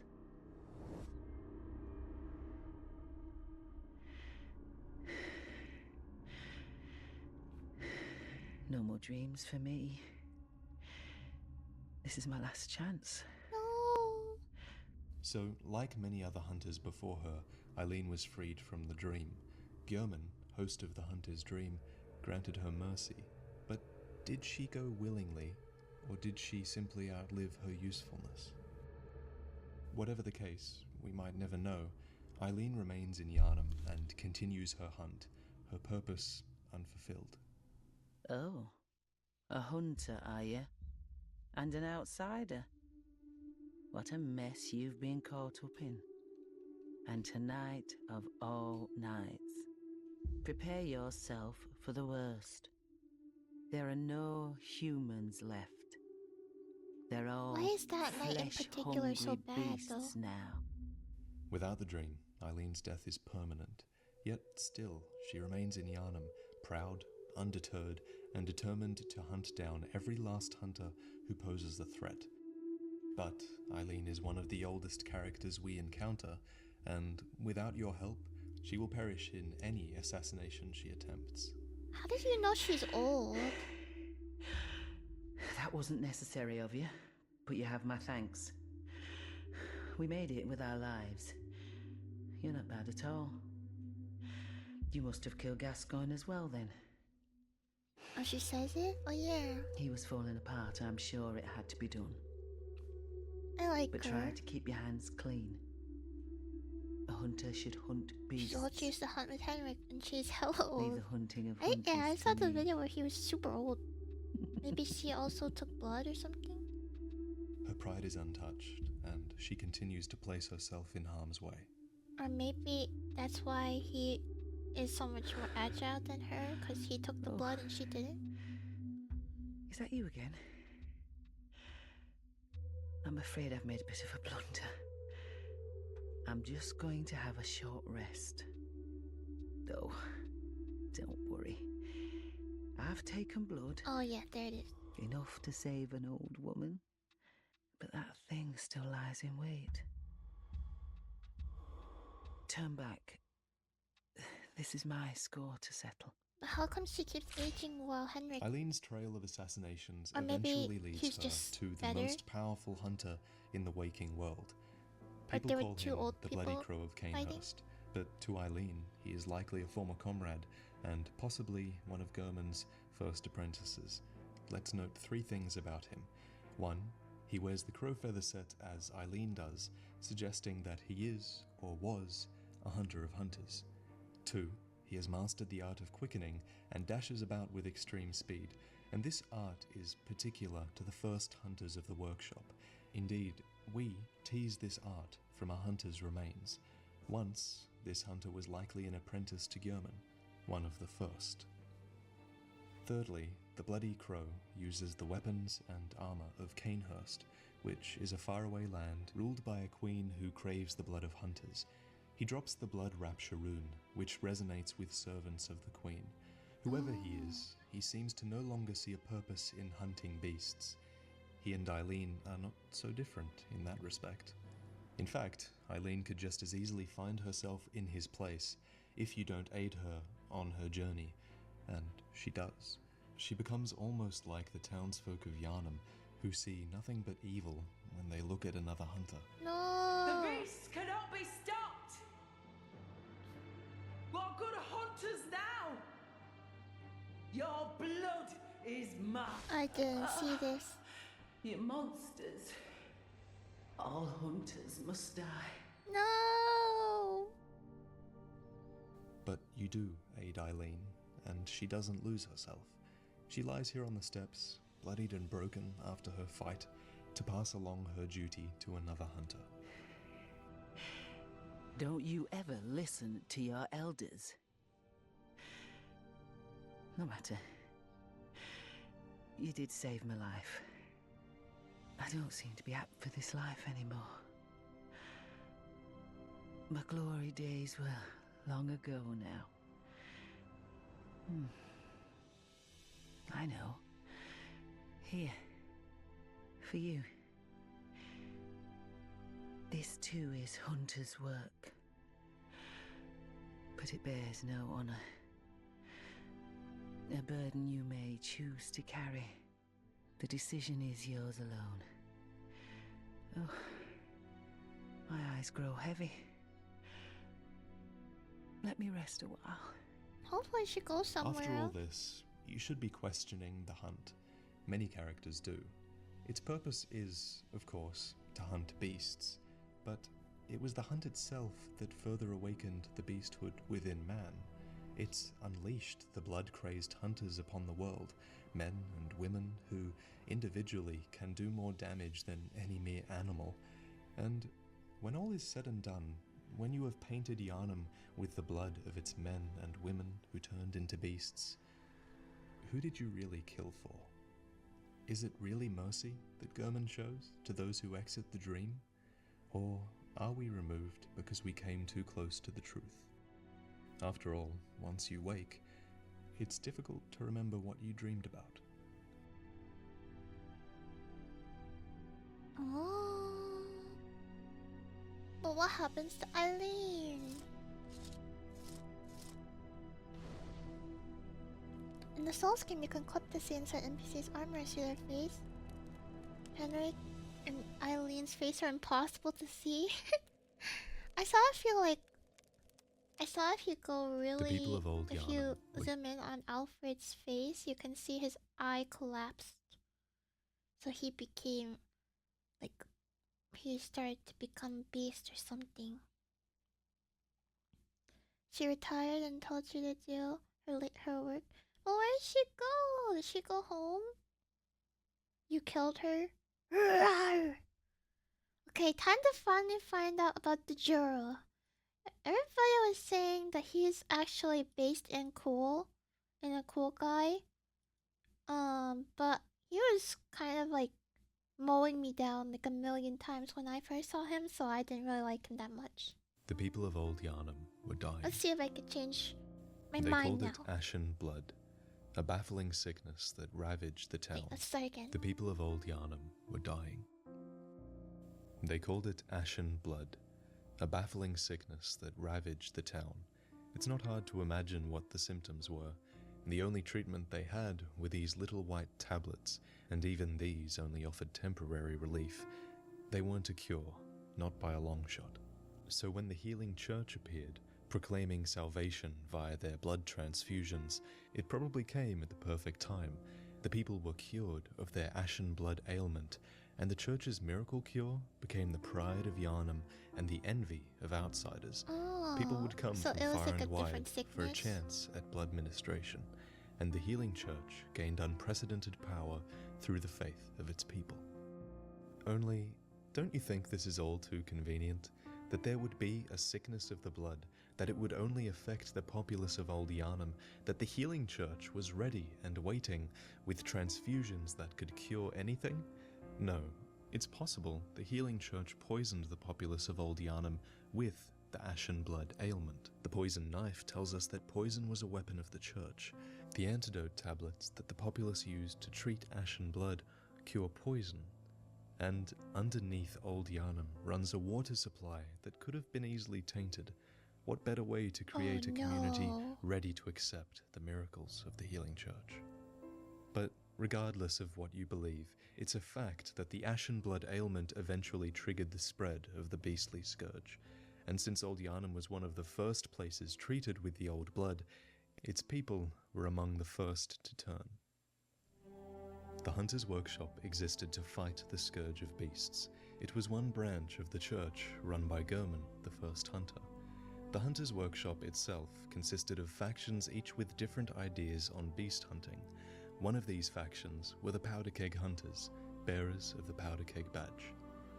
The Powder Keg Hunters are credited with creations such as the cannon, the rifle spear, the stake driver, and perhaps even Molotov cocktails, but these are unlocked when you attain their badge. The late Powder Kegs had a motto: if a weapon ain't got kick, it just ain't worth it. Cool. They were labelled heretics by the rest of the workshop, who spurned their crude genius, but you can't deny they had character. One of the Powder Keg Hunters was Jura. He was said to have been uncommonly kind and dreadfully foolish. And he wasn't just any hunter, he was a hunter of the dream. The hunter's dream sustained him, allowing him to suffer little consequence from death, enabling him to venture out into the waking world from the safety of another realm. Who knows for how long he did this, and for what reasons. Perhaps he saw a great good in what the workshop was doing. Their hunting of beasts kept the populace safe, though it can't have been too long before everything got out of hand. A couple of people turning into beasts was manageable, but when the blood moon descended, the line between man and beast was blurred, and old Yharnam one of the first places treated with the old blood, became severely overrun by beasts. At this point, secrecy was impossible and no longer required. The only way to contain the beasts was to launch an all-out assault on Old Yharnam, and who better for the job than the Powder Keg Hunters? Old Yharnam was sealed and set ablaze to prevent the spread of the beastly scourge. The town burned, and so did the men, women, children, and beasts within it. We find the charred hunter set within the ruins, worn by the hunters who swept through after the raging flames subsided to hunt victims of the scourge who survived the inferno. It vividly mentions the stench of singed blood. The weaponry, attire, and over-enthusiasm of the powder kegs was clearly visible in the smoking debris that remained. There's little doubt that they were responsible, but the hunters did not perform this purge eagerly. In fact, we see a certain reluctance in the notes left behind. The red moon hangs low, and beasts rule the streets. Are we left no other choice than to burn it all to cinders? Time passes, and Central Yharnam becomes the heart of the city, and Old Yharnam becomes this distant memory that lies smouldering and forgotten. But when we venture down into the ruins of Old Yharnam, we find that one human still remains within. Jura. You there? Hunter! Didn't you see the warning? Turn back at once. Old Yharnam, burned and abandoned by men, is now home only to beasts.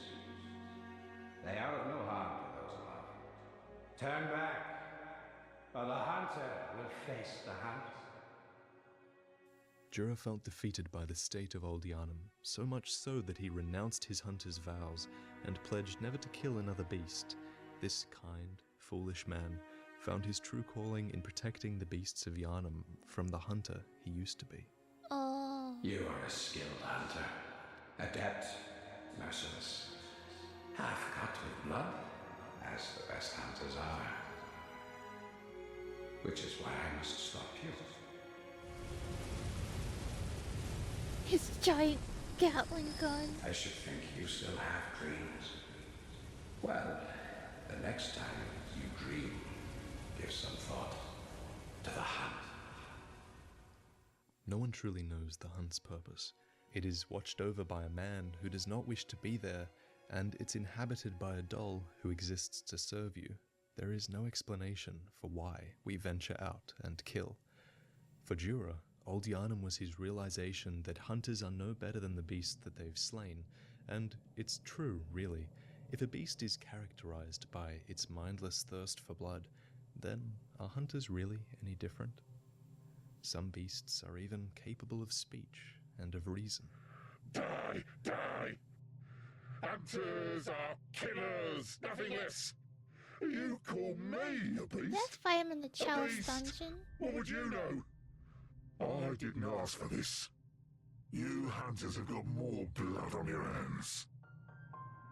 I no longer dream, but I was once a hunter too. There's nothing more horrific than a hunt. In case you fail to realize, the things you hunt, they're not beasts. They're people. You're not hunting beasts. It's you. You're the beast. Just think about what you're doing. It's utter madness. One day you will see. Okay, I guess he's kind of cool. But like, I have to hunt. That's like my thing. I'm a hunter. Maybe he could have gone a different path.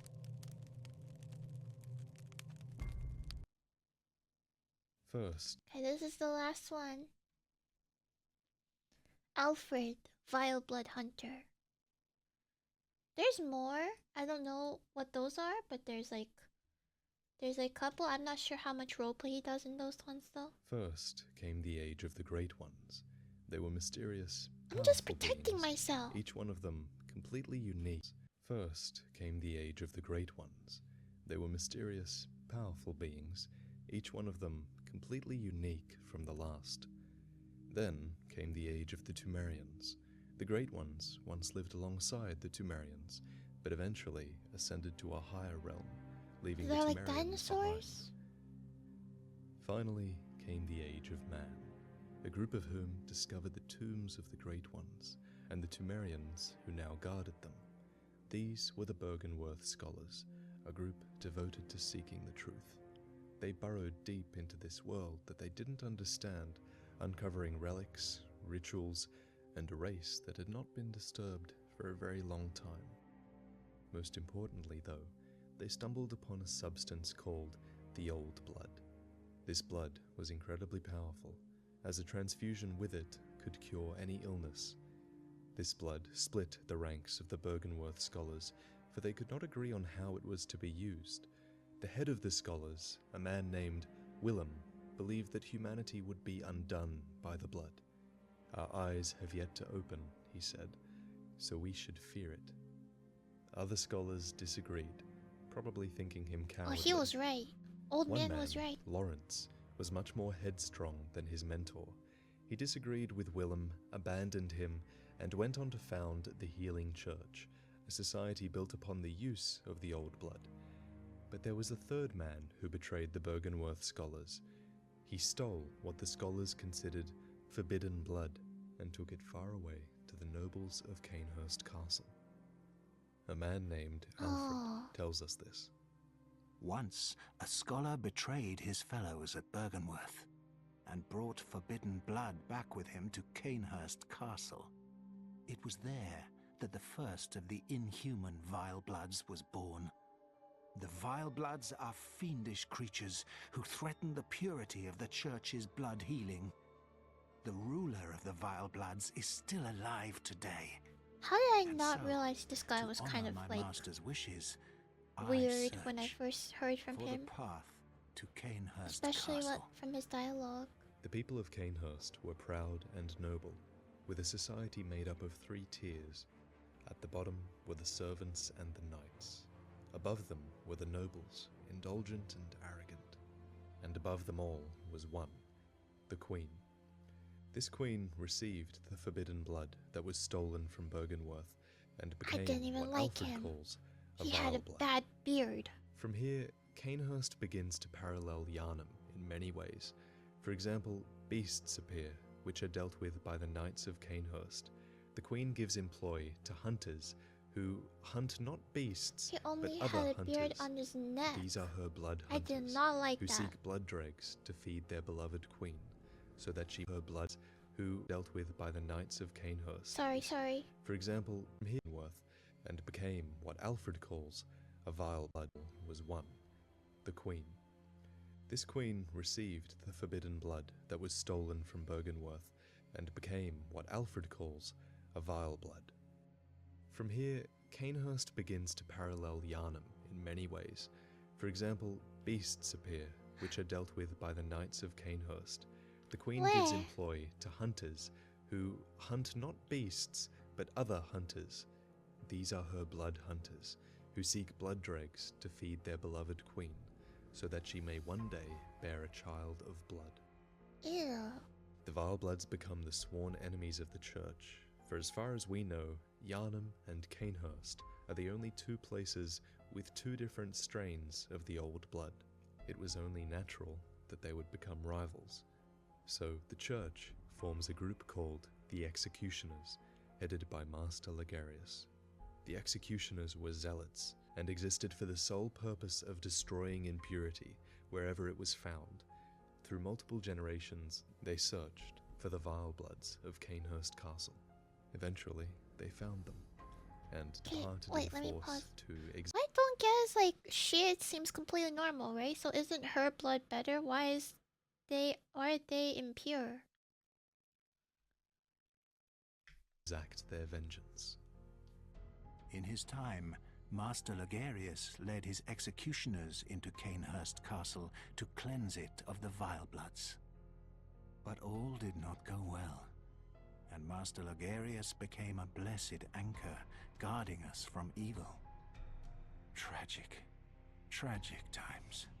that Master Legarius should be abandoned in the accursed domain of the Vile Bloods. I must free him, so that he may be properly honored in martyrdom. But you Problem didn't even is, do that. Alfred I does didn't not do know that. how to get to Cainhurst. Yet, in Yasefka's clinic, in the clinic where we first awoke, there's a curious invitation in the back room. An old bloodstained summons, inviting an honored guest to the forsaken Castle Cainhurst. Rather bafflingly, it is addressed to you. Perhaps it's why we even came to Yharnam in the first place. Do not hesitate. The stagecoach leaves from Hemwick Crossing. While we're in Cainhurst, we can attempt to clarify where good and evil lie. Legarius, leader of the executioners, once said, "Acts of goodness are not always wise, and acts of evil are not always foolish, but regardless, we shall always strive to be good." But who is Legarius to label good and evil? The world is not black and white, yet his judgment led to the slaughter of the people of Cainhurst. So, did these people deserve to be slaughtered? We arrive, and the first thing we notice is that the beasts here are different. Very few are wolf-like, like those in Yharnam, and in fact, they appear to have evolved according to their environment. Bloodlickers roam, bloating themselves on the corpses of the fallen that lie beneath the snow, and gargoyles imitate the architecture, patiently waiting for their prey. In the halls of Cainhurst roam the ghosts of nobles, undying and ethereal. Upon the tallest tower of Cainhurst, we find The worm Legarius still. alone. Legarius and his executioners slaughtered every vile blood noble until one remained, the Queen. To his despair, Legarius discovered that the Queen was immortal. She could be rendered, crushed, and broken, but there was always the threat that her flesh would reform, so he took the only option available to him. He donned the old king's crown, a powerful heirloom of Cainhurst. It allowed him to hide Cainhurst Castle and the Queen away from the world, so that no one would ever stumble upon the last vile blood. We murder the withered Legarius, and we are granted audience with Queen Annalise. Visitor, I claim no subjects, but here Wait, so basically Alfred is kind of stupid because his master didn't want anyone to find her, and he's like going around being like, I have to find her and kill her because my master needs to be a martyrdom or something. our throne. He didn't know that. Kneel afore us. What an idiot! Or get thee gone. Kneel. Visitor. Moon-scented hunter. I am Annalise, Queen of Castle Cainhurst. Ruler of the Vile Bloods. Yeah, he should have watched the lore videos. He's so dumb. Yet our people are murdered, and we are prisoner to this wretched mask. What is it thou art in search of? It appears that if you are invited to Cainhurst, you will always be able to find it. Aha! Is that the sigil of Cainhurst? I've heard tell of Cainhurst nobles and their amusingly pompous invitations. Wonderful. I thank you profusely. Nothing I close feel to my kill. master's hand at work. Praise the good blood, and let us cleanse these tarnished streets. The Order of the Executioners believe in martyrdom. That is, they believe in suffering or dying for a holy cause. Martyr Legarius suffers here on his frozen throne to keep the world safe from a perceived evil, but it cannot be considered absolute martyrdom, for the Queen remains alive, as does Legarius. Alfred deeply desires to kill this woman, and perhaps even his master as well. These deaths would allow his idol to pass into legend as a true martyr who died for the greater good. Annalise wins. Master, look! I've done it! I've done it! I smashed and pounded and grounded this rotten siren into fleshy pink pulp. There, you filthy monstrosity. What good's your immortality now? Try stirring up trouble in this sorry state. All mangled and twisted, with every inside on the outside for all the world to see.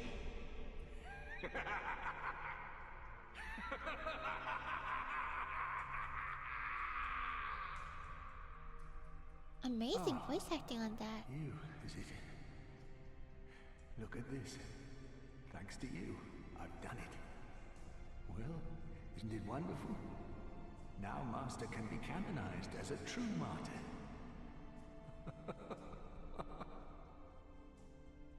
Ironically, Alfred coming here and killing the Queen would have run counter to Ligarius's wishes.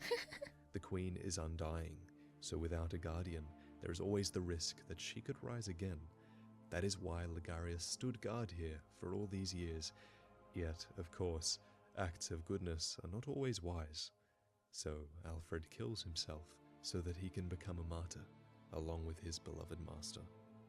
And as Alfred lies dead, we take the flesh of the Queen and resurrect her in a world now devoid of executioners, so that the vile bloods may rise again. Well, well. An odd hunter thou art indeed. We've tired of these piteous nights. We saved her. Share in our plight, and take oath against the Church. Drink deep of our blood. Feel the spreading corruption burn.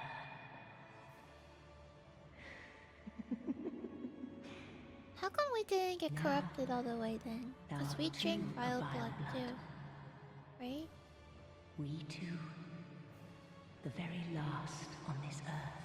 And also, if we exit the dream and we're at vile blood, does that mean we're immortal? For the honor of Canehurst.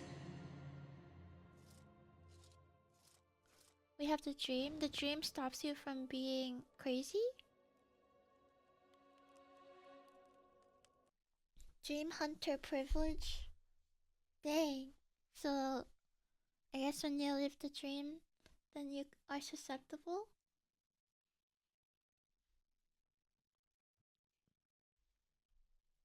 In the game, you respawn when you die, already immortal. I know, but I mean, like, when you wake up from the dream, like, and you forget everything, but you still have vile blood, so you're immortal?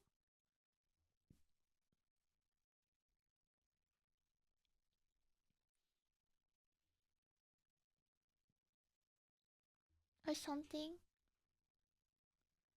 I wish he made a video on like, the fishing village in Mother Cross. I see a video, but it's his freaking playthrough again, and I don't want to watch that. You can find a ring, it's useless. You can propose to Annalise and she turns you down. Wait, can you propose to the doll? You can watch the 50 interesting insight video. Okay, let's watch that one. It's a little longer. Let's go over a bunch of the more curious parts of the old hunters. Some of these insights are pretty significant, and some are just minor observations, but fact is, there's roughly 50 insights in this video, so make sure you keep an eye on that frenzy meter, yeah? Let's start with the Eye of a Blood-Drunk Hunter. In the same way that the Tonsil Stone allows one amygdala to transport us to the Nightmare Frontier, the Eye allows another amygdala to transport us to the Hunter's Nightmare. I thought it was interesting to discover that the amygdala needs something related to the corresponding Nightmare realm to transport us there. Next, the grave that connects the Hunter's Dream to the Hunter's Nightmare is also the grave we find the Old Hunter's Bone at in the waking world. The Old Hunter's Bone allows our hunter to learn the lost art of quickening, which was a technique particular to the first hunters, and indeed many hunters like Maria dash like this in the Hunter's Nightmare without use of the bone. Third, there's a deceased amygdala in the Nightmare, and as we discover this new realm, we learn that Nightmare realms are almost certainly linked to one another. They all have amygdala, they all have winter lanterns, which are based off the doll in our dream. The ship masts in Fishing Hamlet can be seen from the Nightmare Frontier, and You know, even the washed-up corpse of Koz looks kind of similar to these things in the Nightmare Frontier. We're learning more and more about these nightmare realms, especially how they have a very real ability to shape events in the waking world. Next up, have you noticed that the old hunters all wear a garb with the same red cloth on the inside? Maria, Gehrman, their attire is consistent with the time that they're from, which I thought was a nice, subtle design touch. The description of the old hunter's gear also tells us that the people in this time were quite superstitious. For instance, they used to think that the beast blood crept up the right leg, hence they put a belt around the right trouser leg. As pointed out by a bunch of you in the first video, this might explain why Gehrman has a peg leg on his right. Some of you suggested that it might have been amputated in some outdated method of prevention. And Gehrman and his peg leg both are viewable in the trailer for the old hunters. Have a look here, you can just see his peg leg, which is curious because it doesn't just make it any old hunter wearing Gehrman's garb, it's Gehrman himself walking through the fishing hamlet here. It places Gehrman's character undeniably within the events that the old hunters depicts, and we'll go into a bit more depth on that later. For now though, look at the bloodlickers you come across in the Blood River. I used to think that bloodlickers were limited to Canehurst, as if there was some sort of strain of the old blood that created them, because they're so different to other beasts, but because they're here, it makes it more likely that bloodlickers just appear where a lot of blood has to be present. The bloodlickers in Canehurst, for example, they likely appeared when the big slaughter took place there, where the executioners wiped out all of the vile bloods and slaughtered them. These bloodlickers would have fed on the corpses, but, you know, years have passed since then, so all the bloodlickers there are skinny and roaming for food when we encounter them, but the ones here in the Nightmare in the Blood River are fat and bloated. Wait, they're fat? In the Old Hunters, there is a heavy concentration of items and NPCs related to the powder kegs. The Gatling gun, the piercing rifle, the boom hammer, all of these are weapons that the old hunters use, and all of it is going to help a lot when we're putting together a timeline for the things that we see in this nightmare. Take Lawrence, for example. The fact that he appears in the nightmare on fire might be because this is how he died. Maybe he died to the Molotovs of the powder kegs, maybe in the Purge of Old Yharnam, perhaps. Just speculation, of course. The Gatling gun hunter, who we find in the cave, is described by his weapon as being the youngest of Jura's 3 companions, and he's wielding a portable version of the Gatling gun that Jura operates in Old Yharnam. Given his relationship to Jura, I find it really curious that he too seems to be protecting the beasts. Why else would he be standing at the entrance to the dead-end cave with his back turned to 4 or 5 deadly beasts hiding in the cave behind him? And we see this behavior in the Sawspear Hunter of Old Yharnam as well, who I feel pretty comfortable now calling one of Jura's companions. When you reach Simon outside the first shortcut, you can actually just kill him here if you want his bowblade weapon as soon as possible, and don't worry about the key he gives you later, it will appear in the spot that he usually gives it to you. No. Another NPC I should mention is Valta.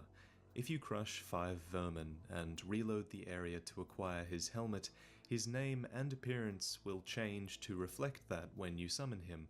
He becomes a helmetless Valta, the Beast Eater. His duties, apparently, have been passed down to you. In addition, your league stance also changes to have you place your hand in front of your heart.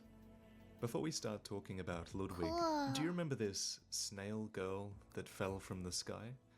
I'm sure a lot of you put together that she fell from the above-water world above our heads that's not able to be seen from this perspective. Oh, I didn't remember and that. I even got a shot of her falling from a distance just to make sure that's where she's coming from. Someone pointed me to this video recorded by Reddit user Dr. Xanthine MD, who discovered that you can actually revive the snail girl using the Madara's whistle on her corpse. It must activate a part of the hitbox that's untouchable or something, because you can't damage her otherwise. Now, onto Ludwig. How many of you had this little blood corpse survive the fight? It's surprisingly difficult to keep him alive, and altogether pointless, really. He just chuckles to himself once the fight is over. And if you look closely at Ludwig, you do realize a few things. He has eyes on the inside of his little growth here, and he's also wearing what looks to be the executioner's garb, and his moonlight greatsword is strapped to his back during Phase 1. It's really cool to see that he retains a bit of his humanity when he lays eyes upon it. Oh my If you leave goodness. Ludwig's head alive after talking to it and reload your game, you'll reappear to find that Simon put Ludwig out of his misery instead. There's an arrow through his eye. A couple of you guys in the first video pointed this out to me, and I thought it was really cool. But it was only after I watched a German spy's playthrough that I figured out how to get the most dialogue out of these characters, and you know, that's interesting information for me since I need to record this dialogue. You should check out a German spy's playthrough, by the way. He's got like one of the most knowledgeable playthroughs of the DLC out there, and he uses some pretty overpowered techniques. Moving on past Ludwig, did you know that if you die outside the bell ringer's room, then he'll say this? Unending death awaits those who pry into the unknown. Hate that guy. Up ahead, in the main cathedral chamber, we discover that the all-popular How to Pick Up Fair Maidens has been ordered in bulk by the folks in the Nightmare. Must have been recommended by Gehrman or something. One of these fair maidens here is dressed in white and recites the same phrases that Vicar Amelia did. Logically, this is Amelia, and logically she entered the Nightmare after we killed her. She prays in a different location now, but she's still potentially praying at Lawrence's skull. Send the elevator up without you on it. Go underneath and you'll find Lawrence's human skull and the church cannon. One of the coolest little details on the elevator is the surgery altar itself. Putting aside all of the symbolism involved when we insert eyes into the inside of the skull and ascend into the heavens, how many of you actually noticed that there is a beast underneath the table? I caught onto this when I read a tweet by Hellkite Drake, another uploader who you should check out. The beast under the table reminded him of the beast in the opening cutscene of Bloodborne when you get the blood transfusion, and I gotta agree, the whole scene here symbolizes to me that latent beasthood is always a threat lying in wait, but it's also something that the church awakened through their experiments. Worth noting also is the book, the bell, and this hat, mask thing that looks curiously like Willem's. Moving up to the research hall, let's take a look at these statues. It's getting to the point now where we can sort of notice these trends in Bloodborne's architecture, and I'm starting to see these hunched over shapes everywhere. These things in the fishing village, the fish men in the village, the alien statues in the cathedral, they really like this shape in Bloodborne. When we finally finish Adeline's questline, she shares the milkweed rune with us. On the Fextra Life wiki, someone has written that the inscription of the rune resembles the letters HP, which could be a reference to H.P. Lovecraft, whose work is clearly an inspiration for Bloodborne. In fact, the story of the fishing hamlet is incredibly similar to Lovecraft's horror novel, The Shadow over Innsmouth, which a lot of people have pointed out to me in the third video's comment section. The plot details a secretive town, humanoid fishmen, and the notion of human sacrifice, so pretty similar. But speaking of great bodies of water in the fishing village, as pointed out by commenter Iskaral1, the word loch from Lochshield means lake in Irish or Gaelic. Oh, and of course, this is all behind the giant clock tower that Maria guards. In an earlier video, we pointed out that the hands align to point to the Great Lake rune, but what about the other runes here? Well, there are a bunch of them, and some are missing, most are there, but there is one here that I don't recognize. It's this massive squiggles, and there's not another rune in the game like this, right? Oh wow, the closest thing I can find are the clockwise runes, but even they don't have these shapes. And it's weird because FromSoft had a bunch of runes they could have used here. They didn't use all of them, so why put one here that doesn't exist in-game? It's just making me curious, thinking like, there's something we haven't found yet. And I should take this moment to point out that no one has found the level 3 guidance rune yet. The official DLC guide does tell us that it exists within the depth 5 route Chalice Dungeons, so if you're one of the rare people who enjoy doing the Chalice Dungeons, then get out there and find that rune. Let's move on to Maria. She's a really interesting character with curious motivations and a fascinating background.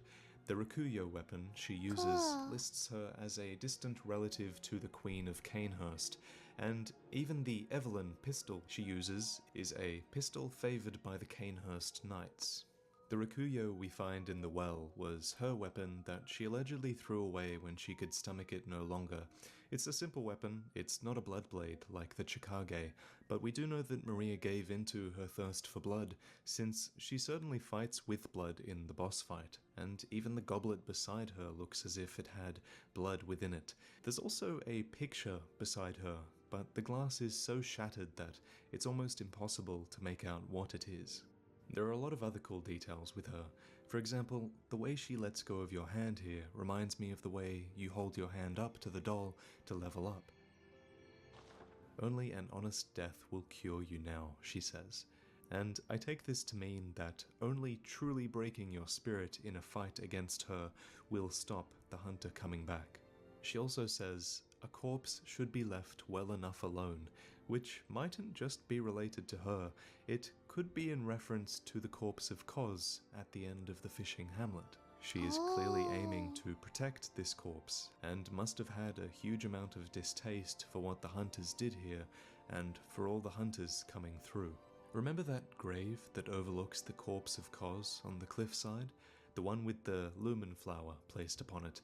I'm almost certain that Maria placed this grave and flowers here because she's done the same thing within the astral clock tower room for this coffin here, and also because the balcony key tells us that Maria hoped Adeline would find comfort in the faint breeze that carried the scent of flowers from the outside. So her use of flowers here is pretty well referenced. There's also this fairly rare thing that happened to me when I was practicing for the boss guide. Maria can stagger and riposte you if you get hit by this specific double-bladed attack. It almost looks like she's holding you close and whispering something in your ear before she rips her fist out of your chest. When you do defeat Maria, take a look at her death animation. Twitter user Halman made the observation that it looks almost identical to Gehrman's. Both characters reach towards the heavens before falling forward. After you kill Maria, you will also get this dialogue from the doll. Good hunter, this may sound strange, but have I somehow changed? Moments ago, from some place, perhaps deep within, I sensed a liberation from heavy shackles. Not that I would know. How passing strange. You can actually listen to all of the dialogues from the game on Moonlight Butterfly's channel, which will be in the description. There's a million things worth mentioning as soon as we enter the fishing hamlet. Most of these things, I found, revolve around the villager who walks towards you initially. He has the same models as most of the spellcasters in the village, and there's a lot of curious things to note about him. Firstly, you can't actually kill him, even when he appears to have no health left. All you can do is knock him down and feel bad about yourself as he struggles to pick himself up. Of course, not to be deterred, I promptly beast roared him off a cliff. No, never mind, he's still walking around down there, if you look closely. Moving on, he also reacts when you knock over the small pile of shells near him, which is interesting, and one of the oddest things I've found is that if you watch him all the way until one of the last piles of shells, then he'll actually start to cast a lightning spell as he steps over the shells. I don't know if this is a pathing error or something. It's weird. This could even be related to how some of the other lightning spellcasters seem to be casting lightning upon the other larger versions of these shells when you sneak up on them. Why they're casting lightning upon shells, I have no idea. Let me know in the comments below if you have. If you talk to him with the milkweed rune equipped, No, then your he gives a ton more battery. dialogue, and he also gives you an arcane spell, as I've mentioned in another video. Also, by the way, did you know that this cauliflower head glows in the dark? When you kill the orphan in the ending cutscene, you hear this chant, which is likely spoken by the male villager at the start. But this dialogue and the chanting in general, it isn't that unique.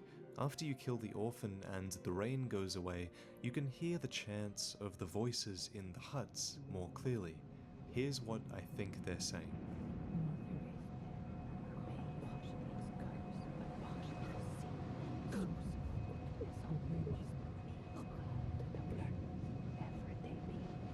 What the heck?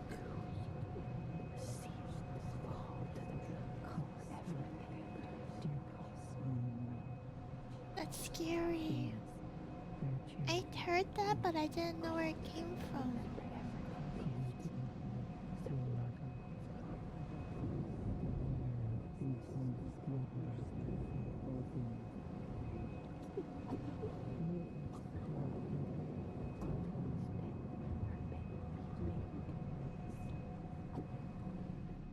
Mother is dead, her baby taken.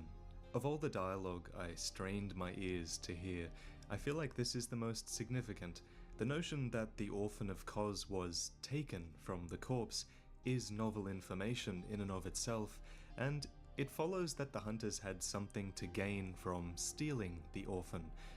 3/3 of an umbilical cord, perhaps? I do have to do some more thinking on this, so we'll get back to it in another video.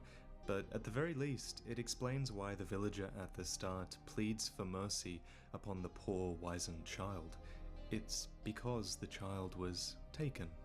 I would really love it if you guys went there and strained your ears to hear some of this stuff. I might be wrong, and you might discover something new for everybody to talk about, you know? Because who knows what else is hidden in this dialogue.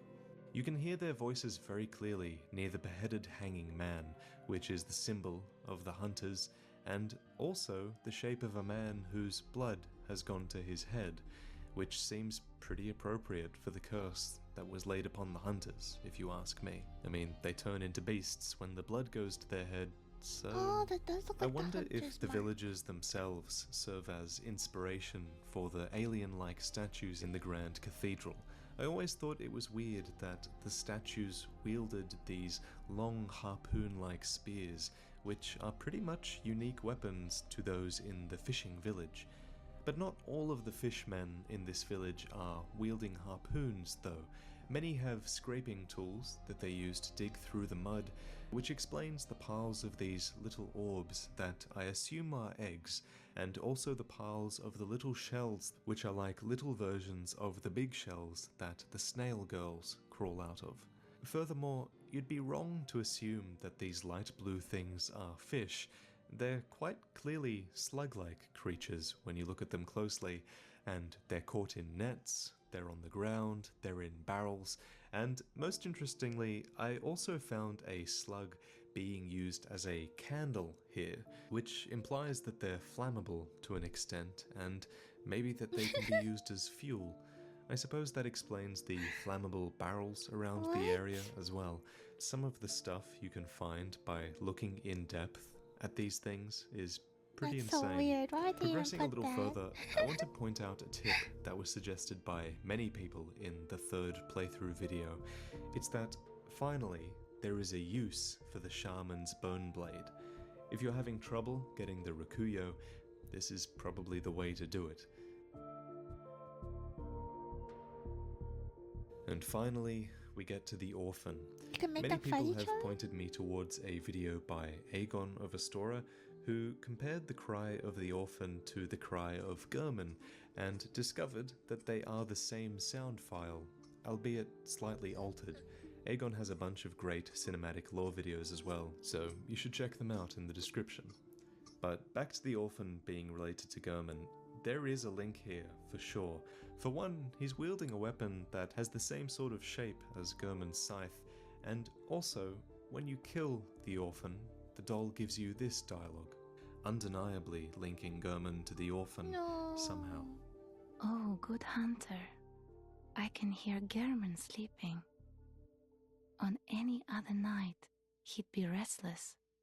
But on this night, he sounds so very calm. Perhaps something has eased his suffering. Oh, and one more thing. It's probably the most amazing thing that I've ever discovered.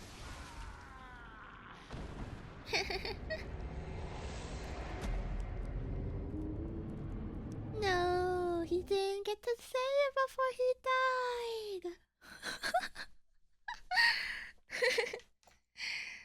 Well, I think that's gonna be it for the videos you're gonna watch then. Unless you guys have any from this person that you think are really good and we should watch them. You should look into the Chalice Dungeon Moon Present. I gotta fight that one. I still gotta do Chalice Dungeon, so I'm gonna pick it back up another time. Did you say you want to see the other variant of the Moon Presents?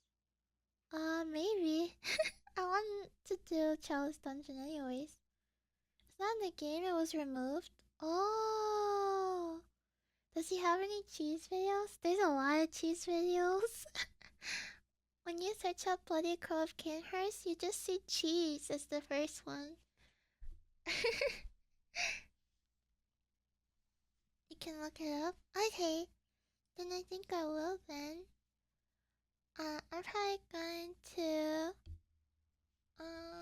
let me look at the other videos if there's any. I think I'm probably going to end the stream for tonight. Shall we try the lore hunting ones or nah? I'm kind of iffy. I'm kind of tired, I think. So yeah, I think I need to go like stretch and everything. Yeah. Thank you all so much for watching along with me. And feel free to give me more Bloodborne insights and trivia and stuff next time. But for tonight I'm gonna go to bed. I think. Yeah. Alright, I will I'm gonna go to just chatting then. Yeah. And I will find somebody to read. And put on some music or something.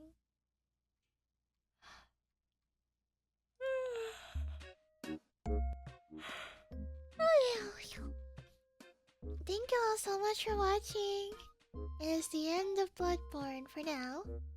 We'll do Chalice Dungeons, so it's not gonna be the last I play of it, because I still want to do those. And those will be multiplayer, but those will be another time. We're finished with the story, so yeah. Done with the story. Thank you all very much. Thank you. It was such a good game, and I'm really happy I played it. Anyways, let me go find somebody to raid.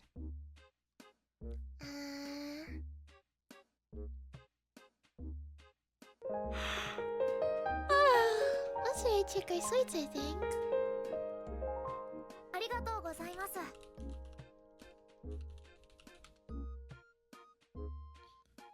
It was so nice playing with you in the Kimono Dachi Koragi Heart. I'm glad you liked Bloodborne. Also, happy anniversary. Thank you so much, Joshua. It was so nice playing with you in the Kimono Dachi. I'm glad you liked Bloodborne. Happy anniversary. Thank you. It was really fun to play with you too. Let's play again another time, okay? And hopefully Scottish or Scottish Corgi or something can join us, and maybe anybody else who wanted to play but couldn't play this time. I know there's at least one. I'll be really happy to play with you all another day for Chalice Dungeons. But for tonight, I'm gonna go to bed, I think. Have a good one. See you guys.